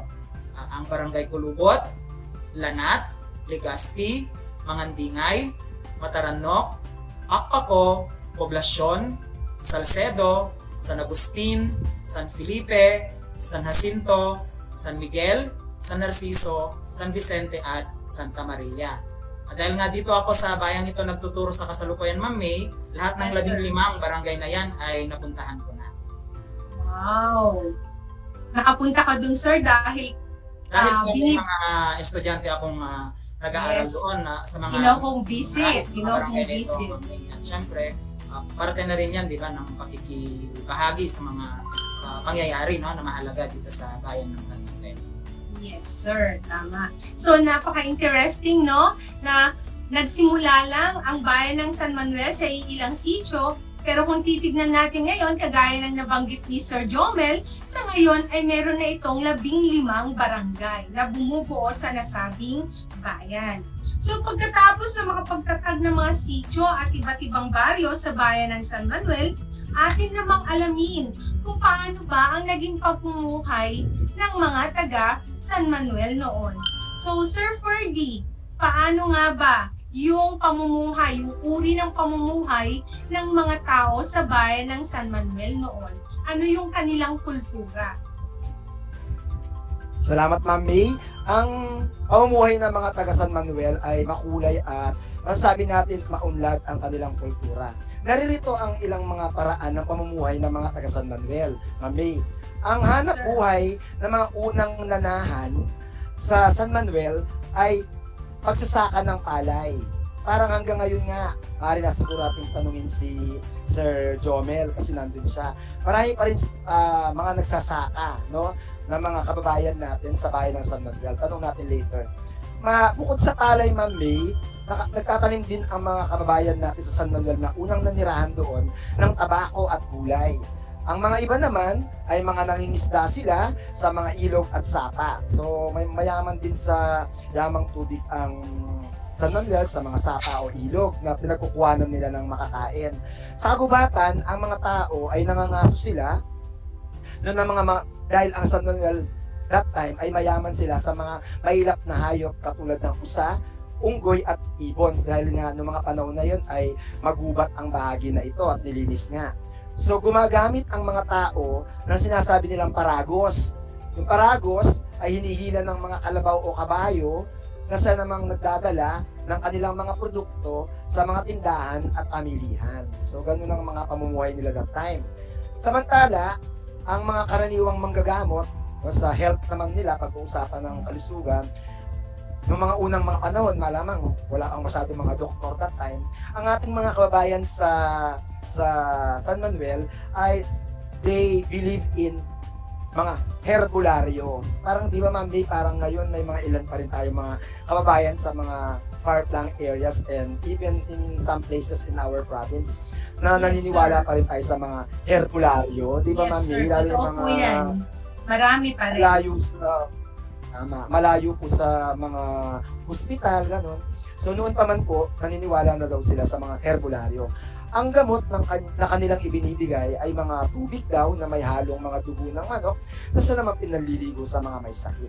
So yun ang mga nasa ating mga sources na nabasa. Tapos, Ma'am May, sa relihiyon naman po, dahil parte ng kultura ang kanilang ating relihiyon, karamihan sa mga taga San Manuel ay mga Katoliko. Bagaman may mga iba din pong mga naniniwala sa ibang relihiyon katulad ng Iglesia ni Cristo, naniniwala din po sila sa mga Espiritista, meron din po mga born again, Aglipayans, Jehovah's Witnesses, at meron din pong Seventh-day Adventists. Yun po, Ma'am May. Okay, thank you, Sir Ferdy. Tunay ngang makulay at mayaman ang kultura ng bayan ng San Manuel noon pa man. So ngayon, kumusta naman kaya ang San Manuel sa panahon ng pananakop ng mga Espanyol, Sir Jomel? May problema yata yung camera ko dahil hindi ako nakikita sa screen, ano? Ay, oo Pero, nga, Sir. Marami naman akong masasabi patungkol sa yung katanungan mo. Yes, sir. Go ahead, sir. Nang himagsik ang mga Katapunero laban sa mga Kastila, Ma'am May, maraming mga mamamayan sa San Manuel noon ang sumanib sa katipunan sa pamumuno ng isang Mungkadenyan na nagngangalang Don Selvino Lopez. Siya ay pinangalan ng Pilato dahil may isa lamang salita. Walang tunay na labanan na nangyari sa bayan ng San Manuel noon dahil ito ay isang baryo lamang. Nang umunlad ang bayan ng San Jose, ito yung lumang pangalan ng San Manuel, nahiwalay ito sa bayan ng Moncada. Ang mga naninirahan sa baryo ng San Jose ay di alam kung anong bayan ang nakasasakop sa kanila. Ito ay napaliligiran ng mga bayan ng Moncada sa Timog, Anao at Puyapo sa Silangan, Santo Tomas at Rosales sa Hilaga at Alcala sa Kanluran. Wala ni isa man sa mga nasabing bayan noong una ang umaangkin sa nasabing lugar. May pangyayaring naganap na nakatulong sa paglutas ng suliraning ito, Doc May and Doc Ferdy, patungkol sa juridikasyon o yung pagtukoy kung sino nga bang nakasasakop ng isang lugar. Ayon sa mga kwento na nabanggit din sa aklat ng kasaysayang lokal ng Tarlac, may isang taong kumukuha ng bahay pukyutan na nahulog at namatay. Ang mga tao ay agad na ipinalam ang nangyari sa bayan na sumasakop hanggang ang bayan ng Moncada ang tumugon sa kanila. Kaya ang baryo ng San Jose ay sinasabing naging bahagi ng Moncada dahil sa pangyayaring ito. ngunit mas may makasaysayang mas may makasaysayang tala patungkol sa pagsasarili, no, ng San Manuel bilang isang bayan. Isang San Manuelenyo na si Victoriano Castro ay naglakas raw ng loob na pumunta sa Kapitolyo ng lalawigan ng Tarlac noong ang gobernador na nanunungkulan ay si Gobernador Manuel de Leon para hilingin ang kanilang pagsasarili ng San Jose at maging isang ganap na bayan na hindi na saklaw ng bayan ng Moncada. Siya ay sinamahan ng pangkat ng mga kalalakihan. Sa usapan ni Castro at Gobernador Manuel de Leon, naramdaman ni Gobernador Manuel de Leon ang lohika, ang rason ng grupo ni Victoriano Castro kung kaya't tinulungan sila ng gobernador na ito na maging independent, no? Independiente na bayan ang San Manuel. Alinsunod naman sa kanyang pangalan kasi ang pangalan ng gobernador na ito ay Manuel de Leon. Okay, thank you Sir Jomel. So, sobrang interesting po, no, sa maikling oras pa lang ay ang dami na nating nalalaman na i-feed sa atin na information regarding sa bayan ng San Manuel. Isa na dyan is dati pala siyang baryo ng Moncada. So Sir Ferdy, may iba pa bang mga impormasyon na pwede kang maibahagi sa ating mga tagapanood at mga tagapakinig? Salamat Ma'am May ulit. Opo, may nasaliksik naman po tayong mga dagdag na kaalaman na maaari natin ibahagi sa ating mga tagapakinig na mga mag-aaral. Ang bayan ng San Manuel, Ma'am May, ay kabilang sa ika-4 na klaseng munisipalidad, no? So, I think hanggang ngayon nga po pag nag-Google po tayo o nagbasa sa internet, I think San Manuel is still classified as 4th class municipality. Pero sana balang araw pinapangarap siguro ng bawat bayan na one day they will become a first class municipality. Ang apas po kasi ay may tuturing na natin na gano'n. So sana balang araw, Ma'am May, no? Yes. So malapit-lapit na siguro or mamaya siguro explain na ng ating mga ni Master Joe M kung sa kasalukuyan natin panahon kung kamusta na ang kalagayan ng San Manuel or klasifikasyon nito bilang munisipalidad. Pero noon po, Ma'am May, sa mga panahon na pinag-usapan natin, early days, kabilang daw po sa ika-4 na klaseng munisipyo. At may populasyon lamang na humigit kumulang 2,000 tao. Napakakaunti lang po ng mga nanahan noon that time, Ma'am May. Pero alam niyo po, nung nagsaliksik ako ngayon, Ma'am May, sa internet, napakalayo na po ng populasyon ng mga dami ng taong nakatira sa San Manuel. Umaabot na daw po sila mga 28,000 people ngayon. More than 28,000. O compared sa 2,000 lang noon. Na binubuo po sila ng ating mga kapatid ng mga Ilocano at saka Pangasinense. May kabuuang lawak po ang lupain nila na matabang lupa na umaabot ng 4,000 hektarya, 4,000 hectares. Sa simula daw po, ang San Manuel ay hindi asyenda. Pagkalipas ng ilang taon, pinagpalit ng mga ninuno ang kanilang mga lupain sa mga mahalagang bagay at ang iba naman po pinagbili. Ang mga lupa naman ay tinirahan ng mga taong matatalino, may pera at may impluensya. Kaya ito naging asyenda na pagmamay-ari ng mga pamilya ni Don Gonzales at Don Marcelino Santos. Ang ikatlong bahagi ng asyenda ay nakamit ni Don Marcelino Santos dahil lang ang mga interdikto na si Don Nicolas Valenton ng bayan ng Moncada ay ipinaglaban ang kanilang karapatan, ngunit natalo sa hukuman dahil sa kakulangan ng papeles, paraan, pera at maling pamamahala. Si Don Marcelino Santos ang naging abogado ng pamilyang Gonzales na humarap at nanalo sa kataas-taasang hukuman. Kaya, ibinigay sa kanya ng pamilyang Gonzales ang ikatlong bahagi o 1/3 ng lupain. Ang lupa ay pinaupahan ng mga Gonzales sa mga tao ng hanggang 8 kabang palay bawat hektarya. Yung Ma'am May. Okay, so thank you for that information, Sir Ferdy.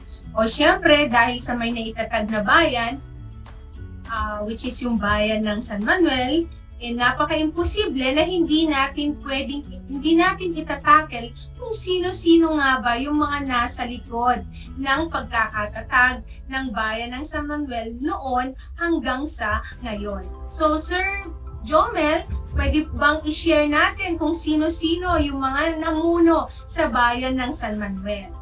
Okay, yes, Ma'am May, hanggang ngayon wala pa rin akong Kaya nga, sir. sa camera. Nabanggit kanina yung pangalan ni Victoriano Castro, na siyang humiling sa gobernador ng lalawigan ng Tarlac noon para maging nagsasariling bayan ang San Manuel. Siya rin ang unang nahirang na presidente munisipal. Parang katumbas siya ng mayor sa kasalukuyan, Ma'am May. Alam mo ba na ang kanyang buwanang sweldo nung panahon na yon ay 25 pesos lamang. So, talagang makikita mo yung kanilang... pero syempre, malaking halaga na yan. Yes, during that time. But I think yung kanyang dedikasyon din para mapaunlad ang bayan ng San Manuel bilang isang bagong-bagong bayan nung panahon ng kanyang kapanahunan ay syempre nananalaytay yan sa kanyang diwa. Ang mga sumusunod naman, ang mga nanungkulan sa bayan ng San Manuel na naihalal sa pamamagitan ng pagboto. So, sinundan si Don Victoriano Castro ni Don Hilario Licayan na nagsilbi mula 1911 hanggang 1912. Sumunod naman si Rufino Ramoran na nagsilbi mula 1912 hanggang 1915. Macario Toquero na nakapagsilbi ng 2 termino mula 1916 hanggang 1921. Si Anselmo Malonzo na nagsilbi bilang municipal mayor mula 1925 hanggang 1927. Si Facundo Licayan na nagsilbi mula 1927 hanggang 1930. Gerardo Villa Agustin, 1931 to 1934. Aurelio Agaid Sr., 1934 to 1938. Yes, again, Aurelio Agaid Sr., mula 1938 hanggang 1940. Gerardo Villa Agustin mula 1941 hanggang 1945. Ang mga naging alkalde sa bayan magbuhat noong 1948 hanggang sa kasalukuyan ay ang mga sumusunod. Si Mayor Junicio T. Felix, na nagsilbi mula 1948 hanggang 1949. Si Mayor Federico Peralta, na nagsilbi noong 1959. Polinario Peralta. Si Federico Peralta, Ma'am May, hindi ako nagkakamali, nagsilbing gobernador ng ating lalawigan. And then, ito yung naabutan ko na alam ko sa aking diwa, si Mayor Jose C. Villa Agustin Jr. na nagsilbi mula 1986 hanggang 1988. Lopez Salgada na naging OIC noong 1988. Then, bumalik sa pwesto si Jose C. Villa Agustin Jr. noong 1988 hanggang 1998. Sinundan ng dating mayor na si Reynaldo S. Malaso mula 1998 hanggang 2007. Pumalit si Jose C. Villa Agustin Jr.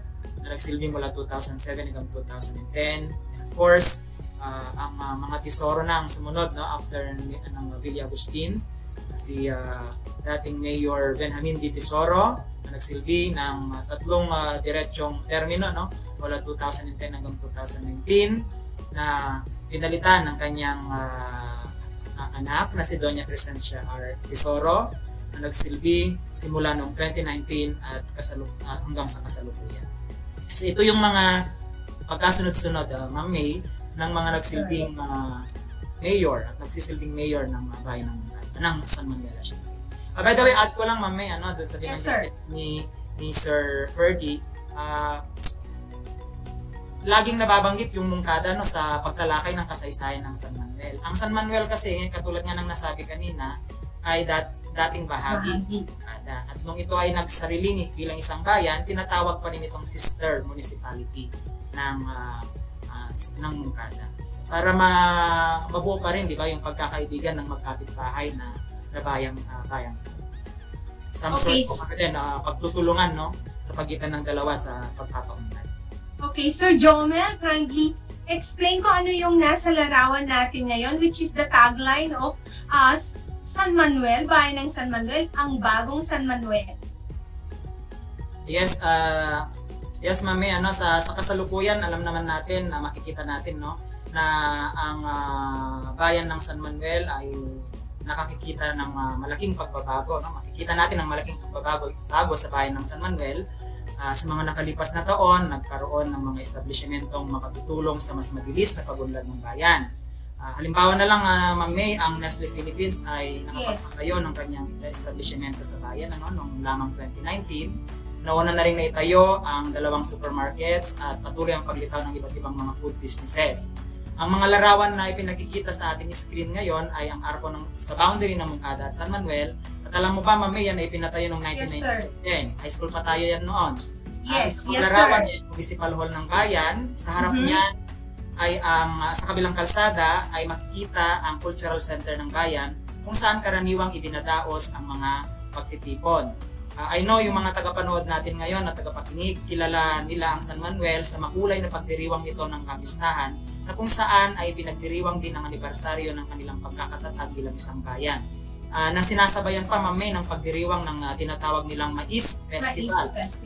Kasi, Ma'am May, ang San Manuel sa produksyon ng mais hindi lamang sa Tarlac, kundi sa buong Pilipinas. Sa katunayan, isang San Manuelenyo noon ang nagawaran ng pambansang pagkilala dahil na rin sa produksyon ng mais. Sigurado ko rin na ang ating na ilan sa mga tagapanood at tagapakinig ay nakapag-selfie at groovy na rin, no, sa mga Instagrammable na Umbrella Lane Market na pinasimulan ng kasalukuyang mayor na si Kagalang-galang Doña Presencia Artisoro, na alam ng lahat na kilalang personalidad sa social media. So basically, Ma'am May, ngayon makikita natin ang San Manuel, napakaraming pagbabago na ang Yes, tama, sir. Talagang naka-align yung tagline nila na ang bagong San Manuel. Yes. Gusto ko lang din i-add yung sinabi mo kanina na binigyan mo ng emphasis regarding dun sa mais. Actually, ang San Manuel ang isa sa may best corn producer sila. Yes, so that's why na-acknowledge nila ito sa pamamagitan ng kanilang Mais Festival. Kung hindi ako nagkakamali, taga-pakpak ko yata yung yung nagawaran noon ng national citation because of the production ng mais. Yes, sir. Kalimutan ko lang yung pangalan. Okay, sir. So, nakakatuwang isipin na napakabunga at nag-uumapaw ang ating mga natutunan ngayon patungkol sa bayan ng San Manuel. Maraming salamat sa ating mga panelists, ang ating Master Teacher 2 ng Senior High School ng San Felipe National High School. We have Sir Jomel P. Calderon at ang ating Master Teacher 1 ng Araling Panlipunan din ng Capas National High School. We have Sir Ferdinand M. Villanueva.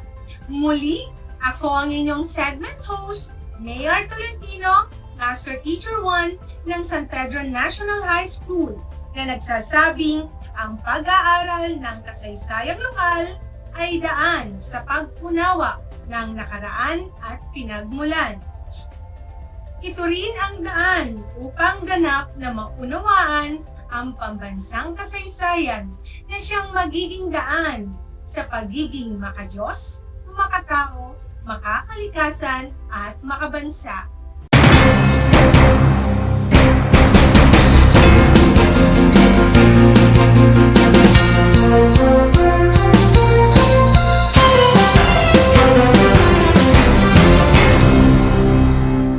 Alam niyo ba na ang gitnang Luzon ay tinaguri ang banga ng bigas ng bayan at kamalig ng palay ng Pilipinas dahil dito nagmumula ang malaking produksyon ng bigas